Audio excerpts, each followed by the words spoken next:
Welcome to Reddit Stories, where OP's mother-in-law loses $50,000 in a crypto scam and expects her to pay for it.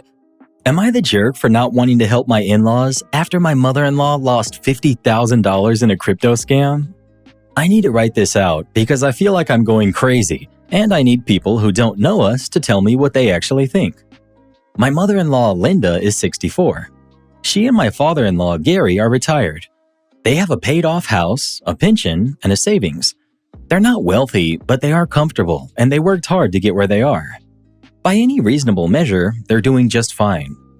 Except Linda has never believed that fine is enough. For as long as I've known her, about 11 years now, Linda has been chasing something bigger. It started with a skincare MLM, then essential oils, then some kind of supplement line, then a coaching certification she spent $3,000 on and never even used. My husband says this goes back even further, that she's always had this thing about money, this belief that the right opportunity is always just around the corner and that everyone who isn't looking is going to be left behind. She calls it manifesting wealth.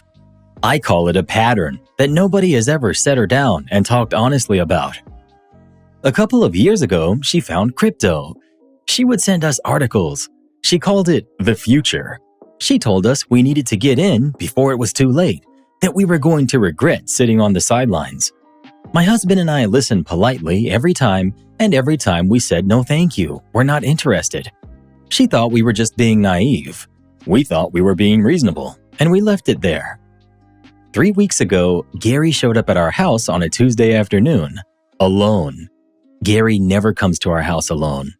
He's a quiet man, the kind who lets Linda fill every room, and seeing him standing at our door by himself told me that something was wrong before he even said a word.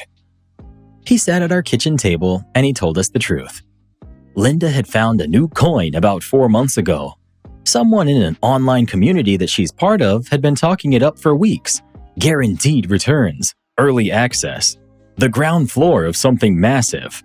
She pulled $50,000 from their retirement account without telling Gary until after it was done. He found out and they fought about it, but she was convinced. She told him to trust her. It was a rug pull. If you don't know what that is, it's when the people behind a fake crypto project hype it up, take everyone's money, and then disappear overnight. The coin went to zero. Every person who bought in lost everything. Gary sat at my kitchen table with his hands folded and told us that without that money, they're going to have a harder time than they expected going forward. He asked if we could help them temporarily while they adjust. He had not told Linda he was coming to us. I looked at my husband across the table, and I already knew we were not going to agree. My husband thinks that we should help. He says they're family, and that Gary especially doesn't deserve to suffer for something Linda did. He's not wrong about that. Gary is a good man, and none of this is his fault. But here's where I am. We are not rich. We have a mortgage. We have 2 kids. We have our own retirement we're trying to build. And I've watched this woman chase every shining thing for 11 years now, while her husband quietly cleaned up after her. If we step in now, what changes? Linda doesn't even know Gary came to us. She hasn't called. She hasn't apologized. For all we know, she's already found the next thing. I'm not trying to be cruel. I genuinely do feel bad for Gary. But I also feel like this is not our mess to fix, and I'm so tired of pretending that enabling someone's patterns is the same thing as loving them. Am I the jerk here? Not the jerk. And I want to be precise about why. Gary is not asking you to help Gary. Gary's asking you to absorb the consequences of Linda's choices so that Linda never has to feel them. The moment you write that check, Linda learns nothing, and you're 50 steps closer to doing this again in 3 years. I worked in financial advising for 28 years. The person you're describing, the MLMs, the essential oils, the coaching certifications, and now crypto, that's not bad luck. That's a compulsion. And compulsions do not get better when the people around them keep softening the landing. I'm sorry for Gary, I truly am, but you cannot fix this from the outside. Update 12 days later. I didn't expect to be back so soon, but things have moved fast. After Gary's visit, my husband and I talked for 3 days. We really talked. the kind of conversations we don't usually have. He heard me and I heard him, and we landed somewhere in the middle. We decided we were not going to offer money, but we were not going to pretend the conversation with Gary hadn't happened either. We asked Gary if we could all sit down together, including Linda. Gary looked exhausted when we said that, but he agreed. Linda walked into our house 4 days ago not knowing what the conversation was going to be about. When she realized Gary had told us, she went very quiet. Then she cried. Then she got defensive. She said the people behind the coin had deceived everyone and that she was the victim. My husband said gently that she was right about that, and also that she had made the choice to move the money without talking to Gary, and those two things were both true at the same time. She did not love hearing that. We told her we were not in a position to give them money. My husband said it clearly, and he said it with love, and I was proud of him. Linda looked at him like he had said something in a foreign language. I think she expected him to fold, but he didn't. What we offered instead was this. My husband has a friend who's a financial advisor. We offered to set up a meeting for Gary and Linda together to look honestly at where they are and to make a real plan. We also told Gary privately that if things became truly urgent, we would revisit the conversation, but that we were not going to make a habit of being the safety net for choices that weren't ours. Gary thanked us, and Linda has not called since. I don't know what happens next. I don't know if this is the thing that finally makes her stop, or if she's already in some Facebook group looking at the next opportunity. I hope it's the former, but I'm not holding my breath. What I do know is that we made the decision that lets us sleep at night. We were honest, we were kind. We didn't abandon them, and we didn't abandon ourselves. That has to be enough. Offering the financial advisor instead of the check is exactly right. You gave them a tool instead of a cushion. That's the most genuinely helpful thing you could have done. I keep thinking about Gary. Imagine decades of quietly loving this woman, cleaning up after her, and then sitting at a kitchen table asking his son for help with his hat in his hands. I hope the financial advisor conversation is the beginning of Gary finally being seen in that marriage too. My mother was a Linda. Different vices, but the same patterns. Same husband quietly holding everything together while she chased the next thing. I spent years angry at her and years trying to save her and years grieving her while she was still alive. What I finally learned is that you can love someone fully and clearly, but still refuse to go down with them. It's not cruel. It's the only way to stay. You know what, Karen? The moment I heard Gary drove to their house alone on a Tuesday afternoon, I knew it was bad. How much you want to bet Linda is in a Facebook group right now, getting that good old echo chamber feedback? Keep going. Don't let the haters get you down. I just hope our boy Gary gets a nap soon. Sounds like he needs one. And hopefully Linda can get a grip on reality. Remember, folks, people online who claim they can make you rich, they want to make themselves rich by getting into your pockets. Entitled sister wears purple to my wedding and parents defend her drama. I've been the peacemaker in my family my entire life. If you grew up with a sibling like mine, you already know what that means. It means you learned early how to make yourself smaller so there was more room for everyone else. It means you got good at reading the temperature of a room and adjusting accordingly. It means you smiled through things that deserved tears and let things go that deserved to be said out loud, because the alternative was a scene, and scenes in my family always ended the same way, with everyone looking at Becca and someone looking at me asking why I had to make things difficult. Becca is my younger sister. She's 26. She's been the center of our family's universe since the day she was born, and I say that not with bitterness, but with a kind of exhausted accuracy. My parents love her in that consuming, unquestioning way that some parents love one child just a little differently than the others. Not that they don't love me, I believe they do, but Becca has always been the one they could not see clearly. She is funny and charming and beautiful, and she's never once in her life been told by either of them that she went too far. I got married 4 months ago. His name is Daniel, and he's the steadiest, kindest man I've ever known, and I'm still not so sure what I did to deserve him. Our wedding was not extravagant. We wanted something warm and personal and simple. About 80 guests, an outdoor venue, string lights, Flowers that looked like they came from a garden and not a florist's refrigerator. It was exactly what we wanted. I had one request for my bridal party and close family regarding what to wear. Nothing bridal, nothing black. Muted neutral tones. Dusty rose, sage, champagne, soft beige. I wasn't even requiring a specific dress. I just wanted the photos to feel cohesive, and I didn't want anyone pulling focus. I sent a very kind group message explaining this and asked everyone to confirm they were comfortable with it. Every single person confirmed, including Becca. Becca showed up in a floor-length, deep purple gown with a sweetheart neckline and a thigh-high slit. Not dusty purple, not muted lavender. Deep, saturated, stop-and-look-at-me purple. The kind of purple that cameras love.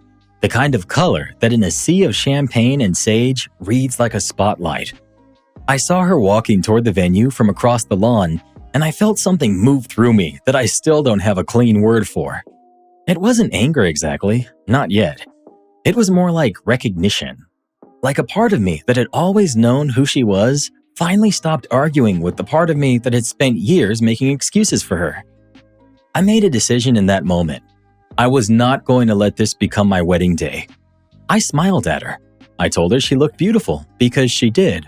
Objectively, she always does. I turned back to my bridesmaids and I let the morning continue. Daniel squeezed my hand at the altar later, and I cried the good kind of tears, and I meant every word of our vow. The day was ours. But the photos came back 6 weeks later. I want you to understand something about wedding photography. The camera doesn't care about intention or context, or what someone agreed to in a group text. The camera sees color and contrast, and the eye goes where it goes. In 14 of our family portraits, Becca is the visual anchor of the frame. Her dress catches the light. Everyone around her fades just slightly into the warmth of the afternoon. In one photo, the one I had been most looking forward to, the one of me and Daniel with both our families together, I had to look for myself. I found me standing 2 people to the left of center, smiling in my white dress, somehow less present in my own wedding portrait than my sister in her purple gown. I sat with these photos for 3 days before I said anything. Then I called my mom. I explained it calmly. I told her about the group text. I told her Becca had confirmed. I told her about the photos and what they looked like and how I felt seeing them. I wasn't cruel and I wasn't dramatic. I was honest. My mom listened and then she said, "Becca looked beautiful though. You both did. I don't know why you have to make this into something." I asked her if she thought it was reasonable that Becca wore deep purple to a wedding where everyone else wore neutrals after agreeing not to. She said, "It was just a color. You should be grateful everyone came and celebrated you." I hung up shortly after that. I called my dad. He listened longer, said less, and at the end told me he was sure Becca didn't mean anything by it. Then he said he hoped Daniel and I were enjoying being newlyweds. He changed the subject so gently, I almost let him. I haven't talked to Becca yet. I'm going to. I'm just trying to decide what I actually want to say and what I actually want from that conversation, because those two things are not always the same. I'll update when I do. Your mother's response is the whole story in 2 sentences.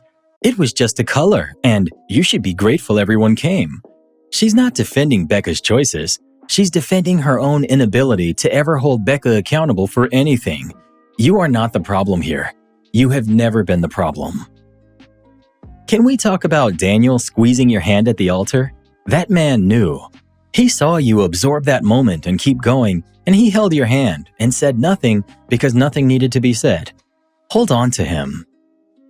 OP. He didn't say a word about the dress all day. That night, when we were finally alone, he just said, "I saw it. I'm sorry. You were incredible today." I cried for about 20 minutes, and then we ordered room service and watched terrible TV, and it was the best night of my life.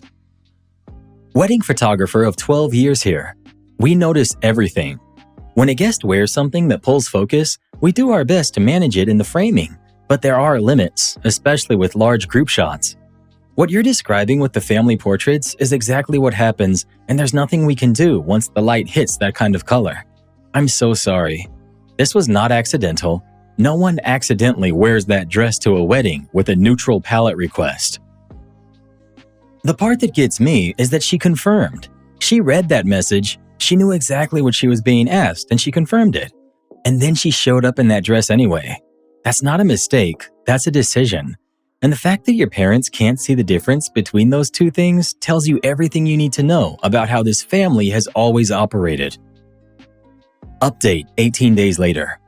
I talked to Becca. I want to be precise about how I went into that conversation because I think it matters. I wasn't looking for a fight.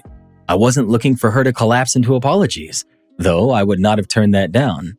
I just wanted to understand what happened from her side, and I wanted her to know how it landed on mine. I thought if I went in calmly and honestly, we might actually get somewhere. I called her on a Sunday afternoon. I kept my voice even. I told her I had been thinking about the wedding and about her dress, and that I wanted to talk about it. I reminded her about the group text and that she had confirmed. I told her about the photos and what they looked like and how it felt to go through them. Becca was quiet for a moment. I thought that was a good sign. Then she said, "I just felt like that color worked for my skin tone, and I didn't think it was a big deal." I told her that regardless of how she intended it, the result was that she stood out in every family portrait at my wedding after agreeing not to. She said, "I think you're being a little oversensitive. It was one color. The wedding was beautiful." I asked her directly, did she think it was okay to agree to something and then do the opposite without saying anything? She said, "I didn't think you'd actually notice." I've been sitting with that sentence for 2 weeks now. I didn't think you'd actually notice. Not, "I'm sorry." Not, "I should have said something." Not even a real explanation. Just the quiet assumption that I would absorb it the way I always have. Smile my way through it and move on without saying a word. She's watched me do that my entire life. She counted on it. After I got off the phone with Becca, I told Daniel everything.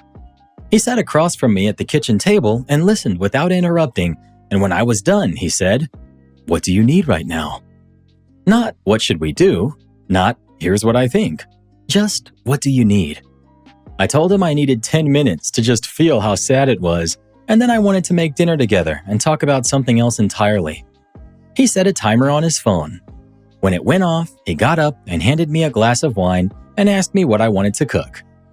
I don't take that man for granted, not a single day. My parents called the following week, together on speaker, which they only do when they've rehearsed something. My mom said she had talked to Becca and that Becca felt terrible and that she hoped we could all move forward.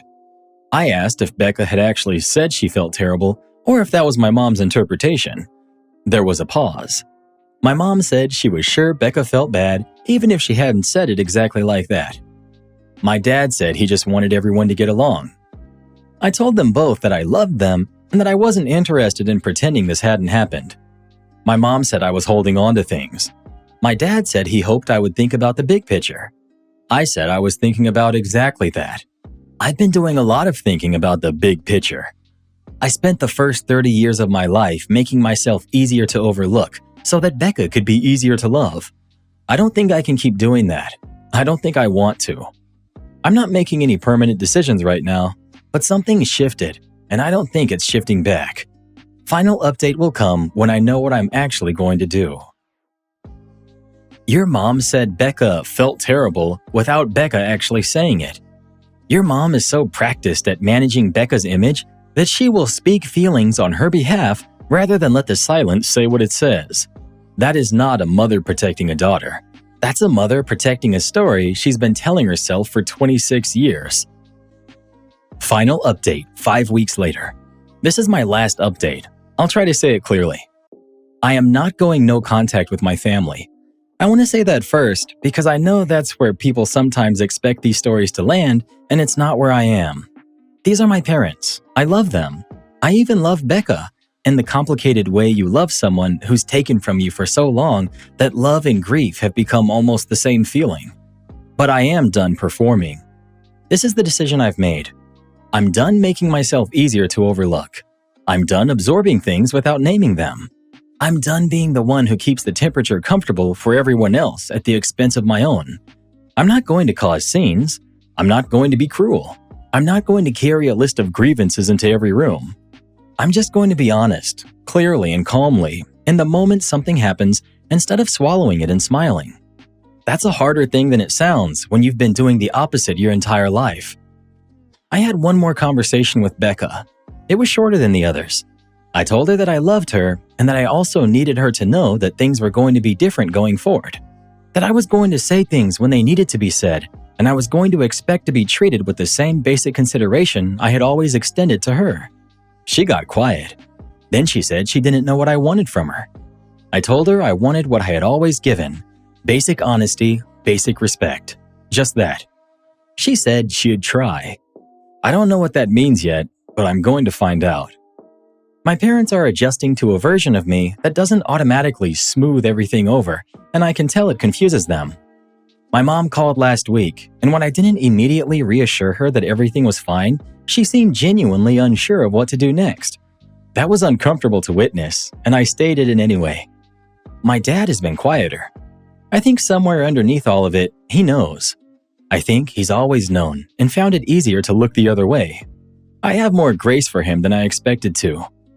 Daniel and I are good. We're more than good. We're building something honest, and I feel it every day. Last week, I was going through the wedding photos again, not with dread this time, just looking. I found one I had missed before. It was taken right after the ceremony, before the portraits, before the reception. Daniel and I are standing at the edge of the venue facing each other, and I'm laughing at something he said, and he's watching me laugh the way people watch things they're afraid of losing. Neither of us is looking at the camera. Neither of us knew the photo was being taken. Becca's dress is not in it. No one is in it but us. That one is framed now. It's hanging in our hallway. I see it every morning when I leave for work and every evening when I come home. That is my wedding. That's my life. And I'm just beginning to learn how to live in it without apologizing for taking up space. Thank you for being here through this. You were strangers, and you gave me more honesty than the people who have known me my whole life. I won't forget that. Go be gentle with someone today. It matters more than you know. That sister of hers had been stomping on her boundaries her entire life. And her parents even got on speakerphone together. I'm just glad she found that perfect photo of the two of them at the end. Thankfully, the universe kept her sister and her purple dress out of that one. My lazy wife brings absolutely nothing to the table today. I hate the title I just wrote. I want to say that first. She's not a lazy wife to me. She's my wife, and I've spent 2 years talking myself out of every version of this post because putting it into these words feels like a betrayal of someone I love. But I also haven't slept well in 8 months, and I needed a title that would make me actually post this instead of closing the tab again. So here we are. Her name is Melissa. We met when I was 27 and she was 25. She was working as a project coordinator at a marketing firm. She was sharp and funny, and she had this quality I still don't have a word for. A kind of forward momentum, like she was always moving towards something, and being near her made you feel like you were too. I fell for her fast, and I fell hard, and I don't regret that. I want to be clear about that even now. I do not regret loving her. We dated for 2 years, got engaged, got married. The wedding was the happiest day of my life. I meant every word I said. About 4 months after the wedding, she left her job. She said she was burned out and needed a break, and I said, of course, take the time you need. We can manage on my income for a while. I meant that too. I wasn't resentful. I was glad I could give her that. That was 3 years ago. In 3 years, she has applied for maybe a handful of jobs, none seriously, none followed through on. She's talked about going back to school twice and filled out no applications. She's mentioned starting a small business, a blog, a creative project, something she could do from home, and none of them have made it past the conversation stage. When I ask how things are going, she says she's still figuring it out. When I ask if there's anything I can do to help, she says she's fine. When I bring up the fact that we're burning through savings, she gets upset and says that I'm pressuring her. The financial piece is one thing, the house is another. I work a full day, usually 9 to 10 hours. I come home and the house is the way I left it in the morning or worse. There are dishes in the sink from the night before because I was too tired to finish them. There's laundry in the machine that she said she would move. There's a grocery list on the counter that's been there for 4 days. Melissa is on the couch with her phone or watching something on TV, and when I walk in, she looks up and smiles and asks how my day was, like we're two people who both just got home. I make dinner most nights. I clean up after. I pay the bills, I handle the insurance, the car maintenance, the landlord when something breaks. I do the grocery runs on weekends. I do all of it, and I come home to someone who is present in the room but absent in the life. And I don't know how to say that to her without it becoming a whole thing that ends with her crying and me apologizing and nothing changing. Last Tuesday, I asked her if she could please take out the trash while I was at work. Just the trash, one thing. I came home and the trash was still there. She said she forgot. I stood in the kitchen for a long time looking at that trash bag, and I thought, this is it. This is the thing that finally makes me write the post.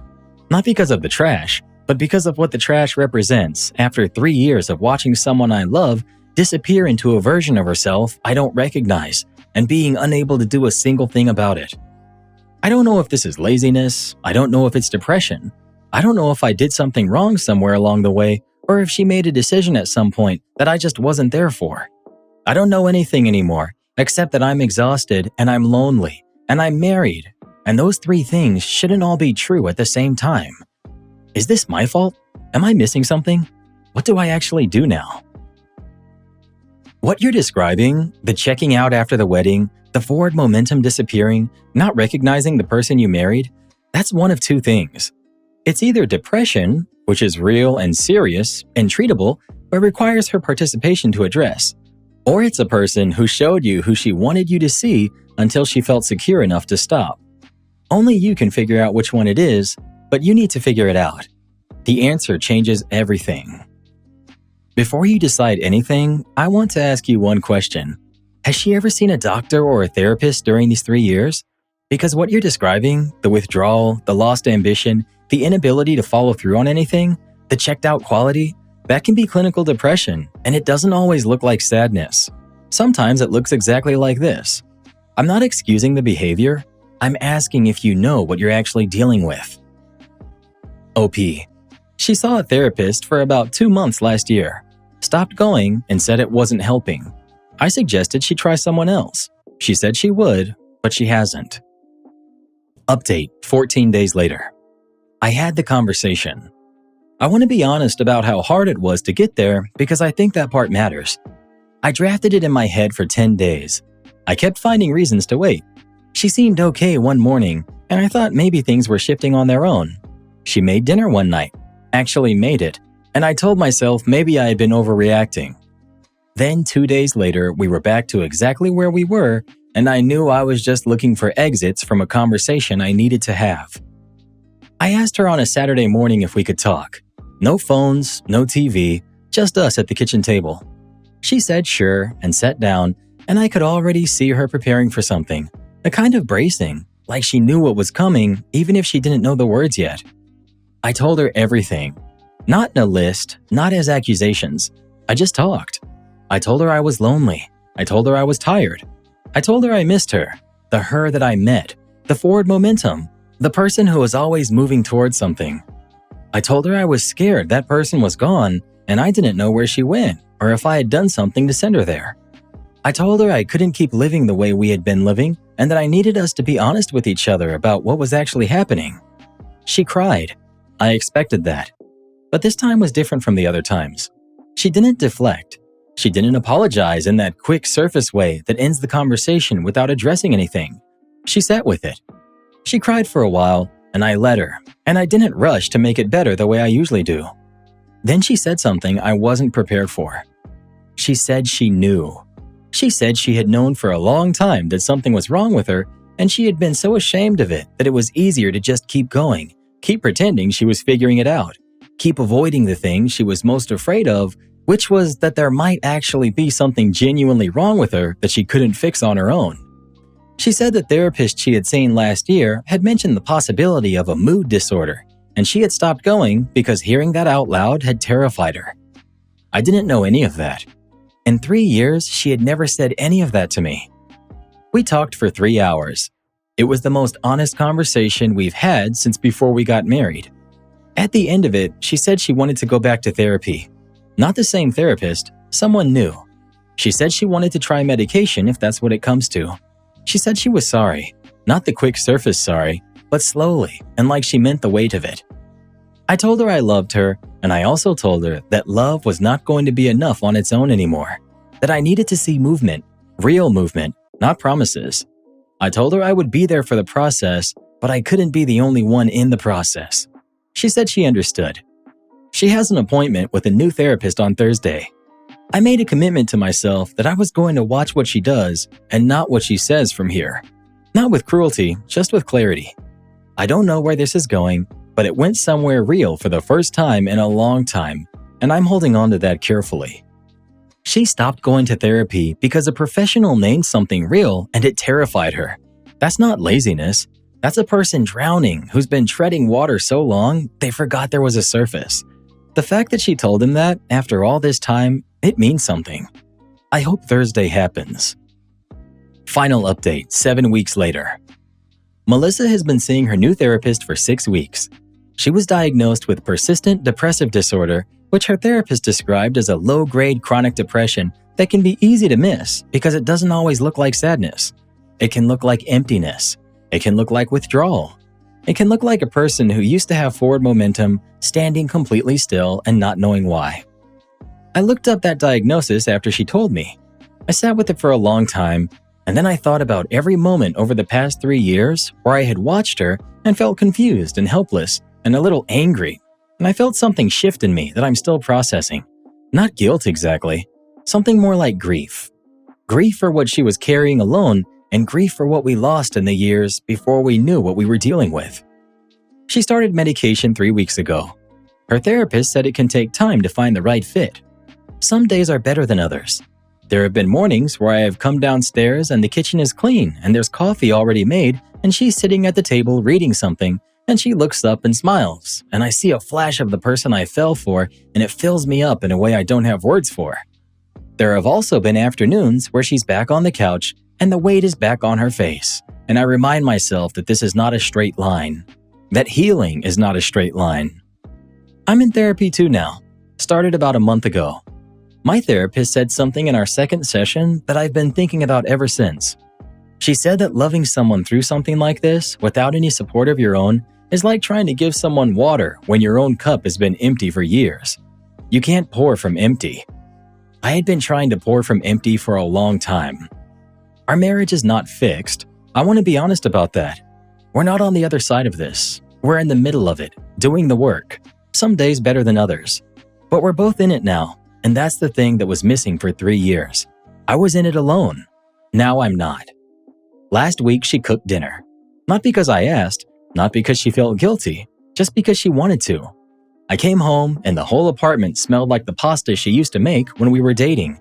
And I stood in the doorway for a second before she saw me, and I just looked at her standing at the stove, and I thought, there she is. She's still in there. I don't know what the next year looks like. I don't know if the medication will keep working or if we have to adjust. I don't know if there will be setbacks. There probably will be. But I know that I said the true thing out loud instead of swallowing it, and the true thing cracked something open that needed to be cracked open, and we're both still here on the other side of it. That's enough for today. Thank you for listening. You gave me somewhere to put this when I had nowhere else. I hope whoever reads this finds the courage to say the true thing out loud. It's worth it, even when it's hard. Maybe especially when it's hard. I let Karen stay at my apartment as a favor, and now she refuses to leave. I'm 20 female, and my coworker, who's 36 female, called me 3 days ago saying that her boyfriend kicked her out and she had nowhere else to go. I let her and her dog spend the night as I knew that she truly didn't have anywhere else to go on such short notice. She called into work the next day, and I ended up having to cover for her. I'm someone who needs to live alone. I'm only letting her stay because I've been in a similar situation and I know how scary it can be. However, I'm worried that she doesn't have a plan to leave. Every time I bring up the subject, she brushes it off or changes the topic. I also have a cat who I have to keep in my bedroom 24/7 because she does not get along with the puppy. The tipping point for me just happened tonight. I left this morning at 4:30 a.m. for work and arrived back home at 8 p.m. I found the apartment completely torn apart as she was rearranging. She had locked my cat in a different room without her food, water, and litter box while this was happening. I didn't say anything as she can be an aggressive person and I didn't want to start anything. I just went for a long shower to calm down. When I got out, I told her I was going to bed and she said she had to run out for a minute. The minute she left, her dog started barking and I couldn't calm him down. This might have been fine if I was in the house alone, but I have upstairs neighbors. I appreciate how quiet they are and try to show the same respect in return. I texted her to let her know that her dog was flipping out and to see when she might be home. She said this was a big adjustment for him and I should just let him sleep with me. So I moved all of my cat's necessities to another room and I let the dog in. This did not help and he continued barking. Around 10 p.m., she posted pictures on her story of a friend's party. It's now past midnight and she still isn't home and her dog is still barking, but not as much. I have to leave for work at 4:30 a.m. It's now 12:30 a.m. and I still have not been able to sleep and I'm sure I'll hear from the neighbors tomorrow. I said she could stay until she found her own place, but that was before I realized how inconsiderate and ungrateful she was. I realized that I shouldn't have let it get this far in the first place, but I'm new to being an adult and I'm still very much learning how to advocate for myself. Would I be the jerk if I asked her to leave after I originally told her she could stay until she found somewhere else? Any advice on how to broach this subject and stand my ground would be much appreciated. You would not be the jerk. She's a 36-year-old woman and she's taking advantage of you, and she knows it. By this age, she shouldn't be out partying. She should know that you don't walk into someone else's house and start rearranging furniture, and you don't expect someone to take care of your dog for you without asking them first. I think she's well aware that what she's doing here and she doesn't care. Likely why she got kicked out of her last place. Well, what would you do in this situation? How would you get Karen to leave? Please let us know. I'm proud of you, OP. Congrats on reaching the stage of life where you realize that trying to help people never really works out for you. Would I be the jerk if I don't attend my father's wedding? I'm 18, female, and my father is going to marry his girlfriend next week, a day before my cousin's birthday. My mother passed 4 years ago, and almost 2 weeks later, I don't think it was even 2 weeks after that, my father was dating this other woman. I was grieving, and I had to tolerate a total stranger in the house. My father told me that he met that woman at work. The doubt that she has always been my father's mistress is always in my head, but I don't know. I don't like her anyways. My cousin organized a trip to the beach, which will last a week.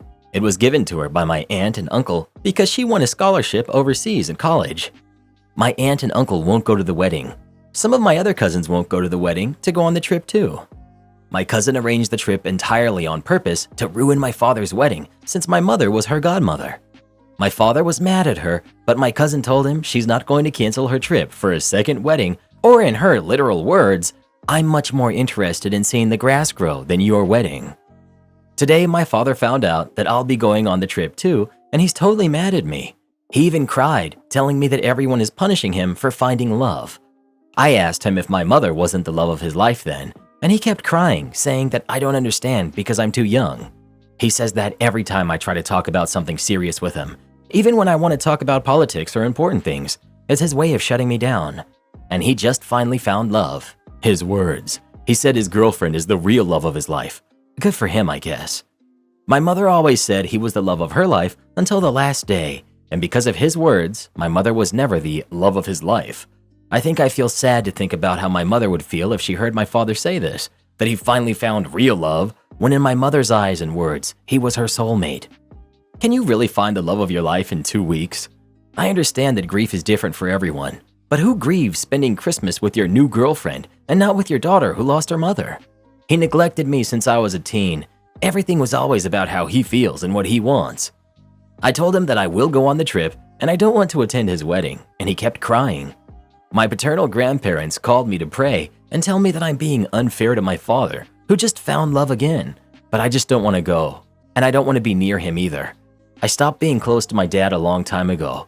My perception of what a father figure is has been almost totally erased from my mind. Edit. My parents didn't have an open marriage or anything like that. My mother wouldn't have thought twice before divorcing him if he had hinted something like that, because she was always 100% traditional in her relationships. I remember her disgust about those topics. My mother always made it clear that she would divorce him if she thought the marriage was bad. She was always totally open with me about those issues, even personal matters, as we had too much trust in each other. So I'm sure that in her eyes, she had a healthy and normal marriage. We were all shocked with the fact that my father introduced his girlfriend when we were all grieving. It's something that no one understands to this day. Info. My parents' marriage was totally normal and closed. My mother was always very open with me about that sort of stuff. I emphasize love of my life because it's the words that my father used to refer to his girlfriend and the words my mother used to refer to him. If they had had a marital problem, then she would have divorced without a second thought. Now that I think about it, I feel like I don't want any relationship with him in the future. This post really made me think about that. Not the jerk. Do what you want. If you don't respect their relationship, why would you want to go anyways? Besides, I get the feeling this woman was involved with your dad before your mom passed. Because who the heck moves someone in 2 weeks after their wife passes? A cheater, that's who. He's just mad that everyone sees through his BS. I wouldn't go either. OP. She didn't move into the house instantly, but she went every day and stayed overnight. It was really uncomfortable.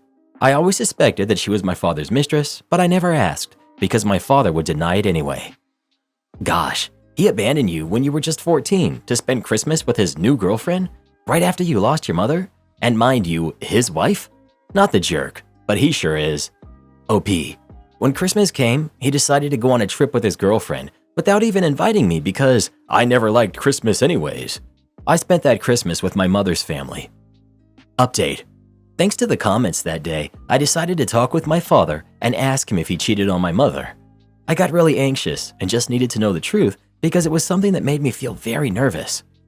After insisting and hearing him cry, he confessed to me that he had been talking and going places with his girlfriend/friend for a while my mother was alive and even before she got sick. My mother didn't know that my father had that kind of relationship and it was all behind her back. When my mother passed, his girlfriend, at that time friend, approached him to comfort him. He didn't say exactly when, but I guess that obviously it was between those 2 weeks. I want to think it wasn't the day that my mom passed because it was unexpected and we were all too busy. My father told me that it was the first time that they had physical contact, but he always felt guilty about his friendship with this woman. I'm not very familiar with the subject, but I think it's what people call emotional cheating. I only know that he kept it a secret because he knew he was doing something wrong. I asked him if he and my mother were having marital problems, and he said no, not at all. According to my father, his friendship with his girlfriend was something he planned to keep as a secret forever when my mother was alive and healthy. Father told me that he thought he loved my mother until he kissed his girlfriend and decided that we only live once. So that's why he took her home just 2 weeks after my mom had passed and did everything he wanted to with her. My father's logic was that his job gave him a week of mourning, so according to him, 2 weeks was enough mourning for me. I told him that while he fulfilled his fantasies, I was alone in our home, and he kept saying things like, "OP, you were almost 15. You were already an adult. At your age, I was already working, blah blah blah." I don't think I'll ever get to that level of maturity to understand his mind. I asked him that if he thought about cutting off contact with his girlfriend if my mother found out, and he said something like, "No, I wouldn't cut contact with my girlfriend. It was just an innocent secret and your mother never found out." I told him my mother would cut him off if she had heard him say that, and he started crying again. But anyway, all of this doesn't change anything. The result is still the same. A father who neglected me. I said a lot of things to him. I've been going to the psychologist for years now, so I know how to manage my feelings. But at that moment, I told him everything I've been keeping to myself, and he cried again. Isn't that weird? Cry when you're the one who messed up. I only feel bad for my mother and myself. For now, I warned him that I'm going to rent the house to make money and cut off contact with him when he leaves the house with his girlfriend. He didn't complain about that because at least he always agreed that the house is mine. I'm not going to leave him homeless or anything like that. I'm not going to his wedding. I'm not going to invite him to my wedding in the future. I don't care if my future kids don't have a grandparent or anything like that. I think years ago I lost both my parents, but luckily I have my family. I see myself as a person who had to mature quickly. My mother left me in charge of my father, but my father decided to bury his paternal instinct next to my mother, or maybe he never had one. He was always a regular father, so I don't care if I don't see him again. I don't really feel anything for my father's girlfriend, but I just don't like her because I would never date a man who neglected his kid, and she's going to marry a man like that? Anyways, we never argued, and I don't hate her at all. I hope she's my father's final real love. There are people who commented saying I was making my father look bad on purpose and that I was probably a brat who had a behavior problem just because I'm a teen and my mother passed. I don't understand what kind of education those people have, but being a teenager doesn't mean that we let ourselves be carried away by our feelings.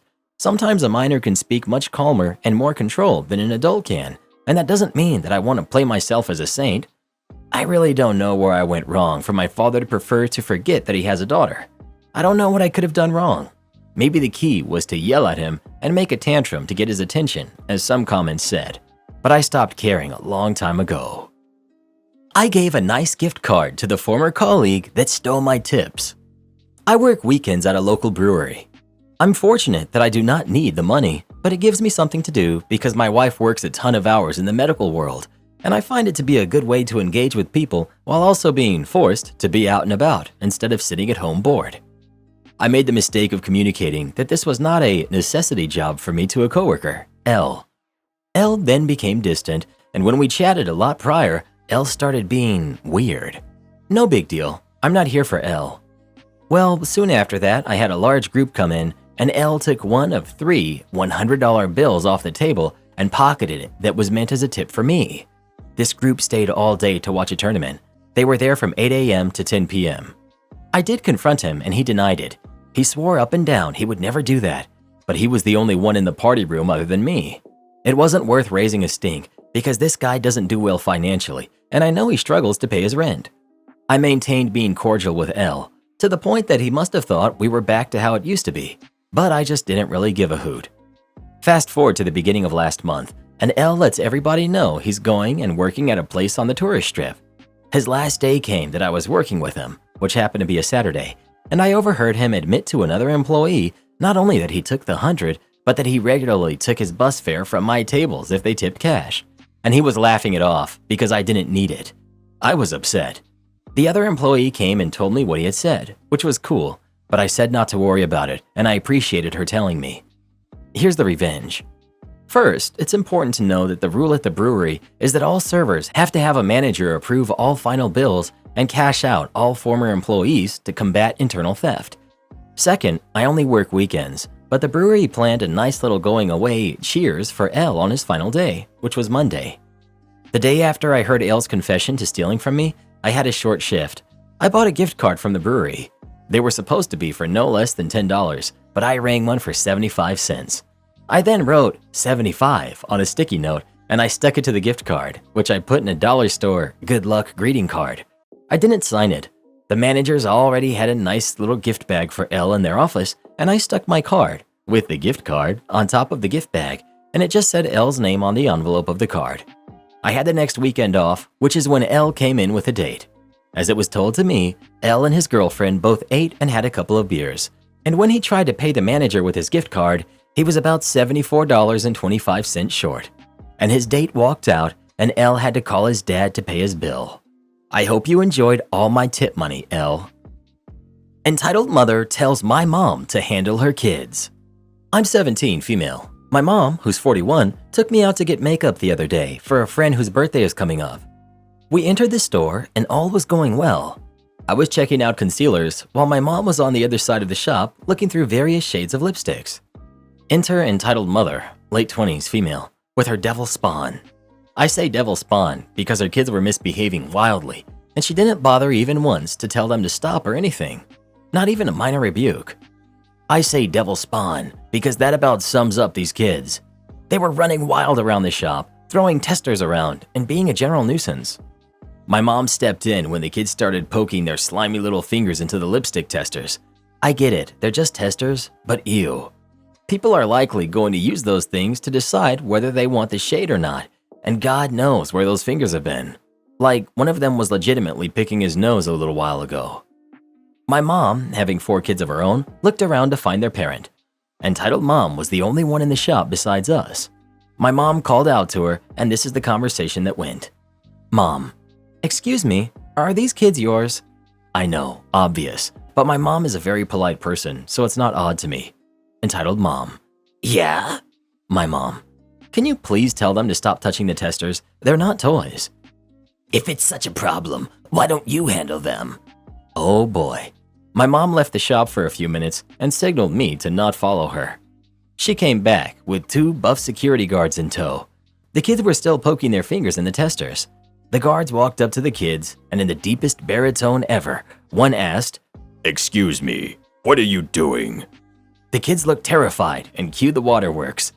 Entitled Mom immediately stormed over and began reprimanding the guards for scaring her poor little angels. She then saw my mom nearby. "You did this." At this point, she was practically hissing like a cat. "How dare you teach me how to parent?" My mom, in an eerie monotone. "You told me to handle them, hence I handled them." She screamed more at my mom, the guards, anybody around really. But the guards weren't having it and told her to leave. She created quite a scene, but thanks to everyone that is holy, she left. My mom had quite the story to tell at dinner, a rather comedic encounter with an entitled parent. Am I the jerk for uninviting my friend from my Oscar party over a bottle of whiskey? Me, 29 male, and my wife, Kate, 27 female, host an Oscar watch party at our house every year. We've been doing this since we moved in together 5 years ago. We dress up well, place bets on the winners, and eat popcorn. It's a fun tradition that many of our friends look forward to every year. One of those people is Rick, 28 male, a friend of mine from college. My wife loves whiskey. Shortly before last year's party, my father-in-law gave her a bottle of Macallan. He said he had spent $175 on it.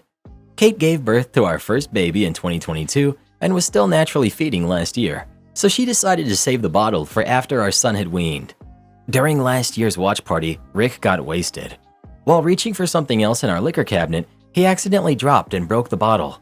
He apologized profusely once he had sobered up.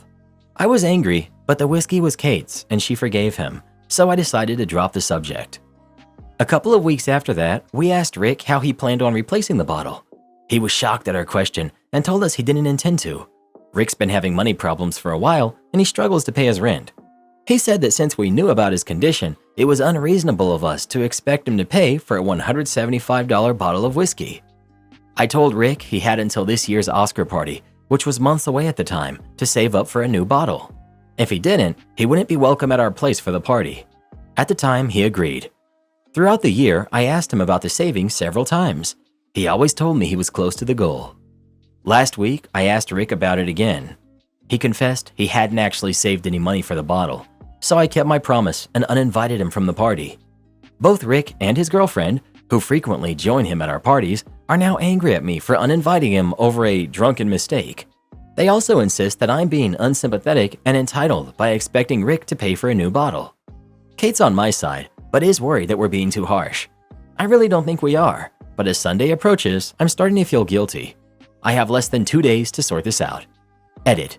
Rick was the only person at the party who was drunk. Many of us didn't even drink. Also, we had selected drinks and set them on the kitchen counter. Rick went into the cabinet to look for another bottle without asking me first and was the only person who did so. Not the jerk. Wasted or not, he broke something that a father gifted his daughter and lied about replacing it. But that being said, if you've known him for a while and he's been a good friend all the time you've known him, I'd let it slide. Friendship is worth more than a few $100s that was unintentionally lost. OP. If the bottle was mine, I'd probably let it slide. But the fact that it was my wife's changes things. She held on to that bottle for months and didn't even get the chance to drink it. You've held on to your friendship with this dude for more months than that bottle. And think very deeply about it. Is he the kind of friend that would replace the bottle or even get you something better if he had the means to? I take it you knew him before his money problems. What type of person was he then? Coupled with the type of person he is now, minus this wine incident, should determine what you do about this situation. Dude can't even save $15 a month? Not the jerk. Is that so hard to believe? The cost of living right now is shocking everyone. He might have every intention each month to put that money away, but then his gas or electric runs out and needs must be met. OP asking him every time he sees him just compounds the embarrassment. I also think it's a little crappy that they let it slide at the time and then a few weeks later blindsided him with, "So when are you paying us back?" Not my kind of friends. No, that guy has certainly spent at least $15 a month on alcohol over the past year. Not the jerk. Rick broke something in your house. Rick shouldn't be allowed back in your house until he makes amends, either by replacing the item or by covering the cost of it. It doesn't matter that the item was a bottle of liquor. It doesn't matter that Rick was drunk when he broke it. This is a very basic guest etiquette. If you break something in someone else's house, accidentally or on purpose, or drunkenly, you make it right. You're the jerk. It's just a bottle of whiskey. Yeah, it might be a pretty penny, but if dude is already struggling, you should quite honestly be ashamed of yourself for demanding he replace it. In all reality, obviously, you don't value his friendship enough to forgive and forget, so you should probably just stop being friends with him. You're the jerk. You picked a bottle of whiskey over your friendship. You seem to think everyone has the means and ability to save money. It would obviously be different if he actually had the means to pay for it and refused. You're the jerk. Let it go. I have a few good bottles of whiskey. If a friend drunkenly smashed one, it would be laughed off, and I would expect the same treatment in their home if I smashed their whiskey. Well, who do you think is the jerk? OP or his friend Rick? Please let us know. Like, even when I made $6.55 working at a sandwich shop, I could save $15 a month to pay a friend back if I had broken something of theirs. The bottom line is, he doesn't want to. Am I the jerk for not supporting my reserved wife when she doesn't show my parents affection? My wife, Lucy, who's 33, and I, 35 male, are both immigrants who met, married, and live in our current country, although we're originally from two different countries. In my original country's culture, when you marry, your in-laws essentially become a second set of parents who you treat the same as your own parents. I treat Lucy's parents like I treat my own, but Lucy doesn't treat my parents the same way that she treats her own. She's very politeful and respectful towards my parents, but she doesn't show them the same affection or humor that she uses with her parents.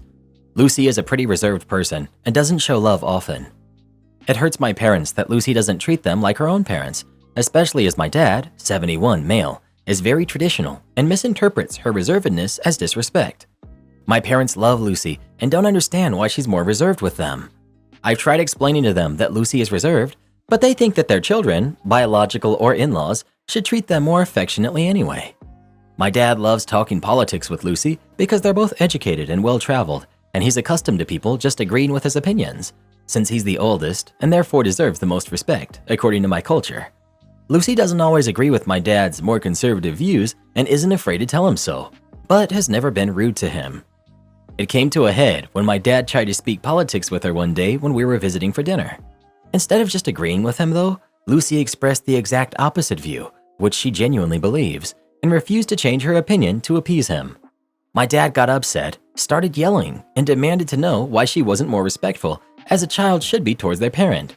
Lucy told him bluntly that he's not her dad and has no authority over her whatsoever, and left the house when my dad started yelling again. At home, I asked Lucy to apologize to my dad to keep the peace, but Lucy said I should have stood up for her, especially once he started yelling. I said it's better to just let him run out of steam, as he doesn't mean it, he just talks very loudly, and he loves her. She said that she doesn't love him like a father, and told me that I'm the jerk for not taking her side. Now she won't talk to my parents at all, and my parents are upset at her silence. Am I the jerk for not supporting Lucy? You're the jerk. Your parents do not get to demand how Lucy treats them. That's not a thing. Stop blaming it on a culture. Your dad sounds like a real jerk. Why in 100 million years would Lucy show him affection? He absolutely does not respect her experience or her opinion. He respects her ability to mirror his own narrow opinion back at him. To be honest, Lucy should go no contact with your father. She's a grown woman. No one has the right to talk to her that way. You're headed for divorce quickly. That you are still supporting your parents over your wife makes me hope Lucy files soon. She deserves so much better. If you want to stay married, start supporting your wife. Start with a time out for your awful, controlling, narcissistic father. Then see what Lucy needs next. Otherwise, I hope she gets out soon. Like tomorrow. Well, what do you think? Is OP the jerk or not? Please let us know. You need to stick up for her, bruh. If you want to let Daddy-O walk all over you your whole life, go ahead, but you can't let him treat your wife like that. Would I be the jerk if I refused to babysit my sister and cousins? So I, 16 female, and my mom were talking last night, and she mentioned that her and my dad were going to go on a date tonight and asked if I could babysit my younger sister, who's 5, and only her. I said sure, because I low-key need money.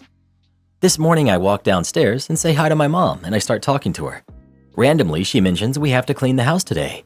I was a little confused because we usually deep clean the house every Saturday, so I ask why. This is when she mentions that my cousins are coming over, who are 4, 3, and 2. Again, I was confused, so I asked her why they would be coming over, and she said that I would be babysitting them tonight.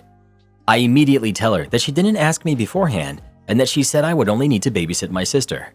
She said that she was going on a date tonight and then they were going to an event with my aunts and uncles. Now, don't get me wrong, I love my cousins, but they are very hard to deal with. I can deal with screaming kids, but they're on a different level, and I get super stressed if I have to watch only 2 of them, so 4 is going to be a challenge. My other sister, who's 13, will also be there, but she kinda just sits there the entire time, and I usually have to take care of them. When I only babysit my sister, I can have her in my room playing with Barbies or something while I read, so babysitting her is easy. I'm now really mad at my mom for just setting me up with this babysitting job without even mentioning it to me until like an hour ago, especially when I probably won't get paid a lot for it. So, would I be the jerk for refusing? Update: the kids aren't here yet, but I wanted to know how much I would be paid and said I didn't like how I wasn't asked about babysitting, and my mom said, "This is what happens when you have a C in your class. You won't do anything until May, so that means you will babysit for me, and I won't have to ask you." Then threatened that if I show any attitude, then I won't get paid. Payment would be $10 an hour. Not sure if it's per kid as well. I might also have to make dinner for all of them, which might be just mac and cheese, which isn't a lot of work, but still. Update 2, post-babysitting. It was a nightmare. They wouldn't listen and kept running around and jumping off the couches, crying, screaming. We even lost 2 of them for a couple of minutes because they ran off into the basement, so we had to close off the top floor and basement. One of them broke a snow globe and there was glass everywhere. They kept throwing coins and ceramic teacups around, so we had to confiscate them. I have a pounding headache right now, and I don't even think I'm getting paid more than like $30. Safe to say, I will never agree to babysit ever again. Not the jerk. OP was deceived by their mom and is justified in being angry. OP is right to refuse unless mom compensates for the additional kids to babysit. And if this is agreed upon, payment should be given ahead of time, as mom has proven to be deceitful. If OP is forced to and has the resources, they should take the younger sisters as agreed upon and leave the house early before the other kids arrive. Send a text after leaving and go do not disturb. Demand I lower the rent? Not gonna happen. I let someone live in my house for free while he tried to get his dream job. Well, he got it a week ago and won't stop reminding me how he's taking a pay cut for this job. It's a huge room with private bath, private balcony, 2 sliding door closets, and an additional walk-in storage closet in the hallway. There's central air and heat, the fastest internet my address can get, and 2 outdoor spaces. There's a laundry room. The hardwood flooring is brand new. We agreed the rent would start after he got his new job. He told me repeatedly, "Once I get this job, I can pay rent like a normal tenant, no problem." He got the offer over a week ago for the new job. I told him this week the lease would start on March 15th and rent would be $1,350 with internet and all utilities included.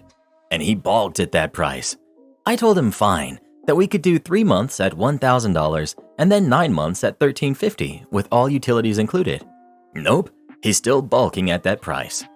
His reasoning is because he has to buy a $15,000 car and it has to be a used Prius. I encouraged him to buy a cheaper car and widen the brands and models that he's considering, but he refuses because a Prius with specific options is his perfect car. I have never spent that much on a car. He acts like because I own a home, I must be rich. I'm 1 mile west of SoFi Stadium in Inglewood. My tenants in 2012 paid $1,250 a month, so I have only increased the rent by $100 in 11 years and he's still complaining. I worked hard to buy this house, 80 to 100 hours a week for all of my 20s, and I work hard now to maintain it. You can't find a private room with private bath anywhere near me for the price I'm offering him. The only cheaper place near me is a dormitory-style house where 4 adults share 1 bedroom, 2 bunk beds for $750. I do think that's outrageous and believe what I'm offering is more than fair. I feel like telling him, if you think you can find a better deal, then go do it. He's acting like I'm a jerk for not lowering the rent. Am I the jerk for taking this position? Am I being the jerk for refusing to reduce the rent? Edit. Thank you everyone who responded. Even the "you're the jerk" replies were helpful. I am a people pleaser. I've been working on it in therapy, and I've had a hard time saying no. I've rented this room out many times for free or extremely reduced rates in the past for people needing help getting back on their feet without issue and did not expect a situation like this to come up. A few people mentioned that I'm price gouging, but it's the opposite. I'm offering the lowest rent you can find in my area. I've received several messages and DMs from Redditors asking to take the space or inquiring for a friend. It may seem high to people living in other areas, but this really is an amazing deal. I know how hard it is to survive in today's world, and this has been my way of giving back. I do perform other community service, like handing out blankets and umbrellas on rainy days, or stocking the community refrigerator. But a place to live is the most important thing underprivileged and underserved people need. I will think about how I do this moving forward to better protect myself. Several people provided links about ending his stay, and I am grateful. California does have larger laws, California Civil Code, pertaining to people who rent out a single room in their house that they also live in. I did not want to go this route and demand that he leave, but I feel like I must in order to protect myself. Everyone sucks here. Stop negotiating based on his financial decisions like you're his life partner and calculate the fair market rent for the room. His money is his to manage. He can get himself a used Prius if he wants to, and he can rent a room from you if he wants to. If he can't do both, it's his responsibility to pick one and figure out an alternative for the other. It's not your responsibility to advise on or plan around that choice. Yes, you're the jerk for profiting on housing. Crazy woman tries to steal my Oreos from my cart. This just happened, and I'm still wondering what this woman was thinking. I just walked out of Walmart getting some stuff for dinner. I was loading my car, and the last thing I had left was my package of double-stuffed golden Oreos, and I turn around and I see a lady taking them out of my cart. We've got crazy lady, we've got Walmart security, and me. Hey, those are mine. Crazy lady. Oh, I thought someone left them here. Me. No, ma'am, those are mine. I was just loading my truck. You're lying. Show me a receipt to prove that they're yours. I'm not doing that. Now please hand me back my Oreos so I can go home. I've had a very long day. You work at McDonald's, and I know you do, because you're wearing their shirt. You can get free food anytime you want. Just let me have the Oreos and go buy an ice cream or an apple pie. Look, there's one right across the street. Me. Just because I work at McDonald's doesn't mean that I get free food. Just give me the Oreos, because I really don't want this to go any further. Karen. I have kids that love these things, and my kids deserve them. So you're going to give them to me and like it. As we're having this stupid conversation, Walmart security pulls up. Security. What's going on? Someone told me there was an argument going on out here. Karen. Yes, this extremely rude person stole these Oreos from my basket and then claimed he bought them. I just got them back when you pulled up. Security. Is that what happened, sir? Me. No, sir. She took them out of my cart and I was trying to get them back. He's lying. Arrest him now. He stole from my kids. I just rolled my eyes. Security. There's an easy way to solve this. Please show me your receipt and we'll straighten all of this out. Karen. This is ridiculous. Who are you going to believe? Me? A sweet woman? Or a kid who works at McDonald's? He probably dropped out of school and this was the only job he could get. Security. Receipt, please. I lost it, but these are mine. I swear it. I hand him my receipt that says that I bought them 10 minutes ago. Security. Ma'am, it seems to me that you're lying, but we can go get the cameras and check to make sure. OMG, why wouldn't you just give me the Oreos? It's not like you needed them. She then walked into the store without another word. Speaking of Oreos, what's better, original or golden Oreos? Please let us know. Golden double stuffed all day. And can I just say how much I miss stories like this one? My boyfriend blocked me for renewing my lease. What can I do to make things up to him? I'm hurt and betrayed. My boyfriend is a great person and we've been together for 3 years. My boyfriend is very frugal. He graduated with a degree in computer science and has been making decent money since he graduated. When he graduated, he used the FHA loan for a humble but small townhome. I'm someone who differs in that I like luxury. Last year, I got a nice high-rise apartment in a major metropolitan area, and I signed a 14-month lease for it. With that, my rent was $4,100 a month. Eventually, with other bills, I was not able to afford it. My boyfriend's mortgage is really cheap because his place is extremely cheap. Mind you, his townhouse is only a 2-bedroom. My apartment is only 1 bedroom, but that's what you expect. You're paying for the view, it's near the top, the concierge, and the luxury experience. My boyfriend and I had a talk because I needed his help. He would cover half my rent, and then I would either move in with him or get a cheaper apartment. I could even stay in the same apartment and switch to one of the cheaper ones. I would have tried to move in with him, but not at his place. He argued that he could move, but we still couldn't find a place that works for both of us because he's so cheap. Anyway, I realized him and I will be getting married soon, so it's better to renew my lease and enjoy the high-rise, nice luxury for one more year. I was dreading on telling him, but last night I told him. He was upset. He said, "So you just expect me to pay half your rent again?" I told him, "Well, obviously." He said, "Have you considered I like nice things too, but it's hard to do that when I'm sending you $2,500 a month. I would work with you if you were just bad at managing your personal finances and I'd try to teach you." He told me it's worse than that, and that you're just selfish and trying to take advantage of me. I was angry at him, accusing me of just trying to take advantage of him. That's not true at all. I love him, and the fact that he said that really hurt me. He just hung up and blocked me everywhere. I'm going to head to his townhouse today so we can talk about this. Any suggestions? Edit. I'm taking accountability and I'm going to cancel the lease. We had a very long talk yesterday. He feels very betrayed and said this was a huge setback. He said, 1, I'm financially irresponsible because I make too much money right now and need to be financed. 2, he thinks I've been using him, and that still hurts. I told him I haven't, and I love him, and I've had opportunities to date men that make more money than him, but I want him. He laid out some conditions. Therapy, which I thought was an odd request, but I agreed to it, both individual and together. And I speak to a financial planner and follow their budget. He said they'd do that for free. He said I need to show him I want him for more than his money because he's seriously doubting that and that he's not sponsoring me anymore. I don't think OP learned anything at all. I think she's going to look for a new way to take advantage of her boyfriend. She just canceled the lease because she took it too far this time around. It seems boyfriend isn't about to let himself be used, and he's put on some good conditions for moving forward.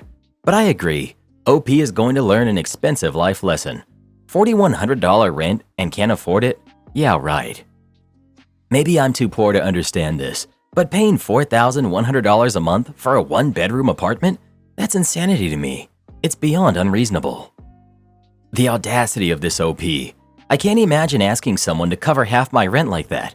Truly shows some people just live on a different plane of reality. Hey Reddit boy, I've been thinking we should get a $4,100 a month apartment. I really want a nice view. And I've been thinking how thankful I am we have a prenup in place. My wife left me for another man. How do I move on after giving up everything for her? A week ago, my wife, Marie, told me that she fell in love with another man. It was so unexpected and I didn't see it coming. She was the person who taught me what it was like to be in love. I was married to a woman, Amanda, who I loved but wasn't in love with. I was with my ex for 8 years. We got together when I was 20. We have a kid who's turning 5 on Thanksgiving. When I met Marie, I was married and happy, and she had a fiancé. Marie threw a wrench in that. We formed a connection I never thought possible.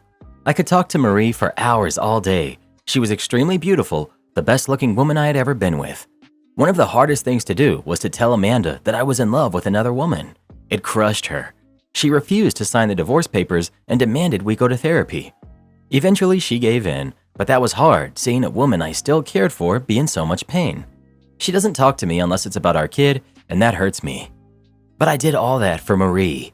I even moved across the country from Virginia to Seattle because Marie wanted to be on the West Coast. I don't get to see my daughter as much as I want because she's still in Virginia. Despite all of that, she left. We had a great marriage, and I did so much to keep her happy, but it wasn't enough. No warning, last week, I find out that she's leaving. I'm depressed, and I've just been laying in bed. I don't know what to do. Edit 2. I'm still involved in my daughter's life for the hateful comments criticizing my parenting. I call her just about every day. Edit 3. I never cheated on Amanda. I broke things off before I did anything with Marie because I respected Amanda too much. I still care for her. She was my friend and is still the mother of my child. Unfortunately, cheaters cheat. Now you know what you put Amanda through. I'm sorry for your pain, but let it guide you to better choices in the future. OP. Yeah, I had no idea what the type of person she was. We both made sure to end things with our significant others before pursuing anything romantic. Unfortunately, she's been having an affair with this guy for 2 months now. Couldn't even give me the respect of ending things with me first. So if you fell in love with someone else and realized you were never in love with your significant other, You would just ignore it? Well, you put yourself in a position to fall in love with someone else. But if I put myself in this spot, I would go to couples therapy to understand why and how I got to that point and figure out how to co-parent. If you had done therapy, you may have figured out how you let yourself be in an emotional affair without even realizing it. You changed the trajectory of your life and your ex-wife, your kid, and Marie's fiance's lives for a woman who is apparently a serial cheater. Did you ever question why she wanted to live on the West Coast? I wonder if it was to control or limit your interactions with your ex and your daughter. OP. I still wouldn't call it an emotional affair, but Amanda really wanted to do therapy when I told her and try to make things work. I go back and forth because when I told her, she thought it was something she did. She kept asking what did she do to make me unhappy, but it was nothing. She was a great girlfriend, wife, and mother. Sometimes I wonder if I had just tried therapy, would we at least be friends? It hurt her a lot that I didn't fight for our marriage. Once she realized I wasn't budging and wasn't willing to try anything, she became cold. To this day, I want my friend back. Update. I'm starting to finally heal. I probably won't date for a long time, but I'm starting to hang out with my friends more. I was very depressed for a month, and I still am. I tried to rekindle my friendship with Amanda, but she's not interested. She told me she still loves me, even after everything, and she wishes she didn't. That hurt. She told me how I feel about Marie is how she felt when I left her. I reassured her that it wasn't her, it was me, and that Marie brought out something that I never felt before. I told her she was a great wife, and she will find someone who will love her the way that I loved Marie. Ouch. Even after all of that, she told me she doesn't want to talk to me unless it's about her daughter and has ironically been more cold. The good news is I started a new hobby. I've been going roller skating. We formed this amateur team, and the people there are really amazing. I've been keeping myself busy by doing all sorts of activities. There's nothing ironic about her coldness. You're acting like it doesn't make sense, but it does. You don't give a single hoot about Amanda. You're just lonely and trying to convince her to let you use her until the next Marie comes along. Thankfully, you're the jerk in this conversation. You showed her your true self, and she was smart enough to give you a great big kick.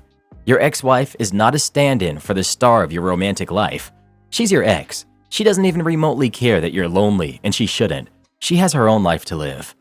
OP, here we go again. As I explained before, I do care about Amanda. More than anything, she was my friend. I knew her for a long time. I tried to stay friends with her following our divorce. This isn't a new thing. She's the one who rejected my friendship for years.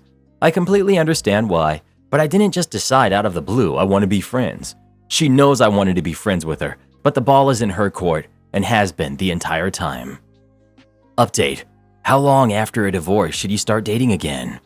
So I started to develop a crush on this person I've been bowling with. I've been depressed and starting doing these activities to keep myself busy. It's the first time that I started to have feelings for someone else. What's holding me back is I still love my ex. I got a new job and I'll be moving from Seattle to Phoenix soon. Amanda is now dating again, even though she's still in love with me. How do I show her that's a bad idea? I was talking to a mutual friend and she told me that Amanda put herself out there and went on a date and has been talking to this new guy. After we got off the phone, I called Amanda, but she didn't answer. So I texted her, we need to talk. Amanda eventually calls back and I ask her about our daughter. Our daughter spent the weekend at my parents' house. She told me she will pick her up in the evening. I told her this is a serious question. I asked her, are you still in love with me? She said, unfortunately, with an attitude. I said, then why would you think it's a good idea to date right now? She got angry and said that's none of my business. I told her I'm coming to you as a friend. Dating while still in love with me is not going to help. She said her therapist said it's time to put herself out there. I told her that her therapist sounds like a horrible therapist. She told me to shut up. She said, do you know how much this impacted me? She said, I loved you and always tried to be a great wife for you, and that wasn't good enough. I interrupted her on the phone and just said, Amanda. I then told her that I get it. When Marie left, my second wife, I couldn't even finish my sentence before she said, you're a jerk. She hung up and blocked me on Facebook. I don't know. I'm trying to look out for her because she's the mother of my child. But I apologized, and this was her response. I copy and pasted her email response back. I appreciate your apology, but I have a lot to say. I can't stand talking to you anymore. I've already spoken to your parents, and they agreed that all communication should go through them. I've said multiple times that I only want to talk if it's about our kid, and you refuse to respect that. I don't think you realize or care, but your behavior since that person left you has been nothing short of disrespectful.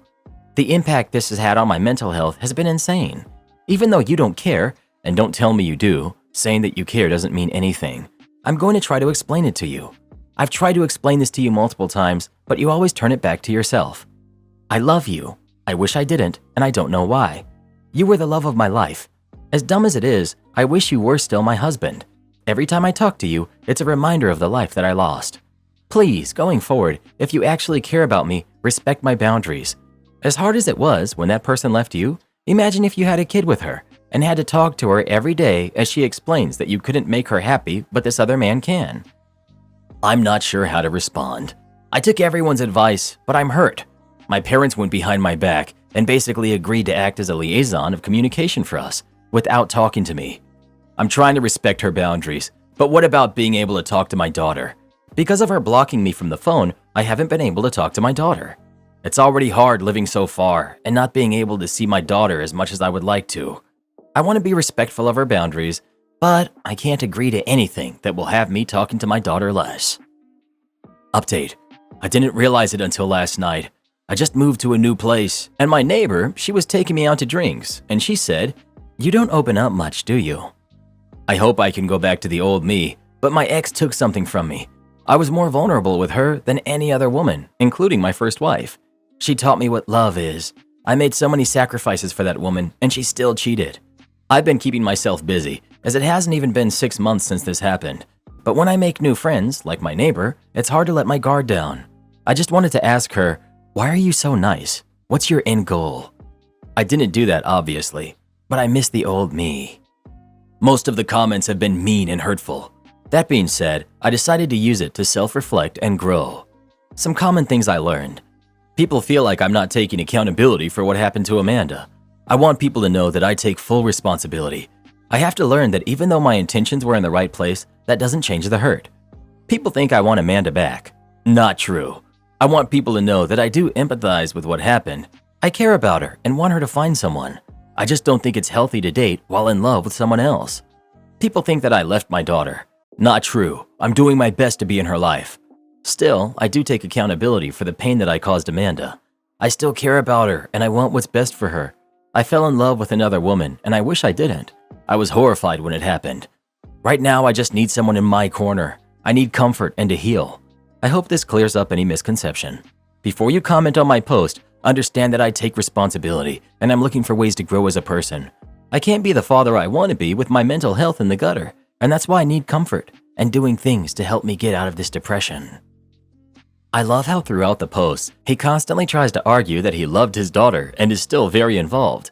But after the divorce, and after moving across the country for his affair partner, instead of moving back to be closer to his daughter, he moves to Phoenix. Still nowhere near Virginia. This guy really doesn't get it, does he?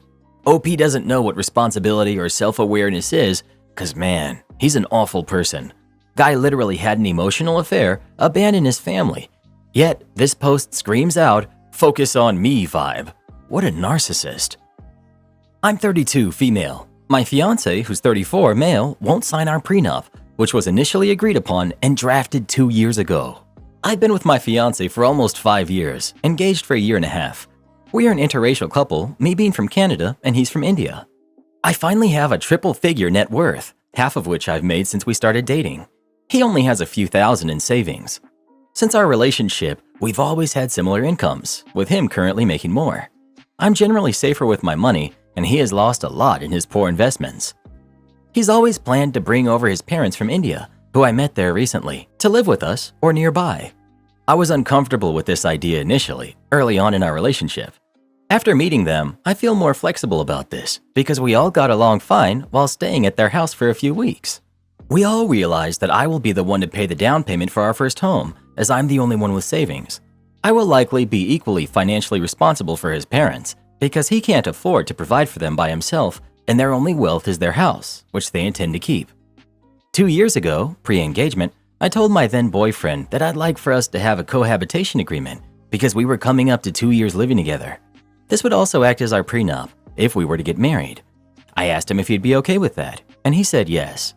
I included him in the drafts since he didn't want to get his own lawyer. When I gave the contract to him to read and sign, he wouldn't sign it. Fast forward 2 years and it still isn't signed.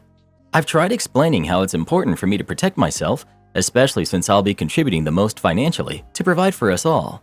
I'm happy for him to get a lawyer and make amendments. I just want to know that in the worst case scenario, I won't continue to be financially responsible for all of them or lose more than my fair share because he can't support his parents. He knows I've witnessed many divorces, including my own parents. I'm a realist and want to be responsible. He feels like I don't trust him and that I must not truly love him if I'm thinking of finances. I understand that our opinions on this are somewhat cultural, but I think it's unfair for me to be flexible and willing to take all of this on, without a security net if things go south. I was very resentful and anxious after the few failed attempts I made at having him sign and discussing it. I always left the conversations feeling selfish and immoral. I eventually gave up and have tried to let it go. We're 2 months away from our wedding now, and some of this worry and resentment is resurfacing. What would you suggest doing in this situation? He's otherwise a wonderful, kind man, and I do love him. To clarify, we do currently split everything 50-50 and would continue to do so.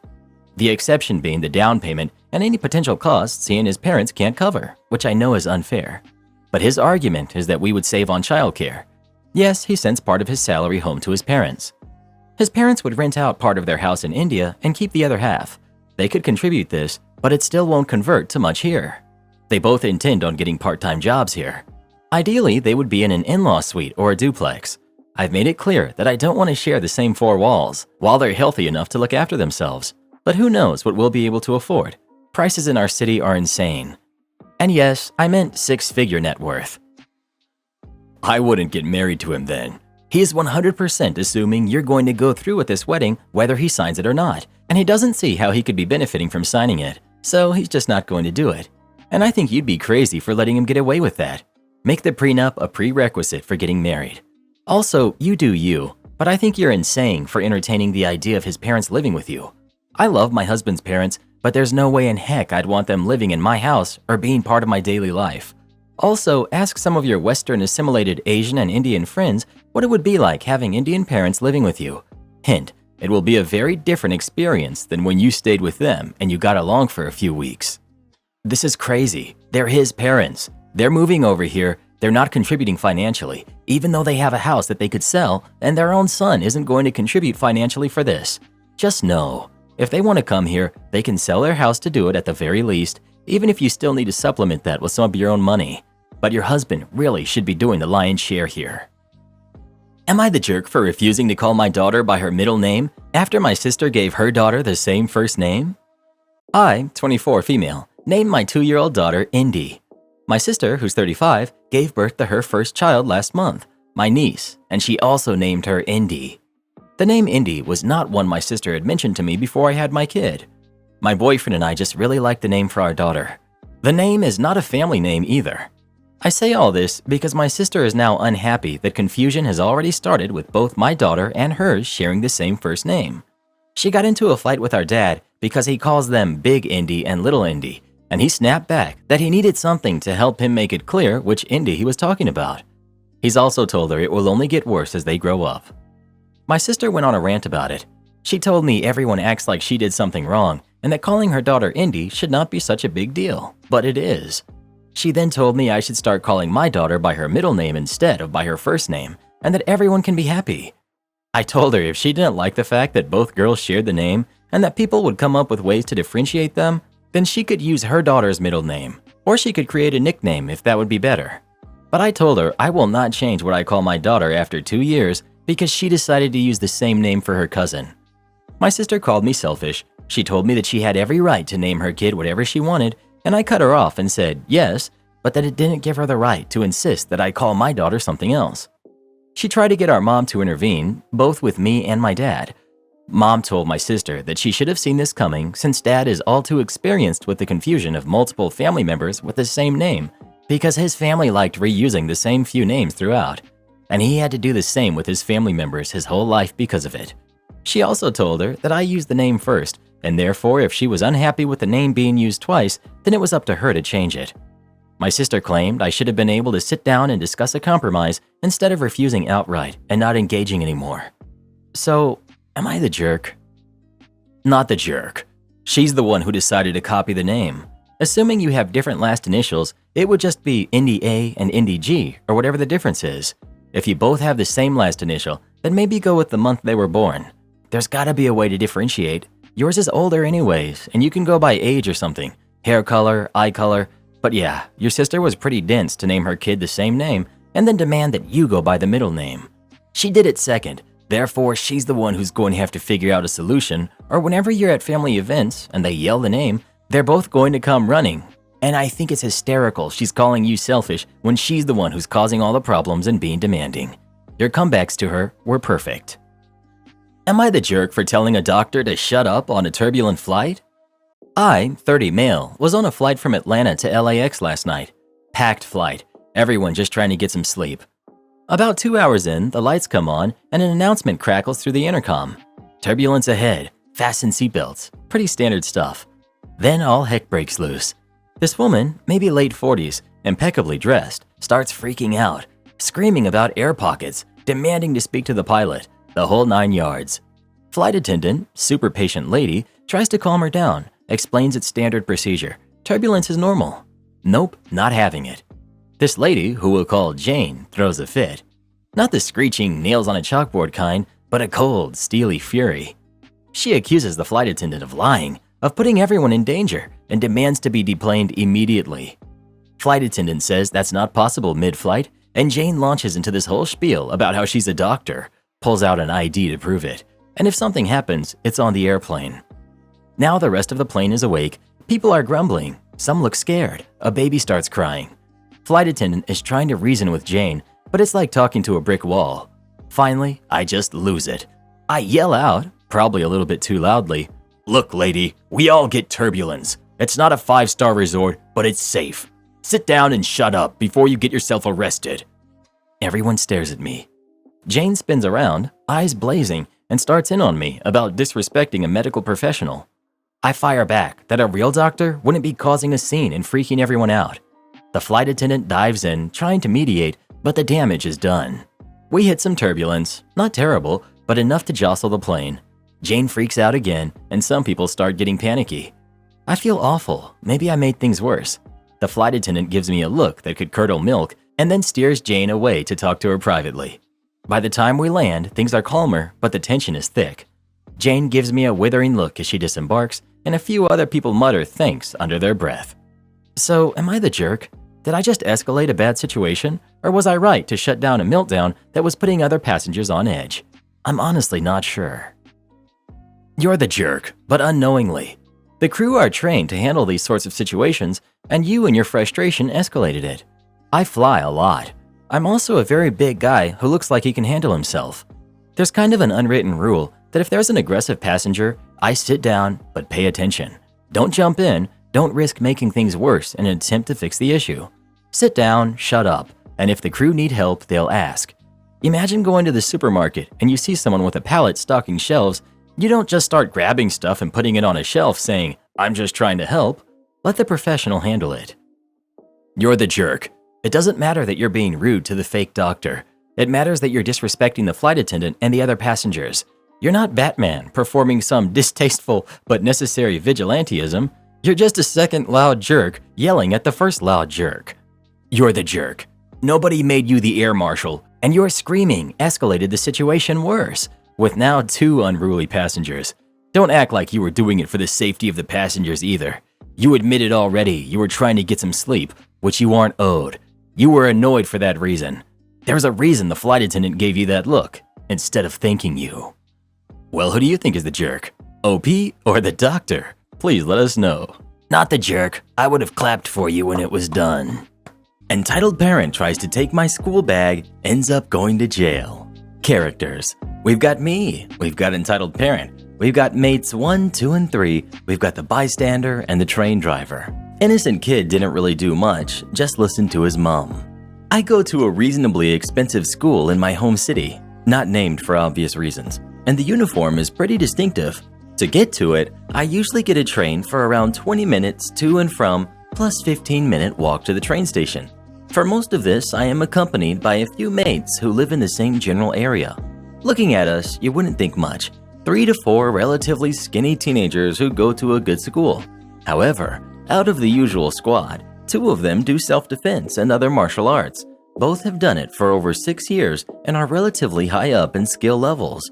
This was a couple of years back, so some of the details may be a bit rusty. Now on to the story.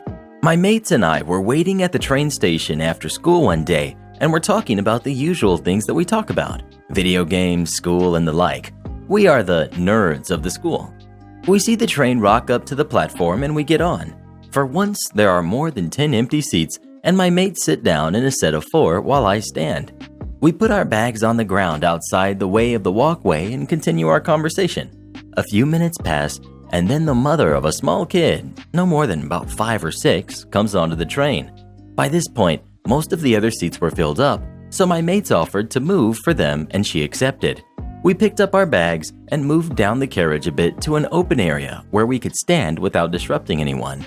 2 stations later, the mother gets up, leaving her kid still sitting down and starts asking us questions about our school. "How is your school? I hear that it is very good and gets consistently high results." Mate 1: "It is very nice, thank you. We really enjoy going there." The general theme of question goes on for a few minutes and she asks us about the teachers, the administration, how we feel about going there, etc. After a few more questions, she turns to her kid and says, "You will go to school here. It sounds like a great place." She turns back to myself and my mates and says, "Would one of you please mind giving your uniform to my son? It looks expensive, and I think you would be able to afford it better than I will." We all deny her and make to leave the carriage. She sees us leaving and reaches down to try and take my bag and run.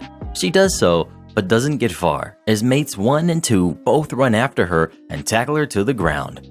While this is happening, mate 3 goes up to the emergency intercom and tells the train driver to call the police and stop at the next station.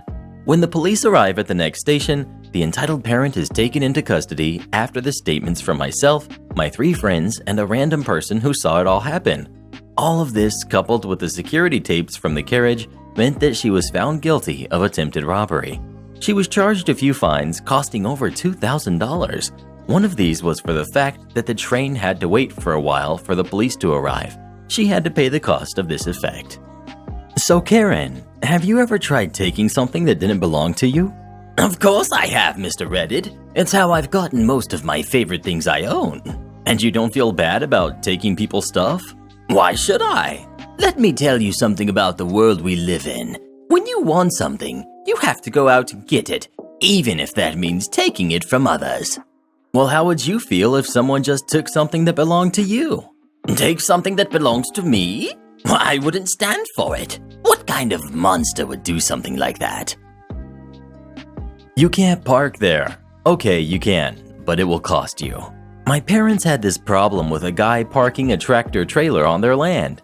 He lives right across from one of their pecan groves. The grove has well-spaced trees all in neat rows. The grass is mowed super short. The ground is really flat. It looks like an ideal place to pull your rig if you don't know better. The ground is so flat because they use mechanical harvesting. Bumps and grooves can cause the machines to leave pecans laying on the ground. A 2-inch deep grove from a big truck like that can hold thousands of dollars of pecans and will until it is fixed. Oh, and you have to get them up by hand. It's a big deal when someone messes with your livelihood like that. So the guy parks there one time. They get it. He probably doesn't understand he's causing so much trouble. Dad goes down, explains the damage he has done, tells him the grove is private property and not to do it again. Dude, we'll call him Dude, agrees, apologizes. Dad goes home, fixes damage midweek. Next Friday, there is the truck again, same spot. Dad, not about to put up with this, calls the sheriff's department. Cop comes, truck moves. Dad fixes damage midweek. Next week, no truck. 1 week later, truck is back. Repeat complaint for trespassing to sheriff. Dude claims he forgot. He drives over the road, and his Home Depot where his car is parked is 30 miles away. It is convenient for Dude to forget because he saves his gas and time by driving his employer's rig and parking it on my parents' land. Also, he doesn't get nailed if his cab isn't clean. No other driver gets assigned his truck. There are plain motivations. Dude clearly does not forget every time he is home, but this is what he claims to the deputies sent out on the complaints. After 7 times the sheriff's department is called, he finally gets a trespassing citation. No fine is levied. Drives his car 2 weeks in a row. Following week, truck is back. At this point, my dad has fixed this damage so often, he is keeping a tractor and blade on the property, so it gets done faster and easier. Calls the sheriff yet again. The sheriff himself comes out this time. Truck leaves. Sheriff comes to see my dad. Says the enforcement problem is that it is hard to explain to a court the harm when pictures hardly show any damage, and dude always apologizes and moves the truck when deputies come. Says getting dude for trespassing under those circumstances is going to be tough, but he is on this and will see it through for my parents, but his office is 30 miles away, not that many deputies to be out patrolling, etc. And then the sheriff, bless his little elected heart, says, but if there were something different, like a theft of services going on, the next day, signs go up on 80 trees in a row. 8,000 feet, they are 100 feet apart. Semi-parking, $500 per hour. Prepay, violators will be towed. Dude doesn't pay the signs any mind. Dude does, however, pay the tow truck and deputies quite a bit of mind. Comes running and screaming, waving his arms as they are hooking up. Well, before my dad called to have him towed, everything was documented, including having the sheriff himself drive by and take several pictures of the truck parked with the clearly visible signs. Everything is put on hold while dude's employer, who owns the truck, drives out. After 3 hours, dude's boss gives up and writes a check for $7,800 to cover parking and tow truck fees. That actually covered the tow truck, all the repairs, printing the signs, and beer for about a year for my dad's Tuesday poker gathering. Salute. Dude, who still lives there, does not park in the Pecan Grove. His boss payroll deducted his checks for 2 years. Yes, my dad is awesome. Serves him right for parking there over and over. Oh, he wasn't doing anything wrong. Let the man park his truck there and stop being such a baby. But the truck was damaging the ground and affecting their business. Excuses, excuses. I would have just kept parking there, and if he had called the sheriff on me, I would have sued him. Would you really be able to sue someone for calling the cops on you? Oh, Mr. Reddit, you can sue someone for just about anything nowadays. Well, can I sue my viewers if they don't smash that thumbs up? Smooth, Mr. Reddit, real smooth. Husband goes full drill sergeant on a Karen. Before I start this story, I have to tell you about my husband. I'm French and we met while he was on vacation in Europe. One thing led to another and now I live in Ohio with him. He is a hard-working gentleman, an Army veteran of 2 conflicts, and though he has a very serious and almost hostile demeanor, think resting jerk face, but angrier and on a guy, he is a big teddy bear, quick to make a joke or pull a prank and easy to laugh. He is also very protective of me. Since I'm not here to gush on him, I'll go on. We were out getting groceries last week. As we were checking out, I was bagging up all our stuff because the store now requires that you bag your own goods if you bring your own bags. No big deal. He pays, and I stay to help a very elderly lady behind him bag her groceries and put them in her cart. He had helped her unload them, and we offered to help her put them in her car. She shuffles away from the register, and I move to follow. As I turn away, I hear behind me, "Where the heck do you think you're going?" I turn to see a very angry-looking woman glaring at me. I told her politely that I didn't work at the store, and I had just helped the elderly lady to be polite, and that I was now leaving with my husband to go home. I had never met an American Karen before, so I thought this would be the end of it. I turn to walk away and feel a vice grip on my arm. "Don't be lazy. Just do your job and help bag my groceries." I didn't even have time to respond. She had barely finished speaking when my husband wrenched her hand off me and was yelling in her face. This was the first time in the 10 years we've been together that I saw the old soldier come out. His nose might have been 3 inches from hers, and his voice was loud and frightening. "Who the heck do you think you are? How dare you put your hands on my wife? She told you she doesn't work here. Are you too stupid to understand simple English? Go bag your own groceries, and don't you dare utter another sound." The silence after that was intense. A store full of people could hear a pin drop. The look on her face wasn't even angry. It was pure terror. She shuffled back to her aisle and waited for the cashier. My husband went to the old lady and said, I am so sorry you had to hear all that, ma'am. I apologize. I hope you will still allow us to help you load your groceries into your car. It was surreal, like he had just flipped on a switch and flipped it back off. Also, we got chased down by the store manager who suggested we could be banned because of the yelling. Husband just shrugged and said they had better ban the Karen too for assaulting me, and that there are other grocery stores in town. We just go to this one because it's close. Didn't get banned. Now that's how you put a Karen in her place.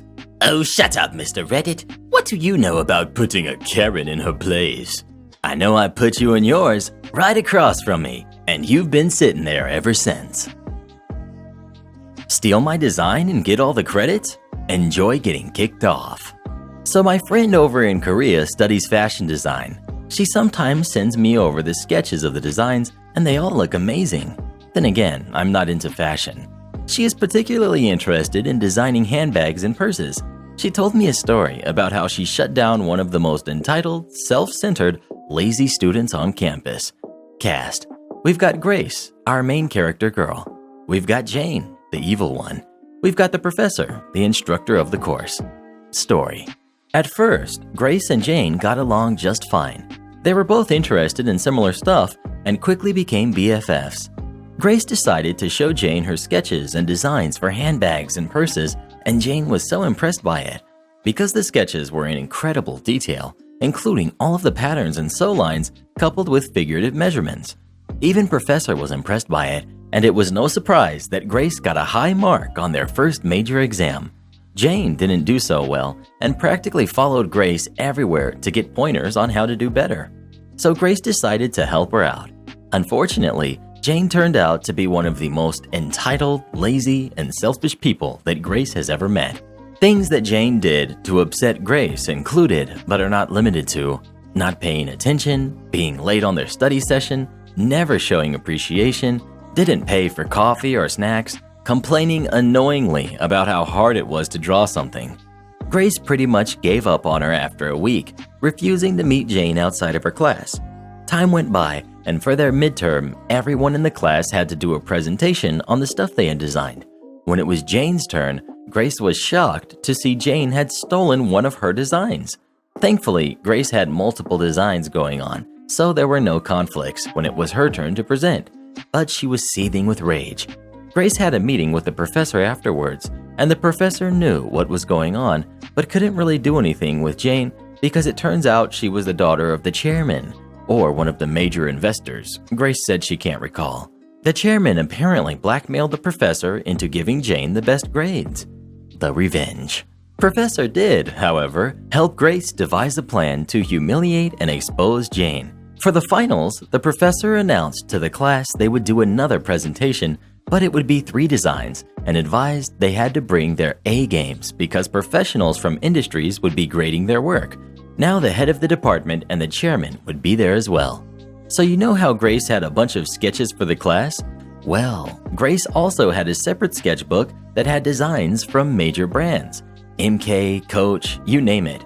She never used these directly for class assignments, but rather as inspirations for her designs. Grace pretended to be all friendly with Jane again and brought the other sketchbook on their meetings, still putting up with all the problems mentioned above. Grace secretly worked tirelessly on her new design and did her best to keep it a secret from Jane. So the day of the final presentation arrives, and Grace and Professor are grinning because they know what is about to happen. Grace went first, and she got a lot of praise from the judges. After a few more presentations, the last one to go was Jane. Jane's presentation turned out to be another copycat, copying designs of not 1, not 2, but 3 different companies.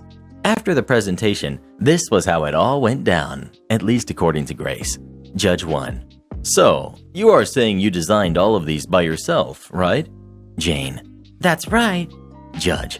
And you swear that it really was your design, and you didn't copy off from anything else, right? Jane. I swear. Judge. You are aware your designs are from these brands? Huh? Are you aware that these are on the market right now, and some of the most popular designs? Wait, hold on. Judge 2. Yeah, I was going to bring this up. If you had worked for any brands, you would have probably been fired, or worst case, sued. Jane. But, Judge 2. Please, I am not done yet. Did you honestly think this would work? We, the judges, have been in the industry for over 10 years. We know a copycat when we see it. But these aren't even my designs. They are from Grace. Judge 3 to Grace.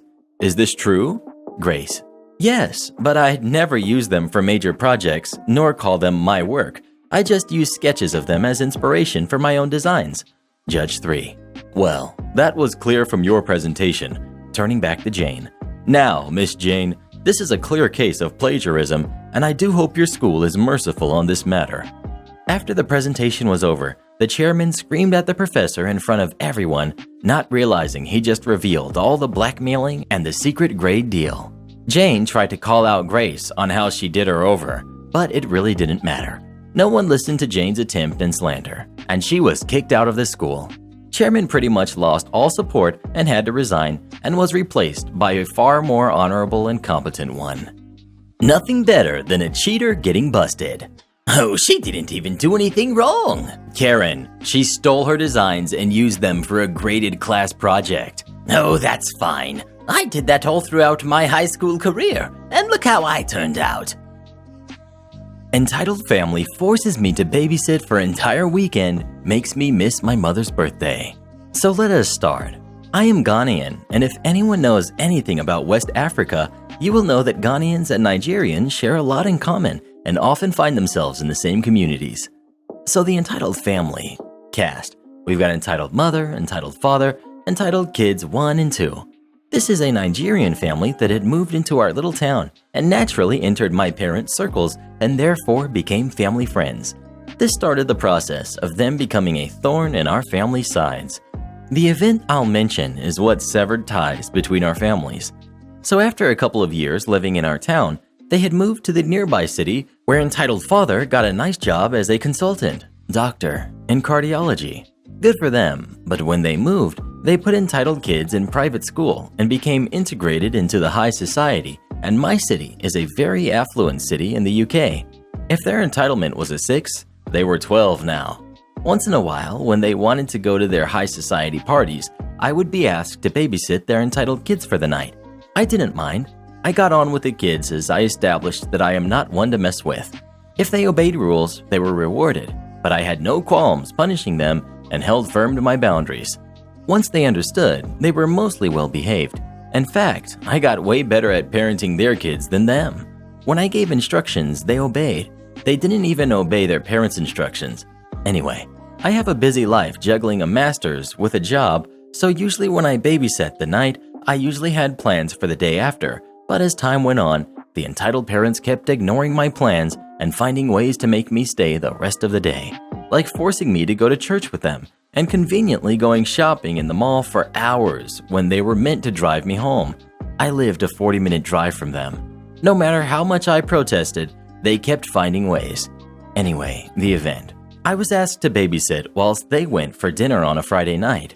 My mother's birthday was on Saturday, so I made it abundantly clear that I had to leave in the morning to spend the day with my mom. They said they will drop me home by 9 a.m. on Saturday. I agreed. They went to their party. Around 2 a.m., the entitled parents have still not arrived, and I went to sleep.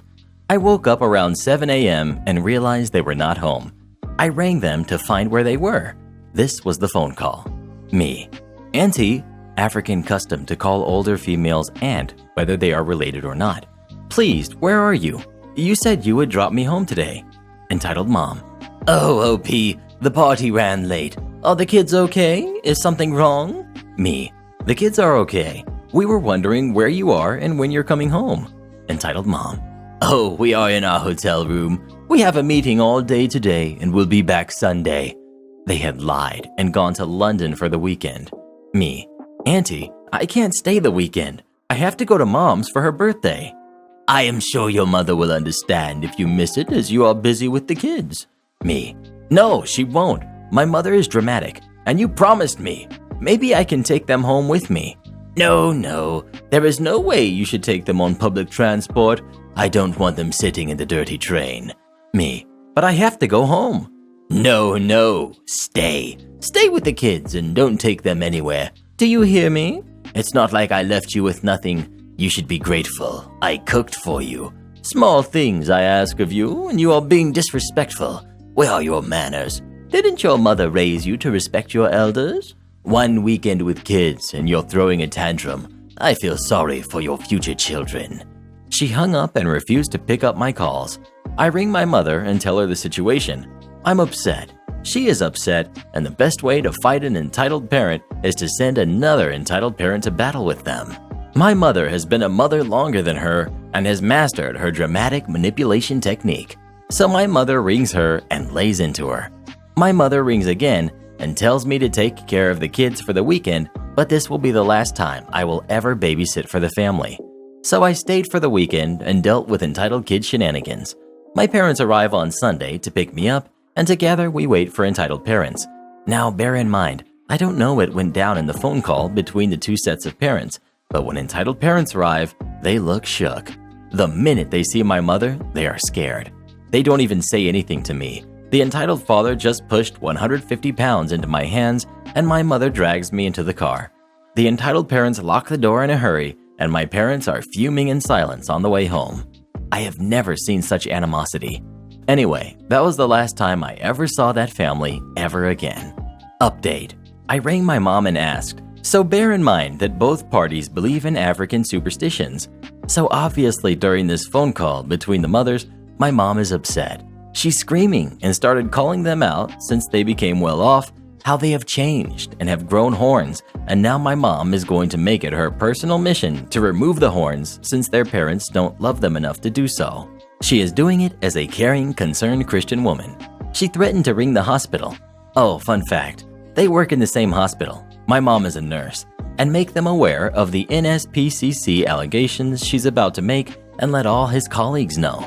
Then remember I said both are Christian? This is where the weird irony. My mom's relative is a juju, voodoo-like priest in Ghana. My mother told the entitled parents that she was going to make me go into their bathroom to collect personal stuff and have it sent to the juju priest to cast black magic on them. She said she was going to rain down curses and make sure they never prosper. If they didn't want that to happen, they better make my time worthwhile, and it better be able to buy her an awesome gift, hence the 150 pounds. Before that, I was babysitting for free because I liked their kids. After, my parents and I went to a great restaurant to celebrate the birthday. Why do some people think you should babysit for them for free? Oh, I never pay my babysitters. They're just lucky I let them watch my angels. Karen, you really don't pay your babysitters? Well, initially I tell them I'm going to pay them, but I just never do. It saves me a lot of money. And they continue to babysit for you after you stiff them like that?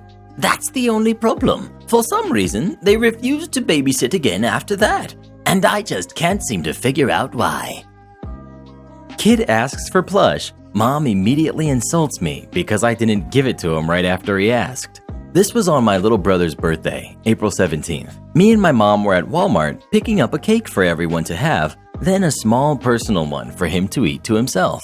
After grabbing things like groceries, the cake, and a box of diapers, me and my mom decided to grab him this robotic dinosaur toy as another birthday present because his dad, who was deported out of our country, had managed to send my mom some money and said to buy him something from his dad.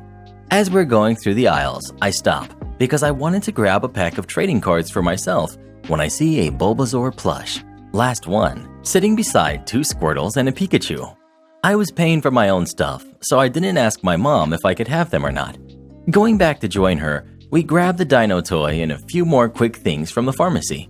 We go to self-checkout, and I decide to go to one and buy my stuff quickly so I can help my mom out with the heavier stuff in the cart. I scan the Bulbasaur first and put him in my bag before scanning the cards, a drink, and some candy. I'm about to put my money in to pay when I notice a small kid is looking into my bag. I don't know if it was just that he happened to be really pale or if he was sick, but I wasn't going to take my chances since I'm higher risk. Only there because my mom jacked up her shoulder and can't lift heavy things. I swipe my bag away from him and shove my 20 into the machine, asking him very nicely to go back to his parent. He looks at me and says, "You got the Bulbasaur. They only had Pichu and the turtle in the aisle. Could we please trade? I already got the turtles, but I don't like Pichu much." I didn't even get to speak because as soon as he stopped speaking, his mother started. Just give him the dang toy. You're like 12. You don't need a plushie. He asked, now give. I look at her before speaking in entire tone. Ma'am, I am 17 years old, and I do not think you should be speaking to me like that. You should learn some manners and be a better role model for your kid. He had asked me already to trade the plushie. I get cut off. Oh, shut up already and give my baby the toy. I don't care how old you are. I'm an adult and you're just a kid. My mom looks upset. I send her a quick text in my hoodie pocket that, thanks to autocorrect, said, "Let Key handle it." Turning to the kid, I ignored his mom for a minute as I talked to him. "Sorry, kiddo, but I want to keep the Bulbasaur. How about I give you some candy for asking nicely instead of trying to take it?"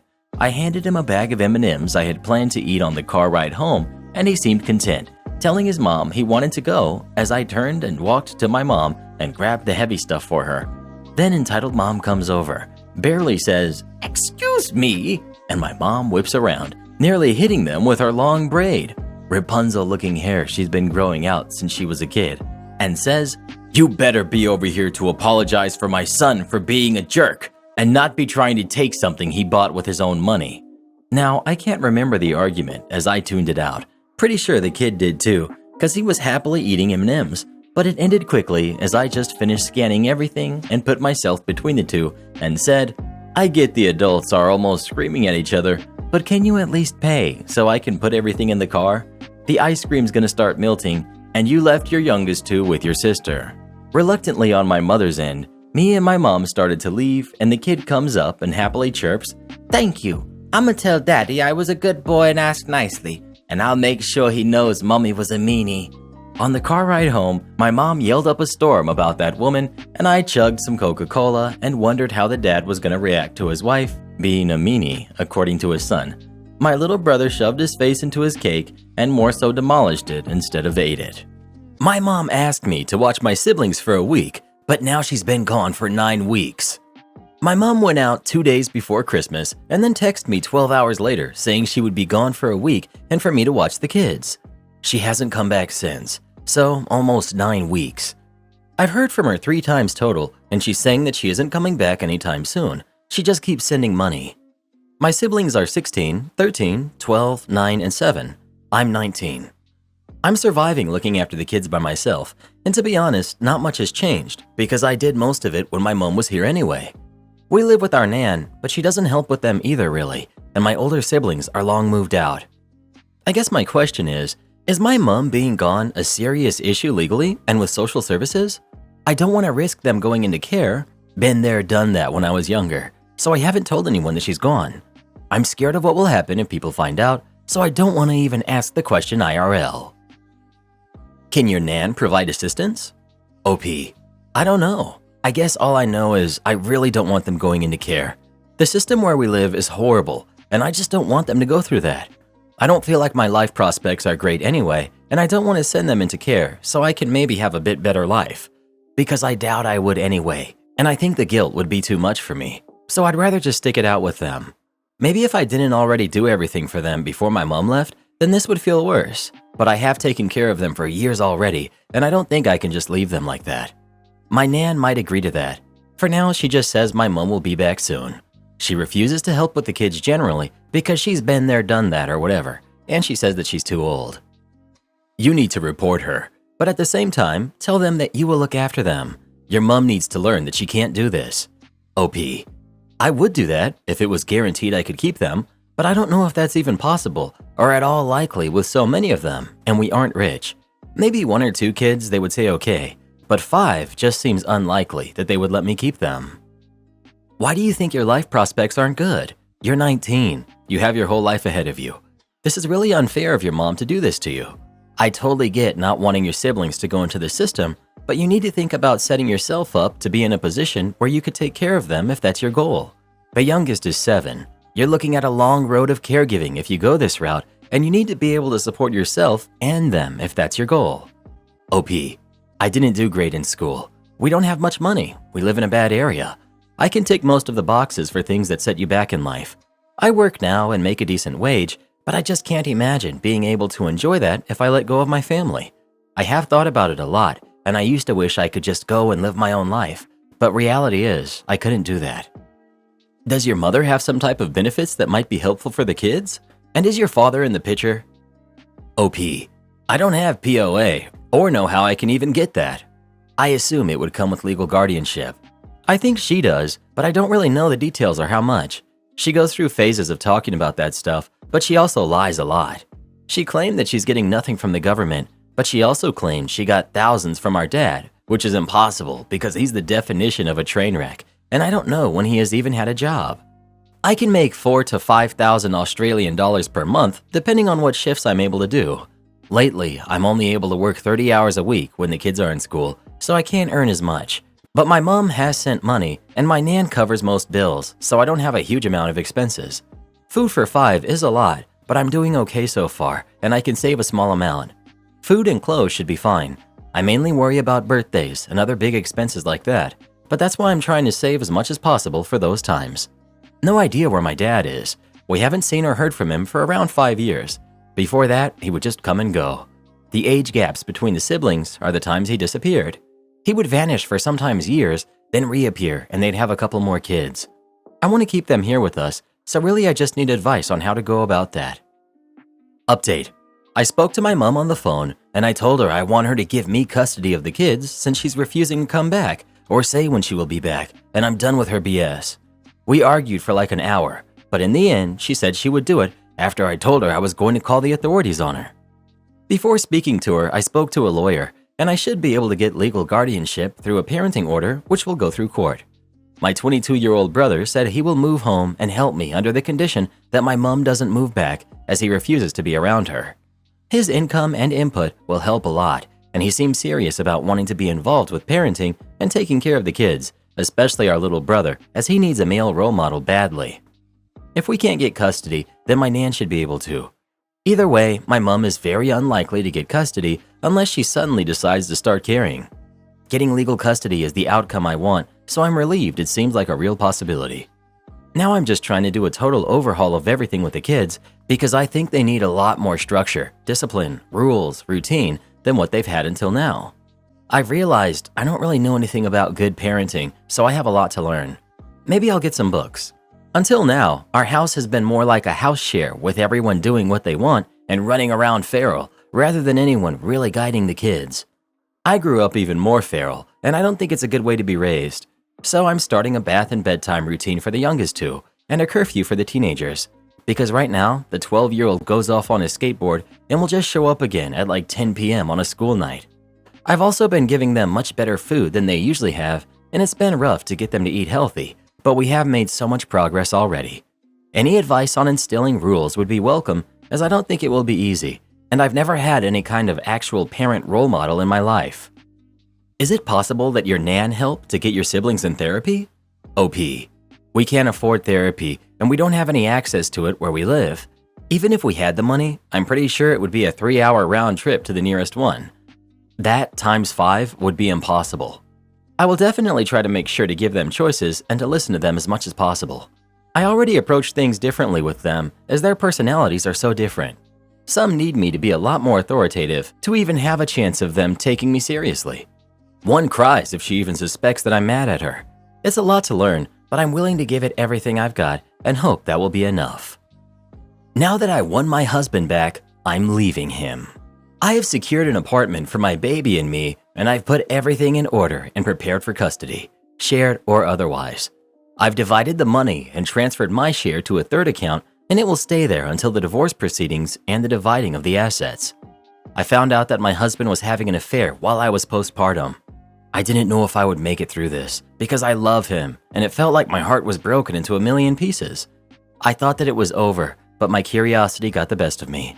I wanted to know why. What was it she had that I didn't? Did he love her? I started reading his texts, and everything was there. He felt like he was alive again. He was happy and excited. She's single and childless, so she had all the time in the world to make him her priority.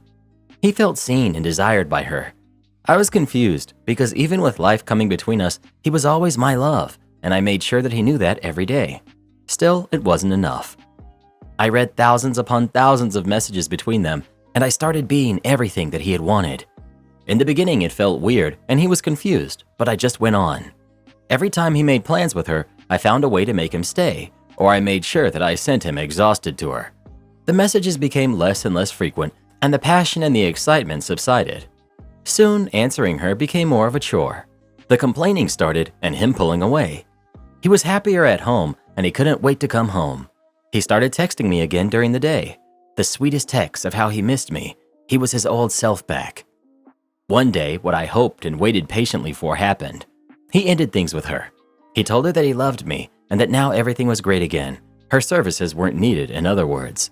I felt relief, and finally I could move on. Now I'm preparing for my divorce. He will get the papers the day I leave for my new life in my new apartment.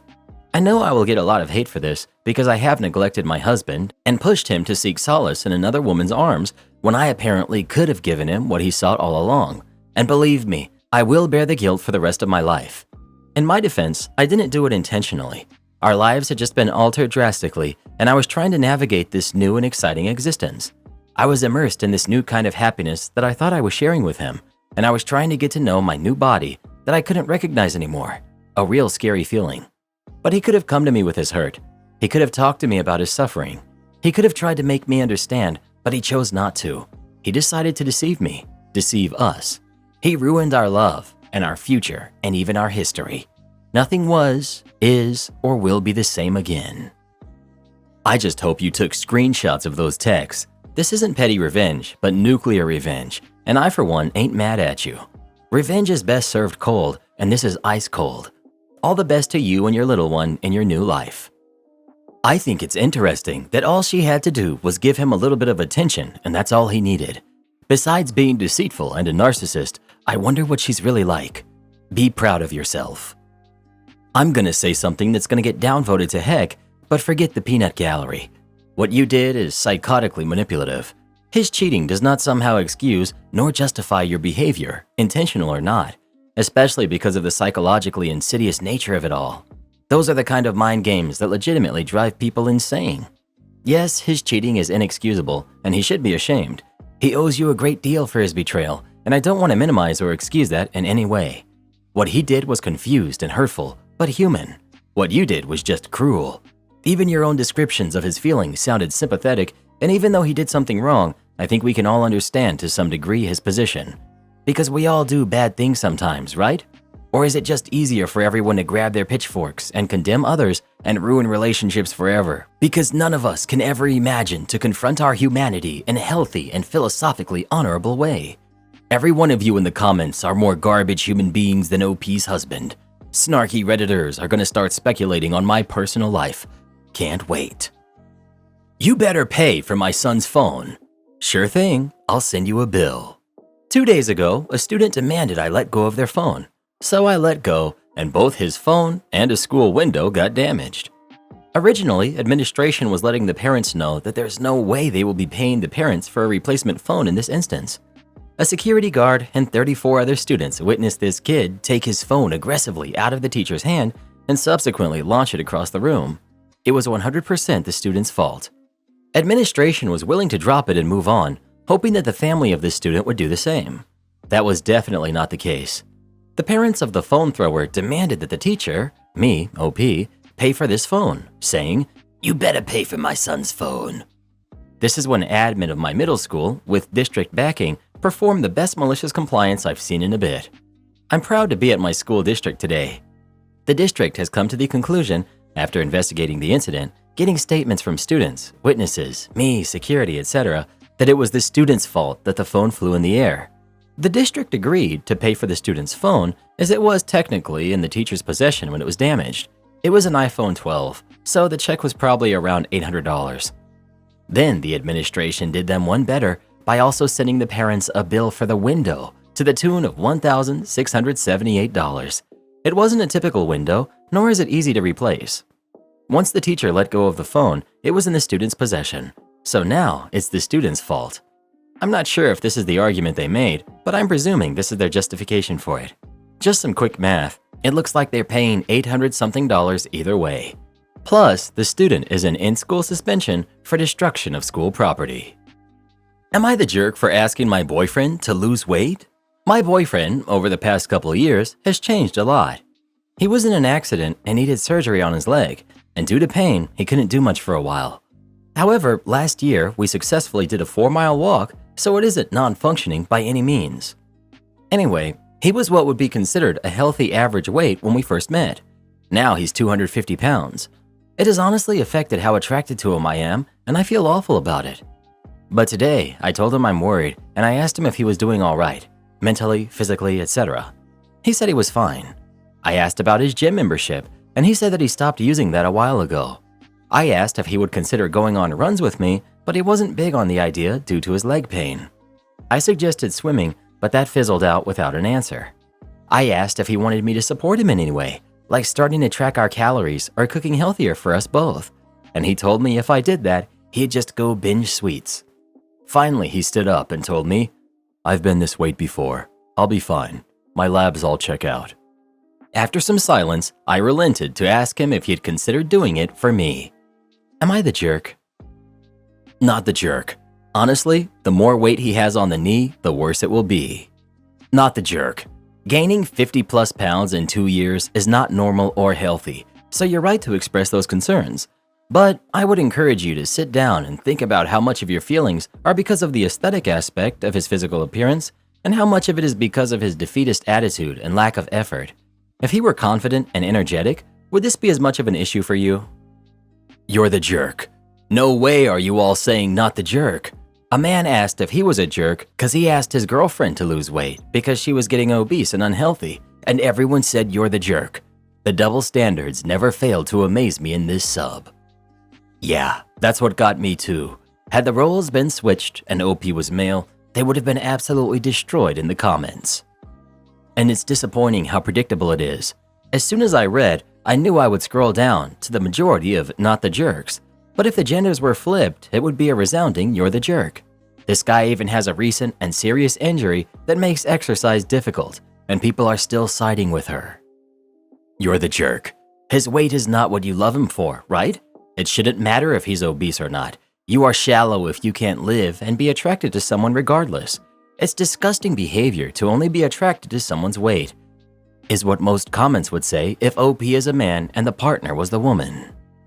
Well, who do you think is the jerk? OP or her boyfriend? Please let us know.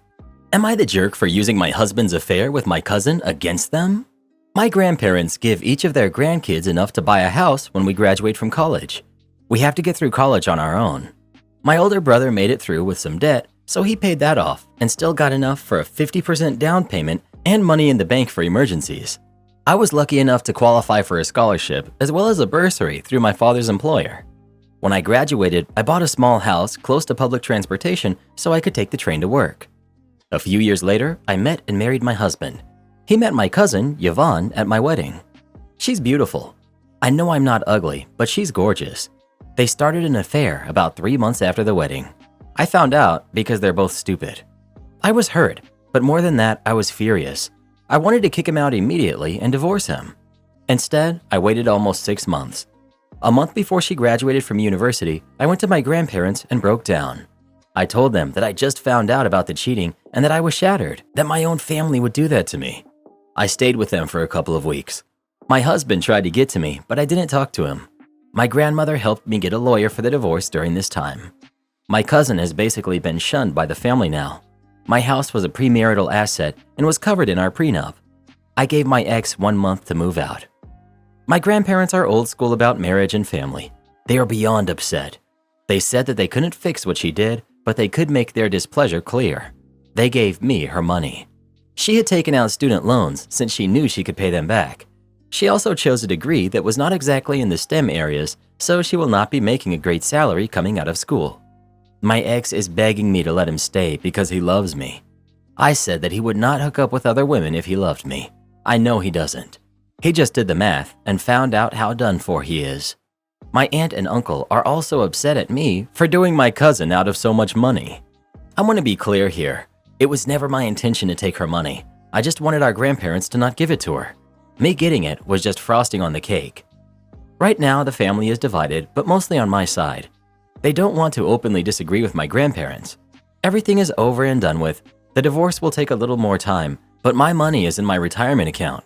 My ex is out of the house, and my cousin can go forget herself. I feel guilty about not confronting them immediately and for bringing my grandparents into it. My ex asked me how I knew. I told the jerk his texts were all showing up on our tablet before he deleted them. I had screenshots of everything.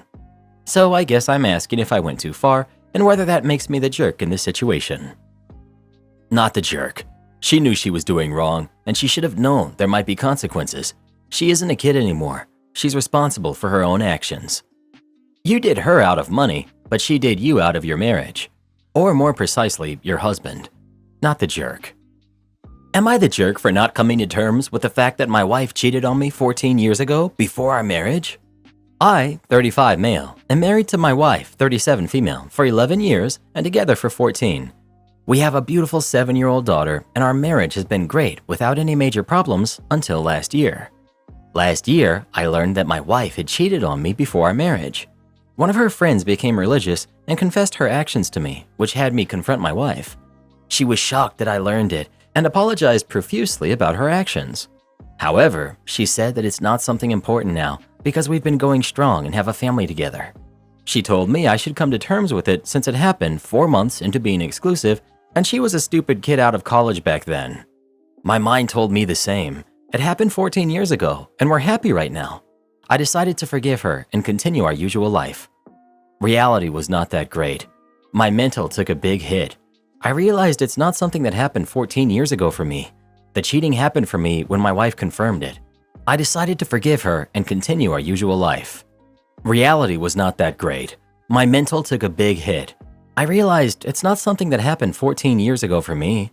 The cheating happened for me when my wife confirmed it. I was less confident and couldn't even hook up with her.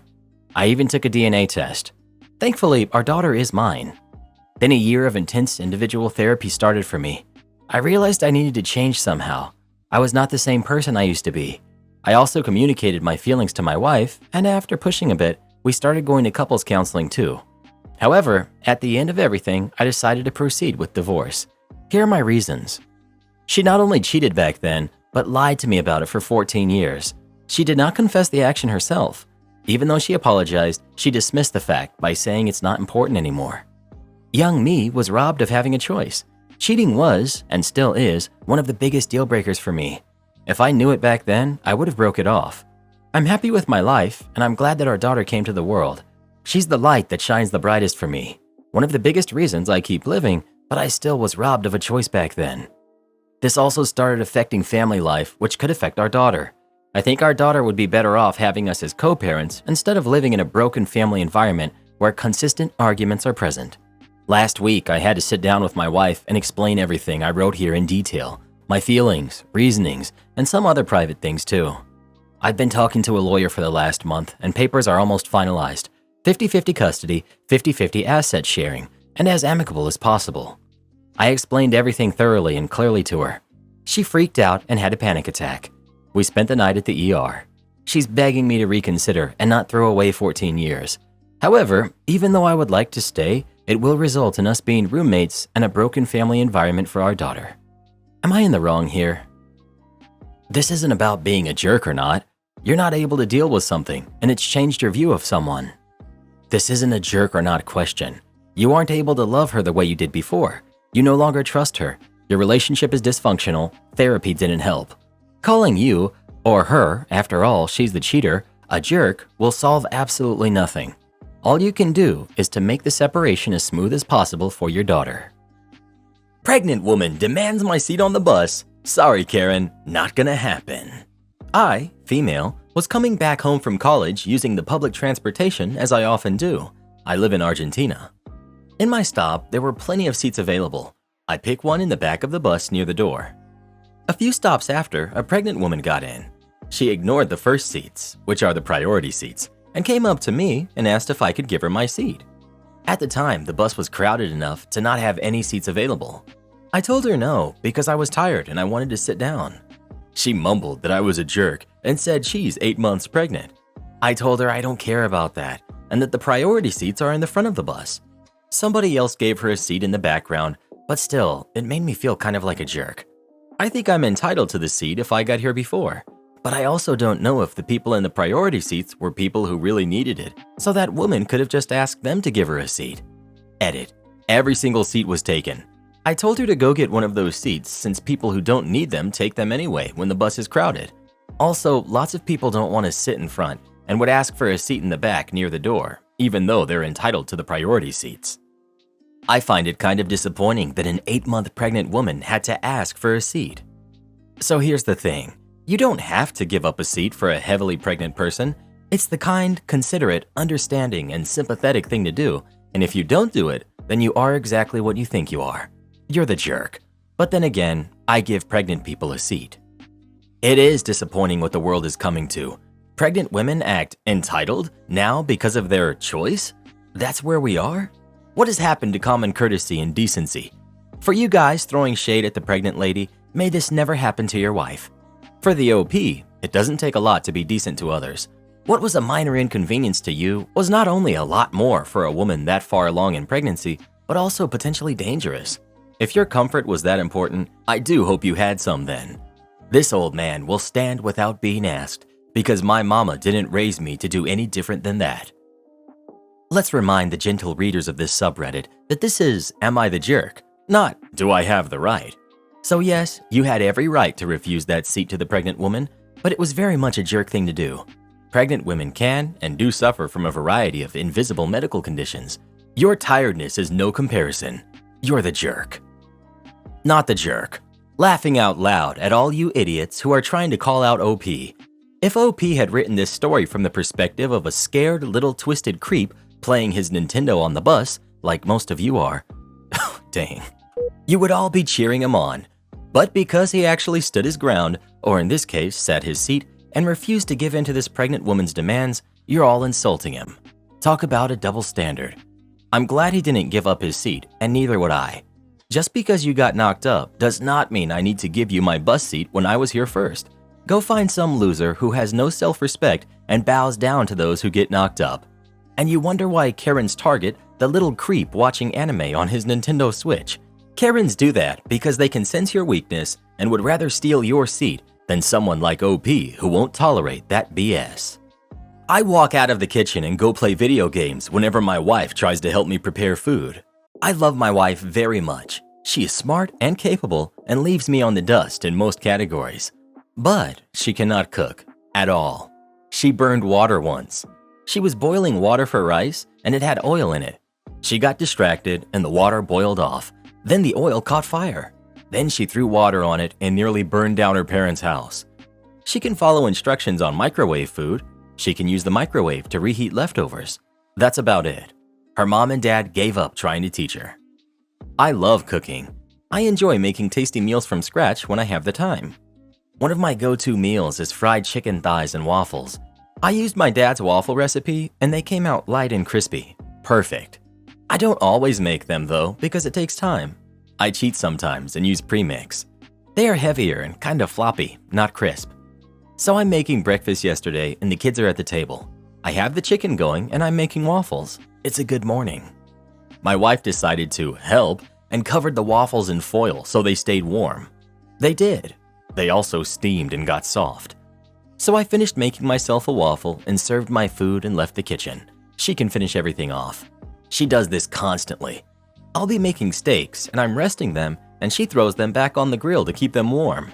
I'll have the chicken fully cooked and tender and she'll turn up the heat and dry it out just to make sure. I am sure. She came up to me yesterday for the 50th time and asked why I always walk away when she tries to help. I explained for the 50th time that I enjoy making good food and that her help is almost universally detrimental to the meal I'm trying to make. She thinks I'm a jerk for caring so much about how food feels and tastes. I think she can do whatever she wants on the days that it's her turn to cook. Am I the jerk? Not the jerk. How many times should you have to explain that food is meant to be a certain way? I'm not a food shop, but I think she would drive me crazy. I would go insane. I cook for my family. My significant other and his mom like well-done steaks. I love mine medium rare. I've gotten a few good methods for getting steaks cooked enough in the oven, then searing them on the grill. My significant other and his mom trust me enough. They don't touch anything because they know their well-done steaks come out as jerky. and if they upset me, I'll just medium rare the whole batch. Too many hands in the kitchen ends up ticking off the chef. Not the jerk. And let's be clear, she absolutely is not trying to help. She's just interfering. If she actually legitimately wanted to be of help, then she would come into the kitchen when you're cooking and say, "How can I help?" and listen to your responses and follow through. But she doesn't want to be helpful. She wants to control some aspect of what you're doing. So she interferes with your process every single time, even if it literally means making the food significantly less tasty. And then she defends herself with the ridiculous argument that you shouldn't care how food tastes, which is about as illogical as it gets. You're not the jerk, and you have addressed this about as kindly and thoughtfully as possible, because a lot of us would have gotten downright rude by now at what is best her constant disruption and could arguably be deemed conscious sabotage on her part of your kitchen efforts.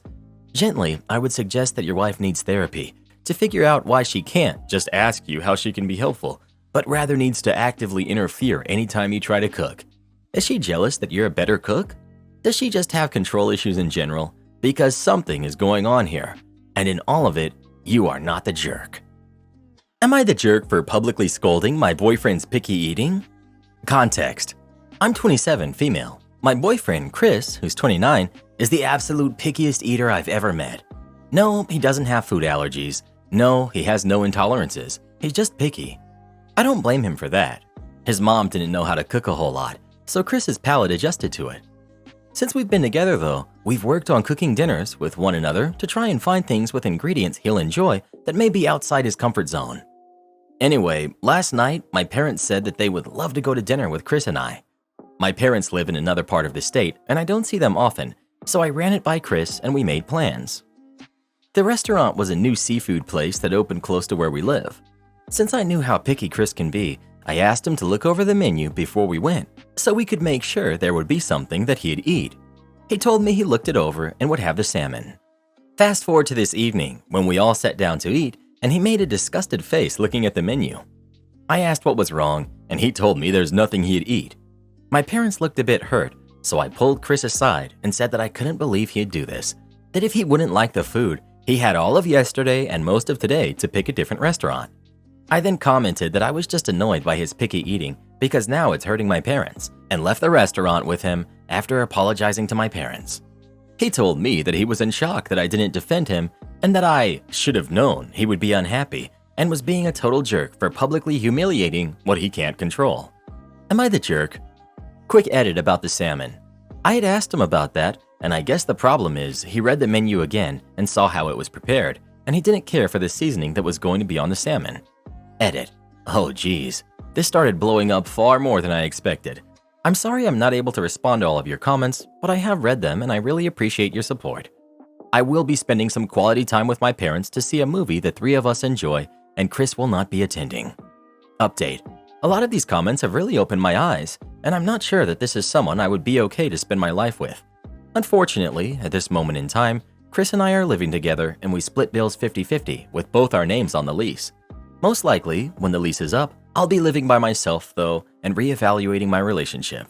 My parents and I also had a wonderful time with the movie last night, did some catching up, and guess what?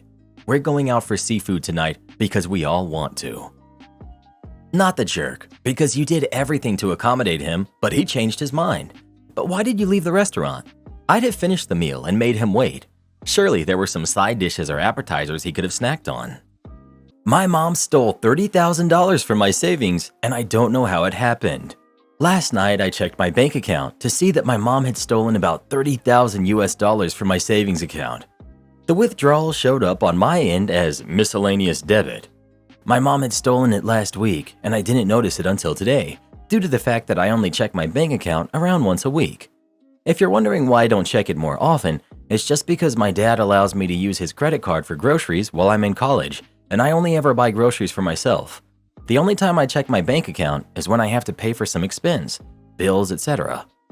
My mom and I have not spoken in more than a year due to reasons that aren't really important. I'm just emphasizing that we do not have a relationship. My dad also does not speak to her, only through lawyers. When I first left her house at 18, my mom gave me nothing, withholding my birth certificate, ID, etc.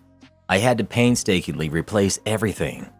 I finally was able to find a bank where I could open an account with the forms of ID that I could provide. I went to the bank alone and I opened a bank account. That bank account was opened by me. I was the only one who signed for it, and not even my dad had any access to it whatsoever. Of course, since I'm an adult. Fast forward to today. When I called the bank after seeing all the money from my savings account gone. This money I had saved up over the span of around a year, when my dad paid me generously while working for him. The bank revealed that it was my mom who took the money. The bank told me that my mom was a signer of my own bank account, and that my bank account was actually a joint account. This was a revelation to me as I opened this account on my own. I don't even know how my mom knew my savings account number, because again, I haven't spoken to her in over a year. They told me for this reason they could not file a dispute, but that I'd have to go to my local branch, which isn't local anymore since I moved away for college, to fix the problem, as they were the ones who transferred the money. Of course, I was just floored and confused. I asked how a joint account was made. They said that for a joint account to be created, both people had to be present. I went and made my account alone. I, of course, am going to have to follow all the steps after this, going to the original branch to see what happened, talking to the manager, closing the account, and I'm going to be switching banks altogether while this is being investigated. Can someone please tell me how my mom was able to do this? Was it a mistake on my end? How likely is it that I can get my money back? Edit to add information. My mom is a very powerful woman, and she's done things that are worse than this. I can't help but feel defeated already because she probably found a legal loophole. Update. So I took all of your guys' advice. First thing, I went and recovered my original physical documents from the bank at my dad's house. It's Thanksgiving break right now, so I was back in my hometown from school. I also looked at my original statements and saw that all of the accounts had only my name on them. This gave me so much hope that someone had messed up and I could get my money back. My dad took me to the bank with my cousin for moral support, and I spoke to the guy that had opened an account with a year and a half ago. What he told me made me feel like an idiot. My mom had opened a savings account back in 2011 where her and I were joint owners. Every time I was paid money to my checking, I was depositing it into my savings account. It turns out I had only opened a checkings account with that bank, and I was the sole owner of the checkings account, but the savings was owned by my mom and I. They told me, unfortunately, because of that, nothing she did was illegal, and I really couldn't do anything to get my money back. The reason why I didn't question anything was when I logged into the mobile portal they have, both the checking and savings account showed up, making me think that I had opened both when I had gone to the bank to open my checking. I was depositing money into this savings account with both my mom and I on it this whole time, and she was watching it build up so she could just take it all away. I'm disappointed, but there's nothing I can really do. I'm just blaming myself a lot, but like I said in my original post, I'm certainly not struggling with money, and so I'm blessed in that way. My dad has been really caring and supportive during this, telling me that it wasn't my fault and that she knew it was my money, so she shouldn't have touched it. This is all just a learning lesson. I'm definitely not making this mistake again. I think my dad blames himself for what happened because my mom became really bitter after their divorce. He offered to repay me all of the money on my mom's behalf, but I can't take that from him. It'll all come back eventually. Thank you for such good advice. I'm really grateful. I'm just gonna take this loss and choose to walk away. Just because she was legally entitled to withdraw the money from the bank does not make her legally entitled to the money. This can and should be a civil suit. It sucks to see manipulative parents get away with this crap. It's kind of a cut and dry case unless the mom can show she either contributed to the account or is in some way entitled to the money. Edit. I've worked in banking for 12 years. This is absolutely correct. OP should go public with this. Air her mom's actions so everybody knows exactly what she is. Man, it must be nice to be able to shrug off $30,000 as it'll come back eventually. Yeah, I'm guessing the fact that she saved that money in 1 year while working for her dad had at least some impact on the fact she didn't even realize what bank account it was in, and ultimately is pretty blasé about having lost it. My mother tried to trick me into joining my sister for dinner after she tested me around her husband. My sister recently got married. It's been about 3 to 4 months. I didn't really see much of them after the wedding, honeymoon, and then back to work. But once a month our family all gets together and my parents host a huge feast. Since this took place a week ago, it was for the month of August. During this dinner, my brother-in-law was being extremely weird towards me. He was complimenting my body, ignoring my sister and just straight up acting so strange. It was completely unexpected for several reasons. One being his wife was sitting right next to me. Two, he's only been married for a few months. Also, he's just never spoken to or about me like that before. I felt really uncomfortable, and I'm sure it transpired to the rest of the room because what the heck? Except it was weird because nobody was pointing anything out. I was extremely confused and just wanted to leave. I left early, but when I got home, I felt so icky. I don't even know how to describe it. I decided to message my sister and let her know his behavior made me uncomfortable. I told her that it was also concerning he felt comfortable enough to say these things in front of my parents and brother. I explained that if she didn't feel comfortable being in the middle, I wouldn't mind explaining this to him myself. His behavior was so unnerving that I FaceTimed my boyfriend who was away for work in the US. I told him it was weird and how suddenly my brother-in-law's behavior towards me went from that of a sibling to this horribly uncomfortable situation. He was upset, and rightfully so. My sister didn't respond to my text until the next day. She asked to meet up, so I did. I was expecting her to be upset and to have him apologize for what he said. Instead, she admits that it was all a test and I passed it.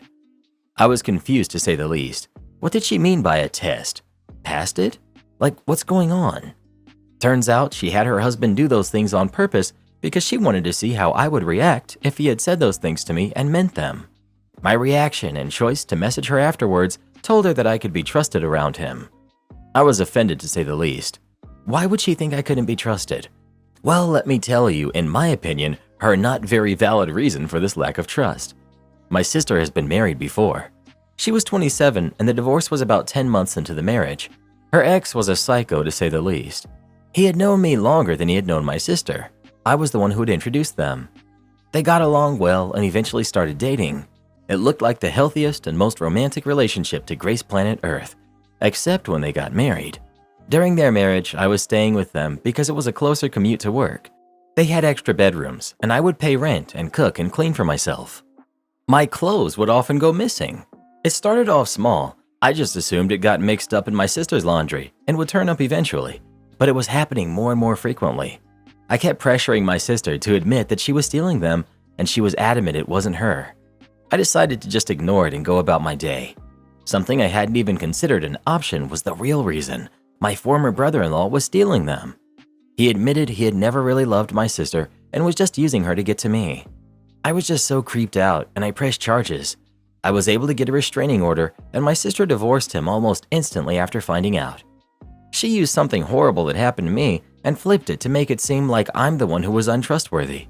She claimed I must have strung him along for him to think like that, and the test was to just prove that I wasn't doing it again. Safe to say, I was extremely hurt and angry by her response, so I told her to never speak to me or contact me again if that's what she really thought of me. My family found out and for the most part agrees that her behavior is crazy, but my mother stood by her actions and said my sister was just trying to protect herself from being hurt again. I told her if she had just been honest with me from the start, I wouldn't have been as bothered. There's a right way to approach things and a wrong way. This isn't just wrong, it's also crazy.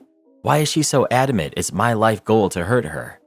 I didn't know that her ex was going to turn out crazy like that, so why am I being punished? She claimed I should have had some indication he liked me, but he really made it seem like he was head over heels for my sister. How am I supposed to know what's going on in someone else's mind? Anyway, the family dinner was earlier for this month as it was the most compatible date for everyone's schedule, yesterday. I told my parents to expect me not to show up if my sister and brother-in-law were going. It wasn't even because I refused to ever speak to her again. I had just said that because the situation was so fresh, I told my mother I would apologize when I had cooled down a bit. It was just difficult to face them when they made me feel like a horrible person for a situation that was out of my control. My mother assured me my sister wouldn't attend, so I agreed to come over. When I arrived, they were both there. It felt like an ambush, and it sort of was. My sister demanded I apologize for my reaction because it was my own fault it happened in the first place. I can't lie, I snapped. I told her she should remove my number and the title of being my sister if she really felt that way. I just need advice because therapy isn't scheduled for another 2 weeks, and I feel like I just dreamt a soap opera storyline. I feel kind of bad because I do understand my sister had her trust completely broken by her ex, but I feel like that distrust shouldn't be aimed at me, but the person who actually caused it. and I was the one who introduced her to the jerk in the first place, so I feel guilty for that already. I was just about healing from her former marriage, and now this one is also putting me in a very uncomfortable position. With my sister, my brother-in-law, and my own mother. Any advice on how to tackle apologizing, getting my sister's trust back, and showing her I truly just want the best for her? What were your father and other family members doing during this charade? Why didn't anyone speak up for you or have your back? Really creepy. You deserve to be treated better by everyone who was there. OP. My dad wasn't pleased with what my brother-in-law had said during the August dinner. Then when he found out the plan, he forbade him from entering the family home again. My mother lied and said that he wasn't invited, but they showed up anyway. Apparently, he was livid and threatened to call the police if they didn't leave. I left after I said what I said, so I don't know what happened, but my brother called me and told me everything that went down from when I left the August dinner and this month's dinner. Stop. You have absolutely nothing to apologize for. What they did to you was completely messed up. Who even comes up with these things? So this entire time she's had this home-wrecking image of you? That's so hurtful. They owe you an apology. OP, this is what hurts the most. She really thinks it's my life goal to cause her misery. It's so exhausting. I miss my sister from before all of this crap happened. The one who loved and trusted me above anyone else. Update. A lot has happened the past couple of days. I've tried to read all the comments and take everyone's advice, and this has been the outcome. I lost a sister and a mother in 2 days. It's heartbreaking more than anything. I had to meet up with everyone. My boyfriend came with me, so I had support during the conversation. Honestly, it was hard to look at any of them for the way they treated me. I'm so thankful to everyone opening my eyes to the crazy behavior exhibited in the first part of this story. In front of everyone, my mother admitted to knowing about the plans from the start. Sister confided in her and she agreed it was a good idea. She supported her son-in-law openly harassing me. I'm in complete shock, and it just hurts so much knowing she would condone this, considering she knows how much I was affected by the first husband. She knew I was having a difficult time in therapy. It took me a long time to trust people again after that, and I feel like once again my trust has been broken.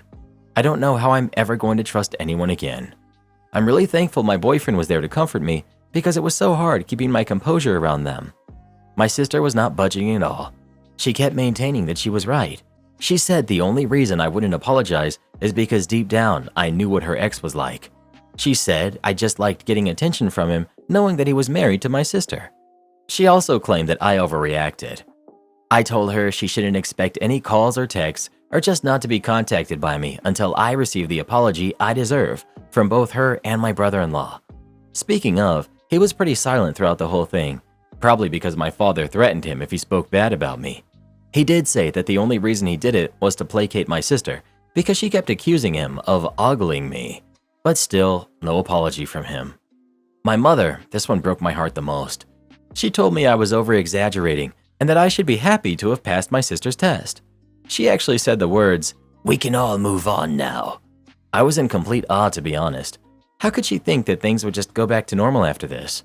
I asked why she was supporting such delusional behavior, and she said it was because she loved my sister and wanted her to be happy. I asked her if she loved me as much as my sister. She said yes. It seemed hesitant, but I don't want to read too much into that. I told her I wanted an apology for her schemes. She refused, so I gave her the same conditions I gave my sister and brother-in-law. Until I get an apology, I simply am not speaking to all three of them. As a result, I also probably have to go low contact with my brother and dad because they both live with my mother. I mean, I'll hang out with them outside and without the presence of my mother, but if she'll let them is the question. I know some of you suggested spending time with my boyfriend's family on holidays and occasions. I haven't met my boyfriend's family because they live in the US, but after this situation, I've taken 2 weeks paid holiday for the end of this month and he's taking me to meet them for the first time. I hope it goes well because they might be the only family that I have now. My therapy session has been moved to tomorrow because I requested an emergency appointment. Wish me luck. Deny me a raise because you want to steal my husband? Enjoy unemployment. Many moons ago, think early 2000s, I worked for a small tech company in the Midwest. I started out as a customer service rep. My husband also worked there in a higher level position in a different department. There was an office manager there who did not like me at all when I got hired. She originally was a billing rep and got moved to the office manager position when the original one who hired me quit. As an added note, her brother also worked there in the same department as my husband. I was pretty much a model employee. My stats were great, I was always on time, and customer feedback surveys were always glowing when I was on shift. However, it seemed like she had it out for me because she was always trying to find something to nitpick about my performance. I divulged all this to my husband, and he admitted that prior to us getting together and before I was hired, she had expressed interest in dating him, but he rejected her. I complained to the owner, but he pretty much just shrugged it off because she had been there forever and he didn't want to rock the boat. Come performance review time, and she gave me a terrible review and a tiny raise, along the lines of everyone else on the team getting 50 cents to $1 per hour raise, and she gave me a nickel. About 6 months later, there was a big shakeup in the company, and the general manager and 2 higher-level people from my husband's department left to work at another company who did the same type of business. Shortly thereafter, a couple big accounts my boss was pursuing ended up going to the other company. Thinking that perhaps information about the accounts he was trying to land was leaked to the other company, he sent a couple people home with pay for 2 days while he investigated, including the office manager who hated me. On day 2, he met with the team and confirmed that there was no leak, so he would be bringing the workers back in. Cue petty revenge. I had found the office manager's blog some time ago, and she had been posting frequent updates since the shakeup. When she was sent home, she posted multiple updates about the situation, including how she figured the owner would mess up payroll, not pay taxes, and get in trouble with the IRS. She also posted some pretty nasty things about the owner. She did make a feeble attempt to keep it anonymous by spelling everyone's names backwards and making up a fake name for the company, but it was very clear it was her and our company she was talking about. After the team meeting, I asked to meet with my boss alone and showed him all of the posts. He dug in and found even more stuff she had written, including how she couldn't stand me and wanted to get me fired. I hadn't even seen that post until then. I couldn't contain my grin when she returned to the office, only to be told to pack up her stuff and go. Within a year, I had a big pay bump and a promotion to management, and I assume she's off somewhere making people miserable. Am I the jerk for refusing to help my sister out when I'm the only person in our family she lives close to and she has kids? I, 31 female, have not spoken to my sister in 10 years after she had an affair with my ex. I was with my ex from the age of 15 until we were 20. My sister was 19 at the time, and the affair had been ongoing. Most likely, they started the affair not that long after my sister turned 18. My ex was the same age as me. My ex proposed to me while we were together. My sister was helping with that and encouraging me to marry him before he proposed. This was so he would be around and they could keep hooking up. We got engaged, and a few months later, my sister told me I couldn't marry him because she was pregnant with his baby.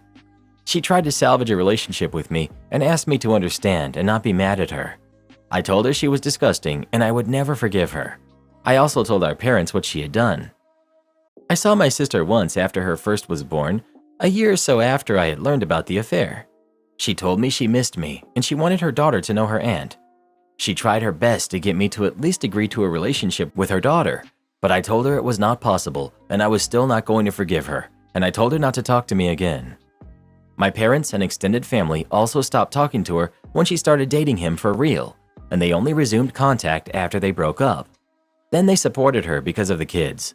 My parents couldn't bring themselves to turn their backs on their grandkids or to sever the relationship forever.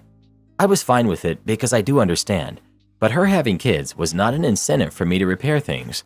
I'm now happily married and a mom myself. A few weeks ago, my parents called and told me that my sister has been living 20 minutes from me for the last 2 years. They know I don't want to talk about her, so until this point, they had not. She moved out of state for a job, and then she lost the job, and her landlord had told her she needed to be out in 60 days because he was repurposing the house. Without her original job, and with no support network here, she had turned to them. She didn't want to pull her kids away from the place they were used to now, and so my parents decided I should be the one to help. They told me I could help her by putting her in touch with people for a job and maybe another rental. It would be so amazing. They wanted me to step in before the 60 days was up. I refused to help, and I told them I will never do a single thing for her again. They pleaded with me to reconsider and told me to think of the kids. They asked me if I really hated my sister that much, and I said yes. I told them it was bad enough of her to be the affair partner, but to encourage me to get engaged and help him plan it while they were cheating behind my back was such a low thing to do. I said the fact she stayed long enough to have another kid with him also showed how little she really cared about me. They told me to be a better person than this. Am I the jerk?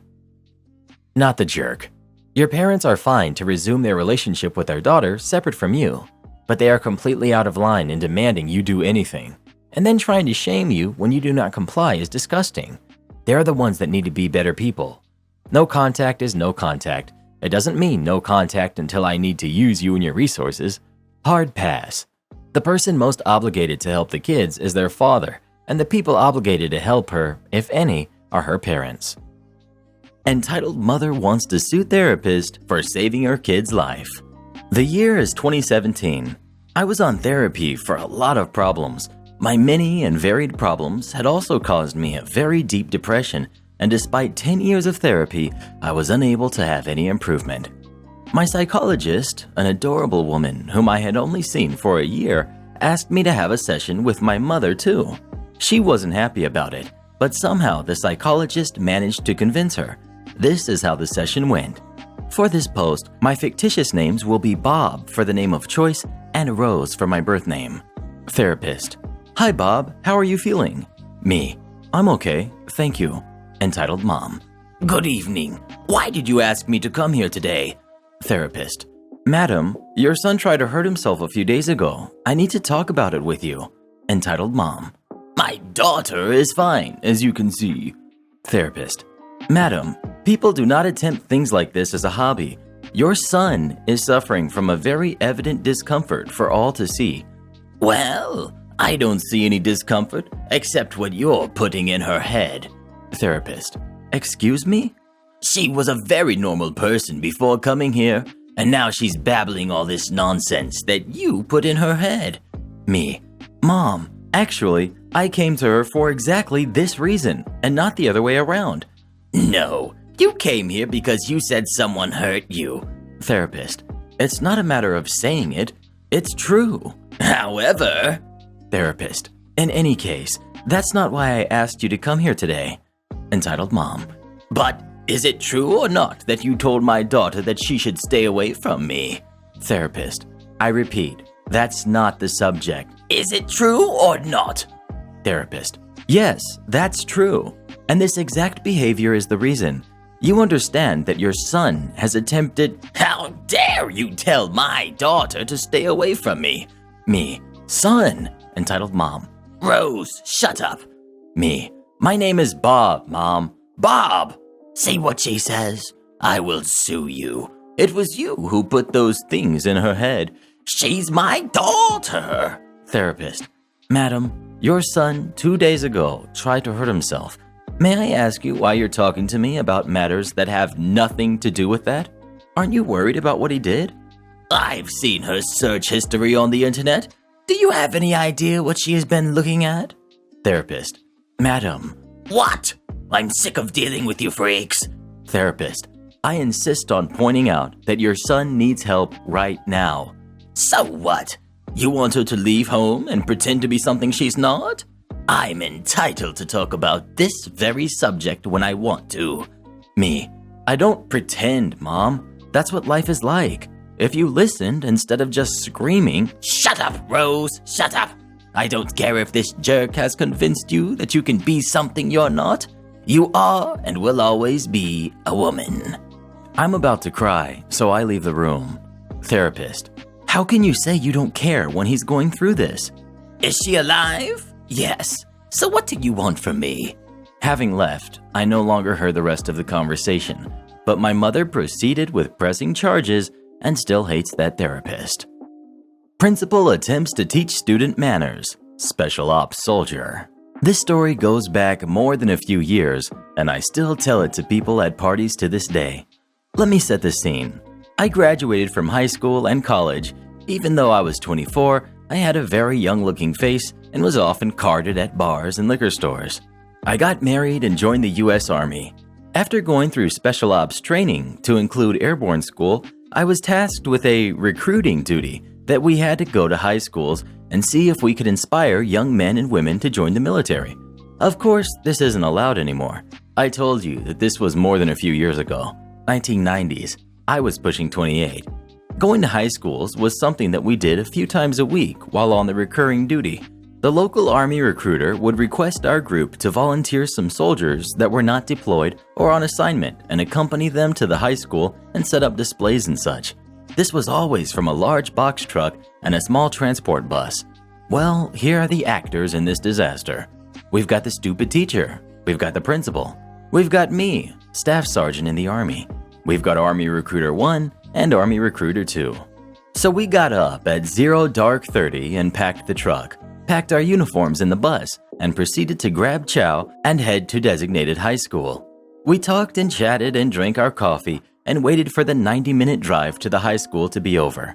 We arrived, and since we were going to be doing work, we weren't allowed to be in dress uniform with beret and all, so they allowed us to be in jeans and sweatshirts. Now I remind you that I am young, in shape, short hair, clean-shaven, and with a young baby face, even at the ripe old age of 28. After the displays were put together, the extension cords taped down, and we were hanging out waiting for our presentation. Some of us went back to the bus to grab some coffee, and I stepped in front of the box truck to have a smoke. Hey, it was the 90s and it was the time. Smoking and coffee was the vibe in the military back then.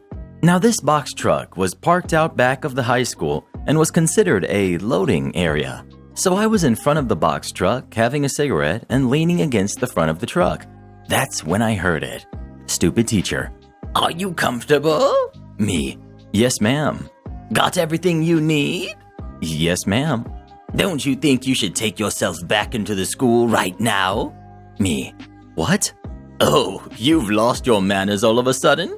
Get your butt back inside that school right now. Yelling in a high tone that would have upset every dog in the country. Me. Ma'am, I'm not. Oh, yes you are. Me. Ma'am, I'm trying to explain. If you will just. Stupid teacher cuts me off and grabs my arm. I said march, young man, before you regret it. Me. Get your hands off me. You should know better. Pulling out of her grip.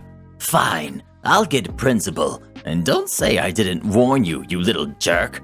I was shocked at her behavior. This wasn't a big school, maybe 800 kids in a rural area. So I proceeded to finish my cigarette, my coffee, and I heard footsteps and yelling. This was enough to get the attention of the military men and women in the bus and the kids running laps on the field and the kids inside the classrooms on that side of the building. I mean, I was wearing dog tags under my shirt and a wedding ring. Really? Stupid teacher. He's over there.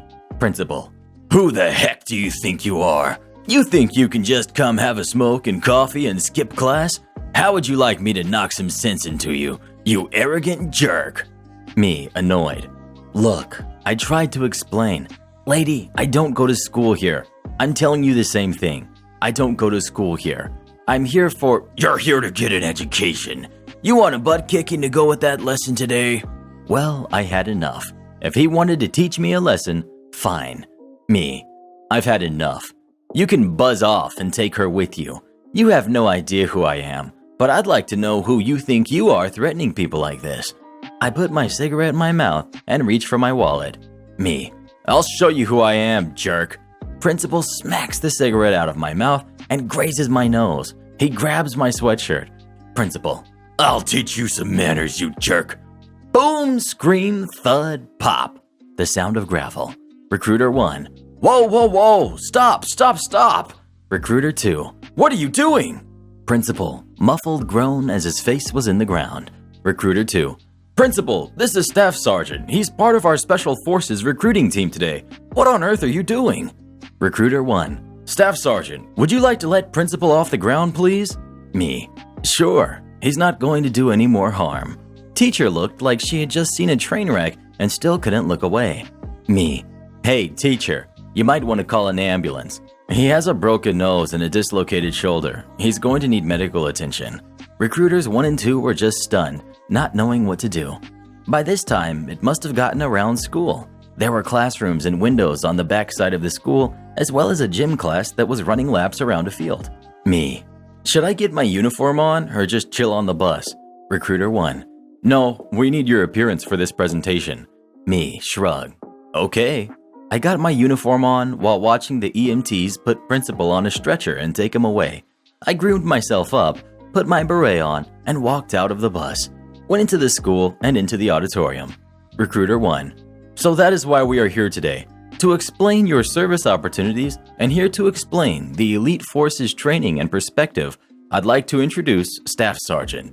Thunderous applause and standing ovation. We were all a bit confused. Standing ovation? We thought it was for the beret.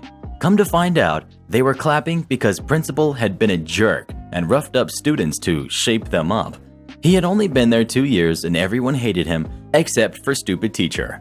Another teacher heard that Principal had gotten his butt handed to him and told us it was the talk of the school, like taking out the bully on the playground. He said it made his day. He wasn't principal very much longer after that. He took medical time off and then left the school system to take a job at another school out of state. I heard from recruiters 1 and 2 that the next year, when they went to do their presentation, they asked who we were going to rough up this year. They had a math teacher that everyone disliked. This was in jest, only a joke. I still remember the look on Principal's face as he thought he was picking on a student and grabbed a member of the U.S. Army Special Ops. It was a mix of confusion, fear, and the classic, "What the heck is this?" Then being put into the ambulance with his tail between his legs. I'm generally not a violent person. After being in the U.S. military for over 15 years, I would rather walk away than get physical. But that one incident, yeah, he had it coming. Karen got what she had coming. Characters. We've got me. We've got Ross, the big boss, the manager from the company/client. We've got Karen, the service manager, conveniently named Karen. We've got Greg, good guy Greg, my colleague, the one who messaged me today. Story. I was on a conference call with Ross, Greg, and some people from a different site. Me, Ross, and Greg were all sitting in a different location in the building. It was one of those meetings where you listen for an hour and only speak to say bye at the end. I had my noise-canceling headphones with microphone on, which had the company's logo on it. Ross gave it to me when I signed the contract with the company, as it was a leftover from the Christmas presents they all got. Suddenly, Karen yanks the headphones off my head and starts yelling. Karen, "Answer me instead of listening to music, you weasel." I just sat there with my mouth open in shock, as I hadn't seen or heard her approaching me. Karen, "And who the heck did you steal these headphones from? They are for internals only." Me, but they're mine. Due to the initial shock, I couldn't find the words to explain I got transitioned to internal when she was on her month-long holiday in December, and clearly she didn't get the memo. Karen, "Stop lying to me, jerk. Consider yourself fired." Me, finding my composure back. "You can't fire me. I don't work for you. And even if I did, you have no right to talk to me like that." At this point, my phone beeped. I glanced at my screen and I saw a message from Greg. "You are not on mute. Ross and me can hear the whole thing." Karen, "You are a lying jerk, and stop looking at your phone when I'm talking to you." Me, "I don't work for you anymore, and if you keep talking to me like that, I will call security to have you removed." "Who the heck do you think?" She was interrupted by her own phone ringing, which apparently was a call from Ross. She answers her phone with all the fake jolliness she could muster after her tirade against me. But after that, all I heard her say was, "Oh, no, sir," and "Yes, sir." Maybe I have to note that Ross, my manager, was the most senior manager on our site and therefore also the country manager, who signed the contract with my old employer for which Karen worked. This was the only time in my life I saw someone age 20 years in a mere 15 seconds. Her face shifted from red to white as if someone flipped a light switch. She hung up and left without saying another word to me. Later, I found out people had complained about her behavior before, but now she was caught red-handed and my manager made sure her services were not needed anymore. She also got fired from my old employer as the company was their biggest contract and they couldn't afford to lose it due to Karen's actions. In some way, I have to thank her though, as I haven't had any problems with shutting down someone ever since that event. Entitled Mom will do anything to obtain her son's favorite newspaper. A few months ago, I worked as a paper boy. As the name suggests, my job was to deliver papers in the morning, usually from 6 a.m. to 7 a.m. Prior to the event I'm about to describe, a woman had been standing outside her house to smoke at around halfway through my round, usually staring at me as I rode past on my bike. I had never seen this lady before. It's important to know that I was delivering paid papers, so there were specific houses to deliver to. instead of delivering to the entire road. On the morning of the event, I'd woken up as usual, dragged myself out of bed and onto my bike, picked up the papers, and started to deliver. Everything went as usual until I reached the woman I described earlier. This time, she approached me. "We've got entitled mom, we've got the kid, and we've got me." The entitled mom approaches me and my bike as I walk up to the house beside hers to deliver a paper. Entitled mom: "Hey, you got any spare Daily Mails?" A British newspaper, tabloid. Me: "No, I've got the exact amount I need, no more." "Well, that sucks." Me: "I don't see how." "You don't suppose I could give you a couple quid and you could give me one?" Quid equals pounds, basically the equivalent of bucks in the US. Me: "I'd lose my job, no chance. You could always pop down to the newsagents to get one." "Don't you understand? I need one now. Newsagents is half an hour walk away." Me: "So? I'm not losing my job so you don't have to walk for half an hour." The entitled mom starts to get angry. "Listen, my son loves reading his mail," referencing to the Daily Mail newspaper I mentioned earlier. "My car's messed up and I can't be bothered to walk. All you have to do is give me one and you get 2 quid for free." Me: "Seeing as I get decent pay, above 15 pounds a week, I think that won't be necessary." Entitled mom begins to walk towards my paper bag. Me: "Hey, back off." Entitled mom is shouting now. "You've lost your chance at 2 quid. It was your choice and you threw it away." As with the rest of the street, she's woken up her son. She and I argue for around 30 seconds with nothing said of note until her son comes to the doorway. He looks around 4 years old, which is most definitely not a suitable age to be reading the Daily Mail at. Kid: "Mummy, where is my breakfast?" Entitled mom, red-faced by now: "Go inside, now." Kid looks like he's about to cry and reluctantly trudges inside. Me: "Nice job." Entitled mom: "Shut up." Me: "Have a pleasant morning." I cycle away and finish my deliveries, around 10 minutes behind my usual time. I know usually people want some sort of righteous ending or she gets arrested or sued for X amount of money, but literally nothing happened after this. All I got was a bad taste in my mouth for the rest of the day, and all she got was an irritated kid at 6 a.m., which she most likely deserved. Karen mistook me as an idiot. Okay, so in this story I'll give you some background. I'm 18. My brother-in-law is the owner of the hotel in this story. There's a restaurant in the hotel too. This hotel is located in Kerala, India, and this was a tourist season, so the place was full of tourists, including Americans. Characters: we've got Karen, we've got my brother-in-law, we've got the general manager, we've got me, and we've got the waiter. My brother-in-law and manager were having breakfast in the restaurant. Sitting next to us is Karen, tanned, a tourist, and also not a resident of the hotel, obviously only there for a meal. My brother-in-law gets up from the table to go do a few things outside the hotel, but would be back in half an hour. General manager joins him.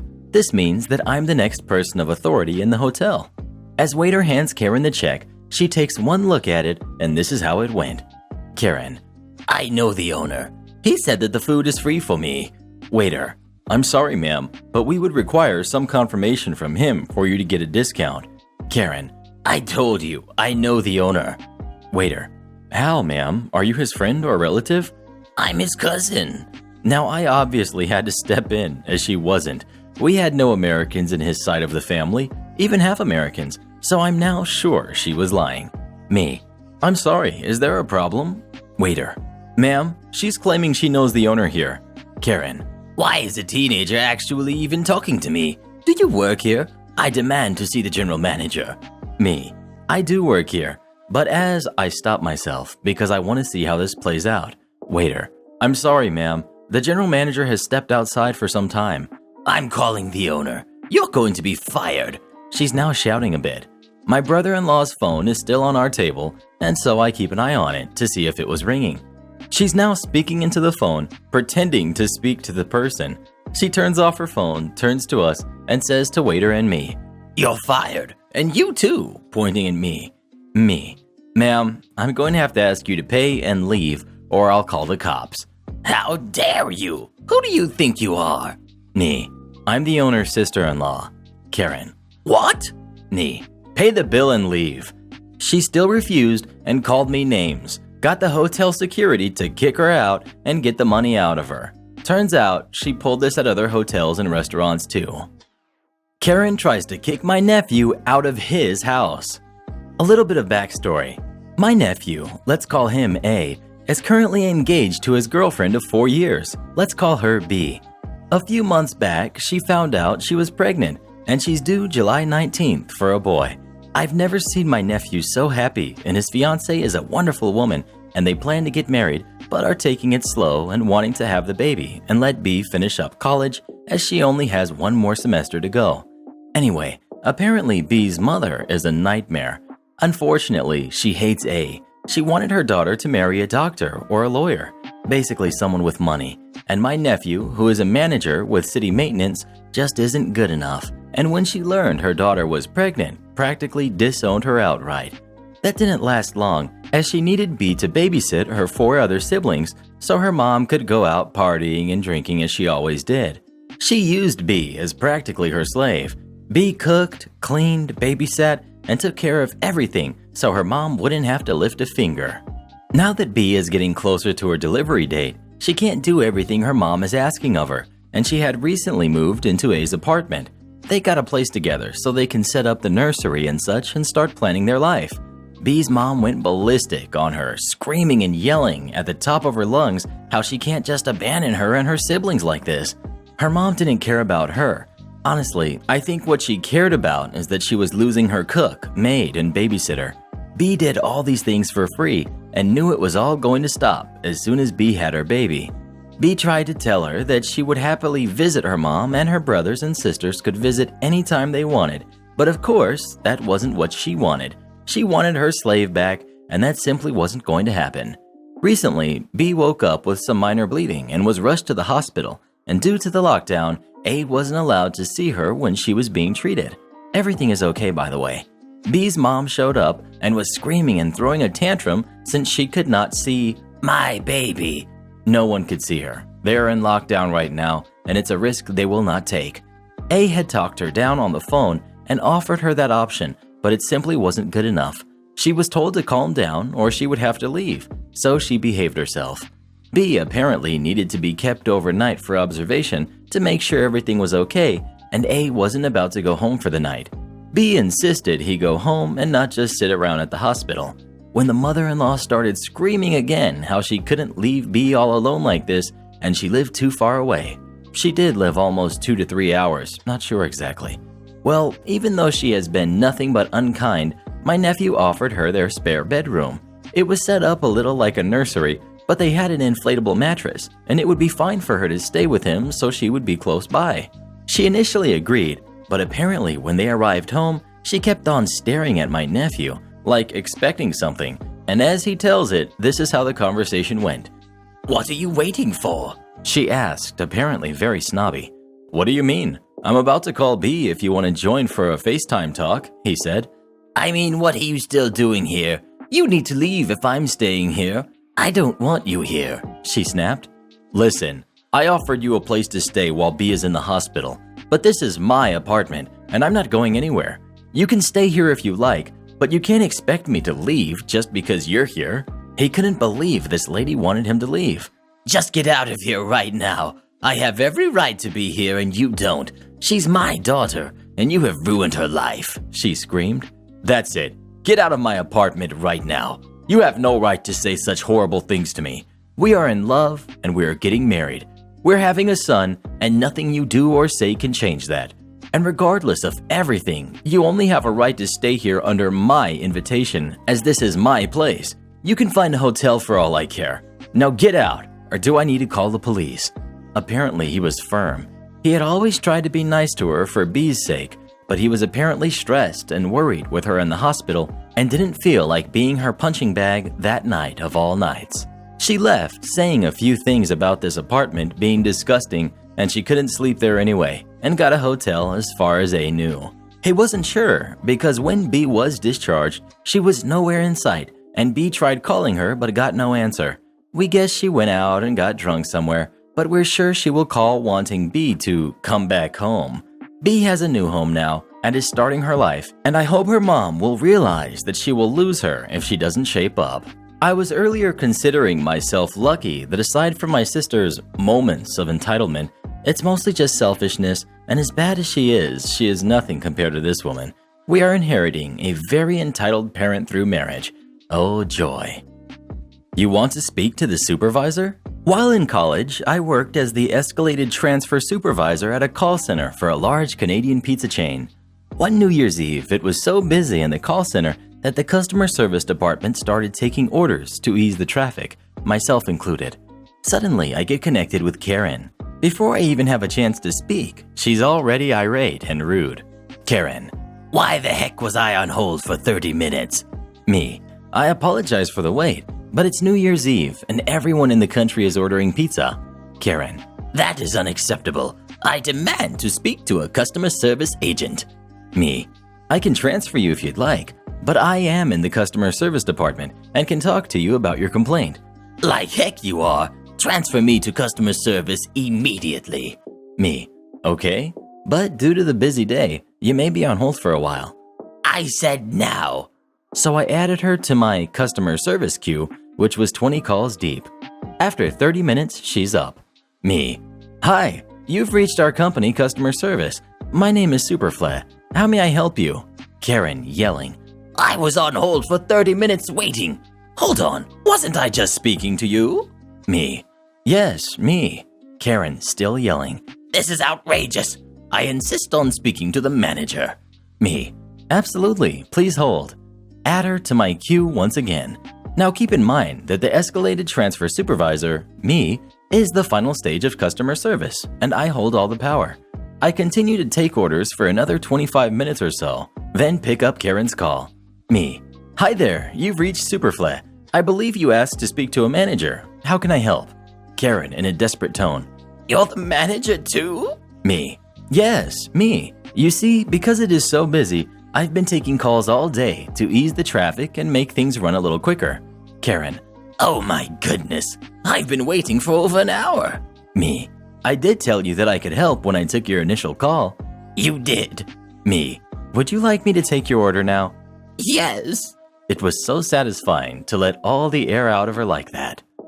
Entitled mom wants my sister fired because the fryer is out of order. This isn't my story, but one my sister told me that happened to her. My sister is 17 and is working her first job at Sesame Place. This was her third day on the job, and she had completed her work training the day before. She's a hostess at one of the restaurants inside the park. Sometimes she will do her hostess job, and other times she will go into the kitchen to bake funnel cakes and stuff like that. She wants her college major to be culinary. This is the cast of the story. Entitled Mom, we've got Polite Kid, we've got Poor Dad, we've got My Sister, we've got Clumsy Manager, and Cashier. The fryer that day used to make funnel cake went out of order, while Polite Kid placed his, just so you know. Also, this isn't a 0 to 100 stereotype story, as the woman was already ticked off before walking into the restaurant. Polite Kid arrives to the counter, and the following dialogue occurs. Hi, can I please have 2 medium cakes, a small Sprite, and a large funnel cake? Cashier: Yes, buddy, I'll get that for you now. That will be this much. I don't know the amount. Okay, here's my mommy's card. Polite Kid puts pin in card reader. Polite Kid gets all 3 drinks and is told that my sister will bring them the cake in about 5 minutes. Right after the order is placed, the fryer used to make the funnel cake breaks, as in the tube that takes the used oil out of the fryer got clogged and they had to unclog it. My sister went out to Polite Kid's table to let them know what had happened. Sister: Hi, I just came to let you know that the funnel cake will be a bit late because of some issues with the fryer. If you would like, I could give you 3 a free refill while you wait. Poor Dad: Sounds good. As long as we get our cake, then you... Surprise, surprise. Entitled Mom turns on ghetto mode. What you mean we ain't getting our cake? Give me my money then if we ain't gonna get it. Polite Dad: Yo, babe, she said that it's coming a little late. Not that we aren't getting it. I said give me my dang money now, or I'll get your jerk butt fired. Now, where's your boss at? You gone! Mind you, this is my sister's first day on the floor and never worked a job before, so she didn't know how to react, and she was tearing up and apologizing to them over and over again and getting 2 different reactions, one from each parent. Luckily, the manager hears the commotion and storms out to the dining floor and slams a $10 bill on the table. Here's your refund. Now get the heck out. I paid? Amount less than $10. For the cake. Why are you giving me more? So you can shut up and leave. You mess up every employee's day that works in this restaurant, but you ain't messing with my new employees. Look at her. You ruined her day with your BS. You gone. Security will show you the door to leave the park. You're not welcome back here anymore. The manager wasn't taking any crap today. Within 5 minutes, they showed up and escorted the family out of the park. 2 days later, poor dad calls my sister's restaurant to apologize for his wife's behavior, how the park was supposed to be polite kids present for moving on from kindergarten to 1st grade. He also joked about if the funnel cake was ready yet. Entitled parent trespasses on our property after dark and gets bitten by our German Shepherd. I had a very large, very protective German Shepherd named Kaiser. We never trained him to be protective, but he was naturally so.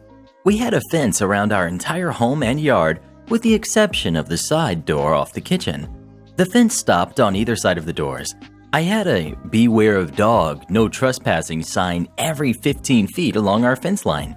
People who knew us knew to come around to the side door. This system worked beautifully for 10 years. We've got our entitled person, we've got myself, and we've got our Karen. I should mention that entitled person was friends with my brother. He had been to our home on a few occasions, but always with my brother. Kaiser loved my brother, so Kaiser was okay with entitled person being there. My son had a for sale sign on his truck, and his phone number was listed as well. He had had several inquiries, all by phone. Because those people can read, apparently entitled person could not. I was home alone one night. I should mention we had 5 dogs. Kaiser was outside. All 4 other dogs were in the house, being lazy and sleeping in various spots. It was dark outside and all the lights in my home were off, but my bedroom light towards the back of the house. It looked as if no one was home. This is important later. About 6:30 p.m., my phone rings. I see Karen's number pop up. I only have her number because her husband, who is a nice guy, is our mechanic. Me. Hello? Karen. Your dog bit someone. Her voice was a highly judgmental and an almost Karen-like manner. I jump up in a panic to see if somehow my dog got out of our fenced yard. Gate is latched and locked. I see Kaiser laying on the porch. He looks sleepy and relaxed and wags his tail at me and lays back down. My sweet baby boy, watching over us like always. I am relieved to see him inside the yard and gate still closed. Me. What? How? All my dogs are home. I don't understand. Karen. No. She literally starts every sentence with Entitled person went to your house to talk to your son about buying the truck, and Kaiser jumped up and bit him. His hand is torn to shreds. Me. Why was entitled person even trying to come in my yard? I have "Beware of dog, no trespassing" signs everywhere. Plus, my gate is locked. This makes no sense. Karen. I don't know, but his hand is pretty bad. He wants to know if your dog has all his shots. Me. Does entitled person have all his shots? I let her know I have insurance, and if entitled person needs to see a doctor, he should go ahead, but I would also be reporting the dog bite and the trespassing onto my property. I have to, for the sake of my insurance company. At this point, I am more than a little annoyed. Dog bites are serious accusations. Karen. He doesn't want to go to a doctor. That's why he came to me. She used to work for a vet. I've cleaned his hand and wrapped it up. We just want to make sure Kaiser had all his shots. Okay, whatever. I reassured them that he was up to date on all of his shots and could show his records if needed. I saw entitled person a few days later, and his hand was a gauze-wrapped mess. I asked him how he was doing and asked him what on earth possessed him to come to my house after dark when I have all the signs up warning of an aggressive dog and not to trespass. Entitled person. Well, I wanted to talk to your son about his truck. I've been to your house with your brother. Kaiser liked me, okay? I thought it would be okay. I tried to open your gate, but it was locked. So I reached inside to see if I could unlock it, and Kaiser came out of nowhere and bit me. He said he never heard Kaiser and never saw him. He just felt the bite. I don't know if he is an entitled person for assuming he did not have to follow our clear warning signs that have been on our fence for 10 years that he sees every time he drives past our house, or if he is just a stupid person. My dog was doing his job, protecting his family. Keep in mind, this man is drunk by 10 a.m. I don't believe I've ever seen him sober. Nothing more came of this situation. Entitled person stayed clear of us after that. He did eventually buy my son's truck, but his check bounced, so we took it back. The guy really is an idiot. Rest in peace, Kaiser, you brave, precious, loving, protective beast of a dog. You saved us so many times. Thank you for reading. Karen judges me for being single and demands I get married. I, 45 female, went to a wedding a few weeks ago where my cousin, who's 55 female, was talking about how she wishes that I would get married. I've heard the struggles of her marriage. She cheated and he took her back. They do everything he wants. She's given up her hobbies and learned to enjoy his. He controls the money and she works part-time and she could never afford to live on her own, etc. And for 20 years, I've heard how I should get married.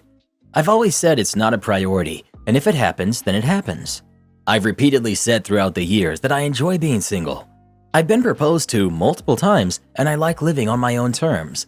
I can embrace my hobbies, which are expensive, have a great job, live on my own, have great friends, I travel, and I've had great long-term relationships.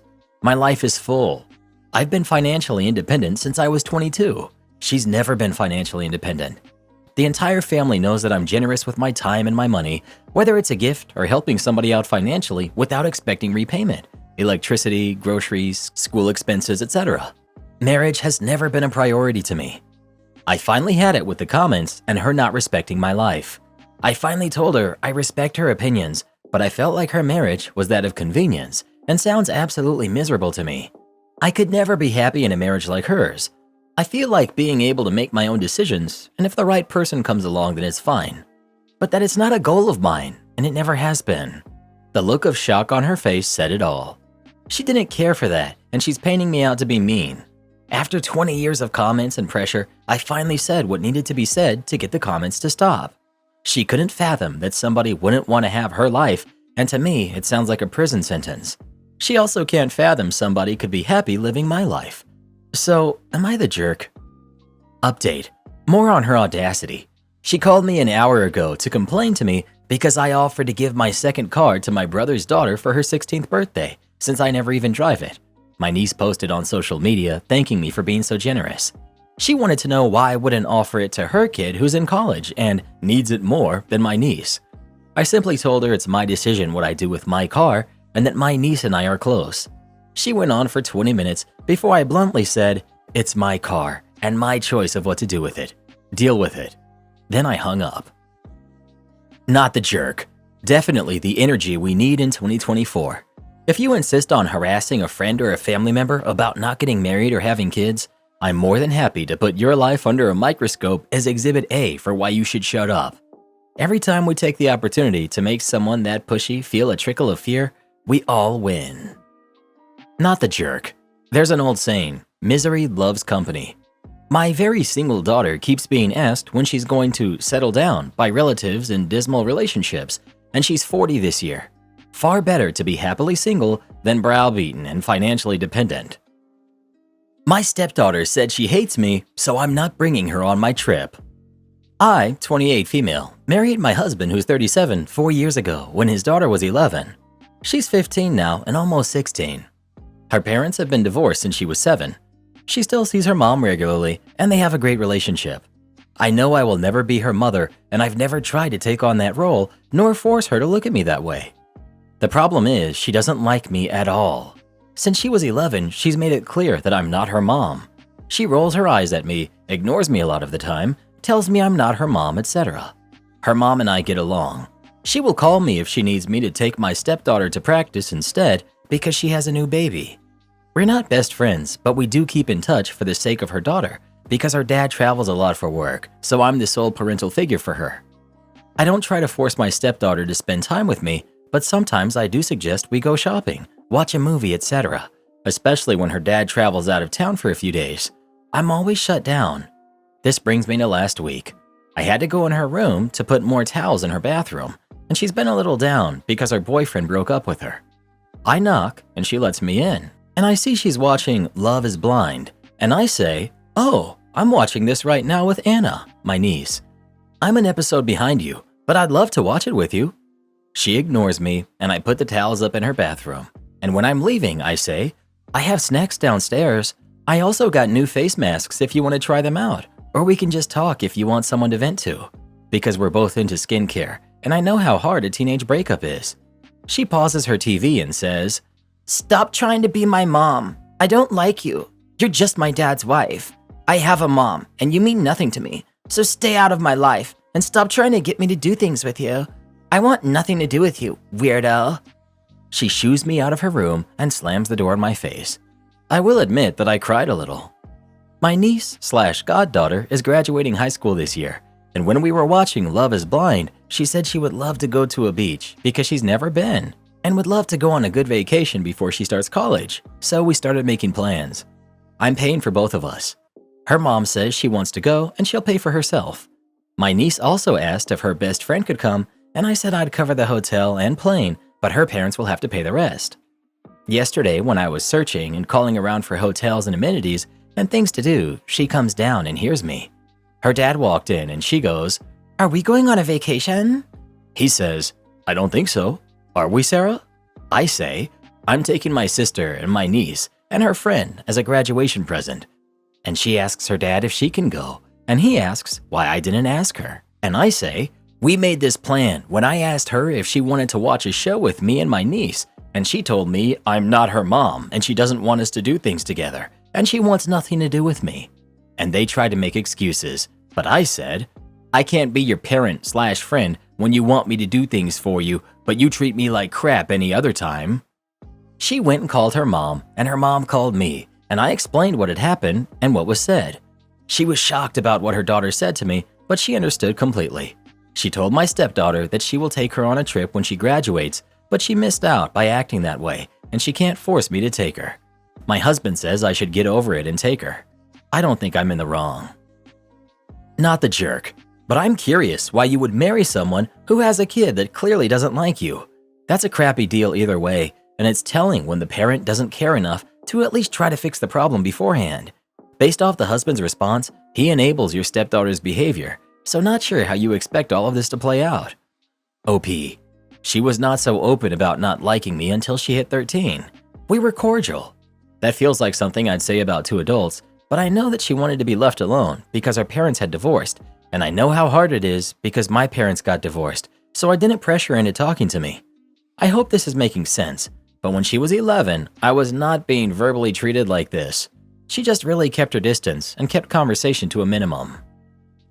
I love when spoiled kids run up against the consequences of their actions. You're better than I am, OP. I wouldn't even give her another chance. She hates me? Great. No more presents, money for field trips, allowance, favorite meals made by me, or anything else. If she decides to, she could try and earn back my regard, but I tend to ignore people that hate me. And once she turns 18, I would start treating her as an adult that I don't like. But I'm also a vindictive person. OP. I have thought about going down that route after she said that, but I am also a kid of divorced parents, and I know how hard it can be when your parents start dating someone new. So I never fed her for that because I was the one in that position. But I feel like she's 16 now, and she says what she says, she can mean what she says, so she has to deal with those actions. Update. I took some of the people's advice, and I had to sit down with her, her father, and her mother to talk about boundaries and clear rules of what I will not tolerate anymore. I'm still standing firm that I'm not taking her on this trip because I'm not going to award bad behavior and verbally treating me like this, and I don't want to deal with that on the trip. I do not want to be miserable on a trip that's for my niece and celebrating her graduation. When my husband goes out of town, she will be staying with her grandmother or mother. I will no longer be parenting her here since she doesn't want me to do anything for her, and I will not until her attitude changes. I said that maybe she needs to go back to therapy, and her mother and dad agreed. I told her once again that I know she has a mother and doesn't need another, and that was never my goal to try and come in and replace her mom. I just wanted to be a parental figure. My husband did apologize for not having my back and controlling this behavior before. I said that I may not be her mom, but I am her father's wife, and I need basic respect. She doesn't have to like me, but I won't tolerate her disrespect. They both asked her to apologize for what she said, and she scoffed and rolled her eyes. She stormed off, and her mother and father went after her. We also agreed to go to family therapy. I told them that I will not be asking her to do things with me, like go to the mall or look for a birthday present for her dad. But if she comes to me with a changed attitude, then I'll be more than happy to do so. Her mother said that she will be talking to her privately about how her actions have consequences and that this is a small thing compared to what may happen in the real world. I do realize I should have been more vocal about the mistreatment, but I didn't want her to dislike me any more than she already did. But I see that that was not the correct decision, and hopefully we can come to some sort of, I can't even really think of a word or a phrase, but hopefully that we can be cordial. Well, I can understand where her anger is coming from. She was half your age when you married her dad, and you've only been married 4 years. Dad is constantly gone, and mom has a new baby, so she's pawned off on you all week. I can see why she's feeling abandoned and like they're forcing you to be her new mom. I'd give her some slack. Teenagers say stupid things when they're going through stuff, and she's going through a lot. Did you knock on her door before going in, or did you just walk in? Teenagers need to feel like they have their own space. Maybe she had just been crying and snapped at you because her actual parents weren't anywhere to be found. Come on, I remember what it's like to be a teenager, and it's farther away in time for me than it is for you. I think setting more hard rules is a really bad idea and will only breed more resentment here. She learned the lesson that you can't treat someone like crap and then expect something to be gifted to you from that person for no reason. Why don't you ask her where she wants to live during the week when dad's gone? Has anyone ever done that? OP, I'm not trying to be her mom. Never was, never will. I have tried. This last time I tried, I was verbally talked down to and told to stay out of her life. So why should she want to go on this trip if she doesn't like the person hosting it? And if he wants to take her on a trip, he can. I'm not barring her from all vacations ever. Just this one that's to celebrate my niece that I'm paying for. She's not coming along. I don't know what her and her friends do because she doesn't let me in on that part of her life, and I don't ask because she's made it clear that she doesn't want to speak about any of that with me. I only asked if she wanted to talk about what she was going through because I know how lonely it can feel going through a breakup and not having anyone to talk to. Well, what do you think? Is Opie the jerk for not taking her stepdaughter on her trip or not? Please let us know. You know, in a few years, stepdaughter's story's gonna be on Reddit too, about how much she hated her dad and his new wife. Am I the jerk for not forgiving my dad for choosing his new wife over me? I swear, Reddit boy, you're seeing into the future. Bully demands I give him my fundraising earnings. I comply, and it works out beautifully for me. I was in middle school in the 90s. I loved growing up then, even though there were gangs in my area. I generally avoided trouble. One of my classes had this big field trip planned, and they had us selling chocolates to raise money for our trip. I was pretty good at it, and I was selling at a good rate. I would take the bus, public transportation, to school, and my stop was about 2 blocks from my home. I got off at my bus stop one day with my box of chocolates, and there was this older kid. He was around 16 to 17, pretty big for his age, hanging out there. He saw me and he came towards me. This guy is clearly a gangbanger. Payaso comes up to me and says, "Hey homie, where you from?" He was asking what gang I was from. It wasn't the first time I'd been challenged like this, so I just reply, "I don't bang, man. I'm just a junior high kid." Payaso looks at my box of chocolates and takes it from me. "What's this?" I tell him it's nothing. It's something for school. He opens the box and sees a bunch of dollars in there. He grabs the bills, around $15, my sales for the day, and takes a bunch of the chocolates as well. "Tomorrow, you're going to give me $20 more. If you don't, we're going to have a real problem." I walk away feeling scared and upset. I realized I'm going to have to pay back the lost money from my birthday money, and I definitely didn't want to give this guy any more money. I think about it and decide I'll get off at a later bus stop from now on and walk a little more just to avoid this guy. The next day, this is what I do. I stuff my box in my backpack, just in case, and I exit about 2 stops later. I don't see the guy, and I think that I've solved my problem. Then I get to the store a block away from my home, and who do I see but this overgrown idiot payaso? "Hey man, you didn't forget about me, did you?" I said, "Look man, I don't have any money right now. I don't even have my chocolates. I left them at home. I shouldn't have said that. Okay, let's go to your house and you're gonna give me the money or something else if you don't got it. I begin getting really nervous. My mom is at work and my grandma is at home. I definitely don't want to bring him home with her there. I glance at him and notice the tattoos on his arms. At this point, I saw the perfect opportunity for malicious compliance. I tell him, I don't think that's a good idea. Why don't you just let me go, man? Payaso grabs me by the collar and says, I tell you what to do and you do it. You understand? I nod my head and I tell him to follow me. Now it's time to give a little background. My neighbor that lived in the house next to mine, a veteran of one of the biggest, most notorious gangs in the city. He was in his 40s and a real chill dude. He loved my grandma because she would often share plates of food she made with him and his wife, and he was fond of me because I taught his 8-year-old son how to play baseball. His son had a disability, a problem with one of his legs, so most other kids wouldn't play with him, but I often did. Let's call my neighbor OG.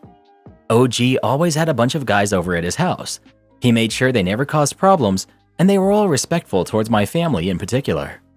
Back to Payaso, the tattoos on his arms? I realized he was from the same gang as OG. I have a big smile as I'm walking home, and Payaso asks me, Why are you smiling, idiot? I say, no reason, and I keep walking. As we get closer, I see a bunch of guys hanging out at OG's house. Payaso narrows his eyes, then smiles as he recognizes some of the guys. We get to OG's house, and Payaso says, Wait here, jerk. Let me talk to my homies. OG is sitting on his porch, and Payaso starts greeting some of the guys, and then heads towards OG and greets him in a reverential manner. OG notices me and says my name.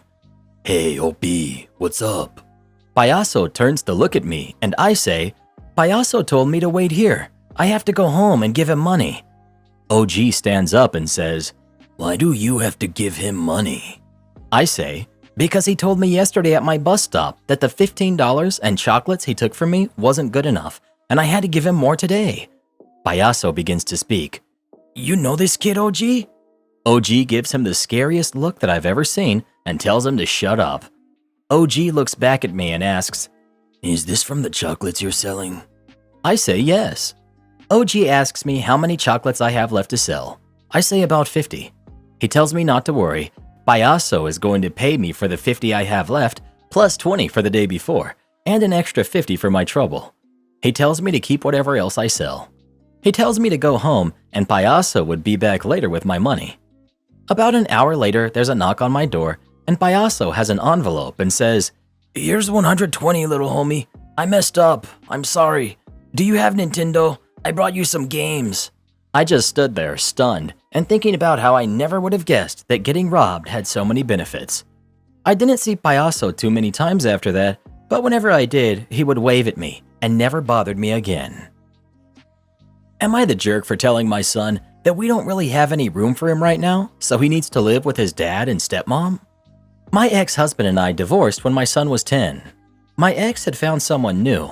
We went for 50-50 custody, but he still had to pay some child support. I went back to school at that time. On the weeks his dad had him, I buckled down and did nothing but schoolwork. When he was with me, I made sure I had time for him before and after school. I did expect him to help around the house, but nothing excessive, mostly just cleaning up after himself and helping with cooking and laundry. His dad's house was more fun. I tried to make my home welcoming.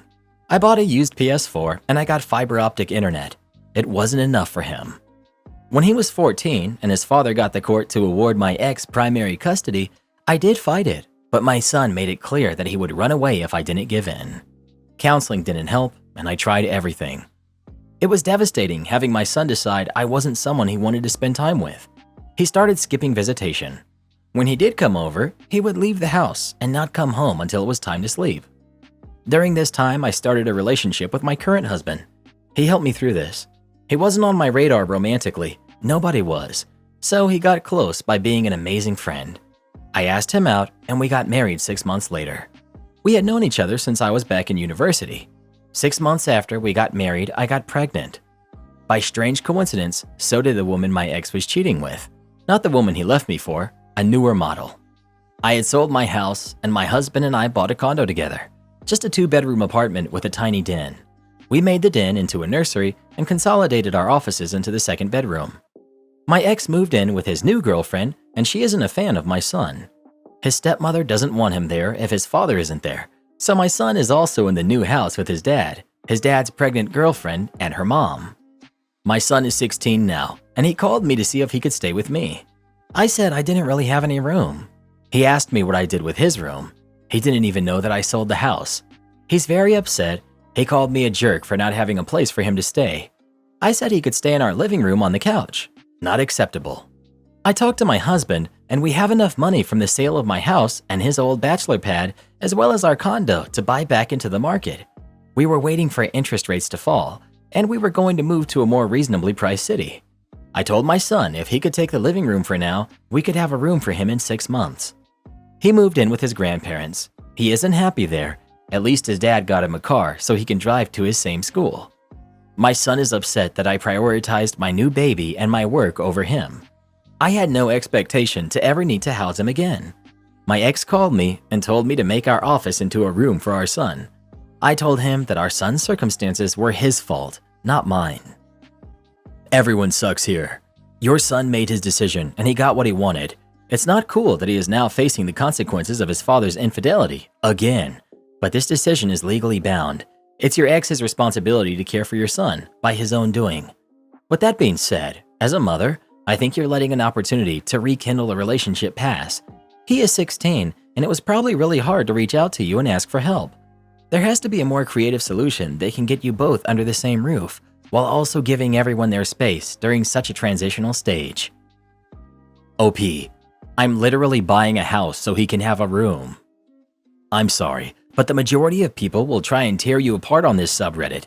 You're going to be the evil one even though you offered him a couch until you can buy a house. You are in no way the jerk here. His father is, by letting his new girlfriend alienate his son to the point of kicking him out. Honestly, not the jerk.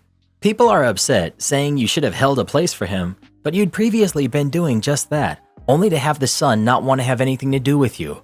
It's a lose-lose for you here, unfortunately. If you'd kept pushing the issue, despite the son saying and showing he wanted nothing to do with you, they'd have called you a boundary-stomping jerk. It's perfectly fine for you to have found a new love. It's perfectly fine for you to have another kid or however many more you two wish to have. That doesn't make this a do-over kid like someone else stated, and you aren't replacing your son. It was fine for you two to downsize to accommodate the lives that you currently had.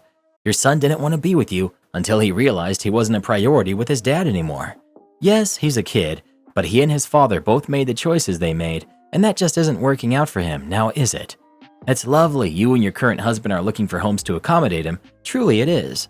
But I think that the relationship between you and your son could use some counseling before he comes back to your house and treats you like this all over again, your husband and the baby. But look, I ain't nobody. Don't let me mess up your life.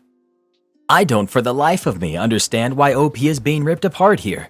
She did everything she could, including counseling, to keep him in her life, and he allowed himself to be more or less bought by his father. Needless to say, Dad is the biggest jerk in this whole scenario because it's his responsibility to make sure his son has a home, exactly like the son chose it to be. But was Mom supposed to just keep a room for someone who stopped talking to her for no good reason other than being less fun? Not the jerk. You're the jerk. You never mentioned to your kid that you sold your house that presumably had his bedroom and personal belongings in it. Do you even call or text him? Then you bought a new place with no plans on him ever being there. No bed or personal space for him should he visit. Poor guy must feel like you've totally washed your hands of him and his existence. If you love him at all, you need to fix this. Shuffle the rooms around. Baby could room with you guys, and he can have a room. You're the jerk. Do you really mean to say you don't communicate with your kid enough for him to know that you moved houses? That kind of information is usually the bare minimum, and I mean barest, between a parent and their kid. Just because his father has full custody doesn't mean that you had to abandon him as a parent. Goodness gracious. Well, who do you think is the jerk? OP or her son? Please let us know. So many of these stories just make me glad that you don't have kids, Reddit boy. If you did, I never would have wanted anything to do with you. Oh yeah, they'd really hate you, wouldn't they, Karen? Would I be the jerk if I bought a car without my partner's blessing? I, 34 female, have always wanted an SUV Porsche since I was a girl. My husband, 36 male, and I do very well for ourselves. We earn a little over $150,000 each, so a combined household income of over $300,000. Unlike my partner, I grew up poor, from absent, uneducated migrant parents. I worked hard with little support, put myself through school, and climbed the career ladder. When I was younger, my best friend had the life I was so envious of: loving parents, a warm house, and security. I aspired to be like her mom, a gorgeous woman who openly loved her kids and was active in their lives. She also drove a Porsche, as well as a lot of the other rich soccer moms. It became the thing I wanted to have since, the made-it item. I'm not a materialistic person. I do not own or care for luxury brands. I don't gamble. My dad continuously lost the family savings. I don't have any money pit hobbies. I currently drive a '99 Toyota that refuses to die, while my husband drives a sports car he bought for around $70,000 before we met. When we married, I brought about $60,000 more into the relationship. Our finances are completely combined, and we're lucky that we don't need to think or worry about finances. Besides our home, which is fully offsetted, we have no other debts. We're expecting our first baby and are looking into buying an SUV and replacing my death trap. He is a car person and I am not. I want to buy a Porsche while he is strongly against it, despite knowing my reasons as mentioned. These are his reasons. 1. You're paying for the brand. I know. 2. Other cars in that price range offer way more features. It doesn't even compare to what's on the market in terms of tech, safety, and inclusions. 3. It doesn't have a lot of room or boot space. 4. It does not offer a comfortable driving experience. There's more reasons, but those are the main ones. He's happy to support us buying a car within that price range, his preference being a Volvo or a Lexus. I understand his reasons are valid and know my desire for this car is emotionally driven. I don't care if it's secondhand, but he is also strongly against this. I feel like I deserve this one materialistic thing my heart wants and that I've worked hard to be in a position to afford. So before I potentially do something irreversibly, would I be the jerk if I put my foot down, tell him I'm buying this car, and go to the dealership and buy it myself without his agreement? As a car guy, I'll say you would be the jerk. You're pretty open about this just being something you want just to be like your friend's mom that you once knew. I mean, that's not a great argument to buy any luxury item, but let alone a Porsche. Whatever price you've seen on the website isn't even close to the end price you'll get to once you spec out the car, and nobody buys the base model. It's going to depreciate so much harder off the lot, and when the new wears off and things start failing out of warranty, you'll both have to deal with the consequences. He's trying to give you options, and your logic of, I want it because I want it, doesn't ring true to me on this large of a purchase. It's not a you purchase when it's this big, it involves both of you. I make over $150,000 and I drive a Volkswagen. Yeah, I want a Porsche, but it's not smart. Maybe once I'm 50. You would be the jerk. Are you okay with him making an expensive, unilateral decision with the shared finances and accounts, even after you have solid reasons against it? You would be the jerk. Not saying you couldn't afford to buy one, but you have to ask yourself what would be the cost to own a vehicle like a Porsche. German luxury performance brands are notoriously expensive to maintain, even with standard maintenance, since they're usually needlessly over-engineered and complex. Your partner probably knows this as well. Imagine your parents demand you watch the Super Bowl with them and blame you when their team loses. That's exactly what happens in our next story. It just popped up on your screen. Give it a tap, come have a listen. You won't believe what happens next.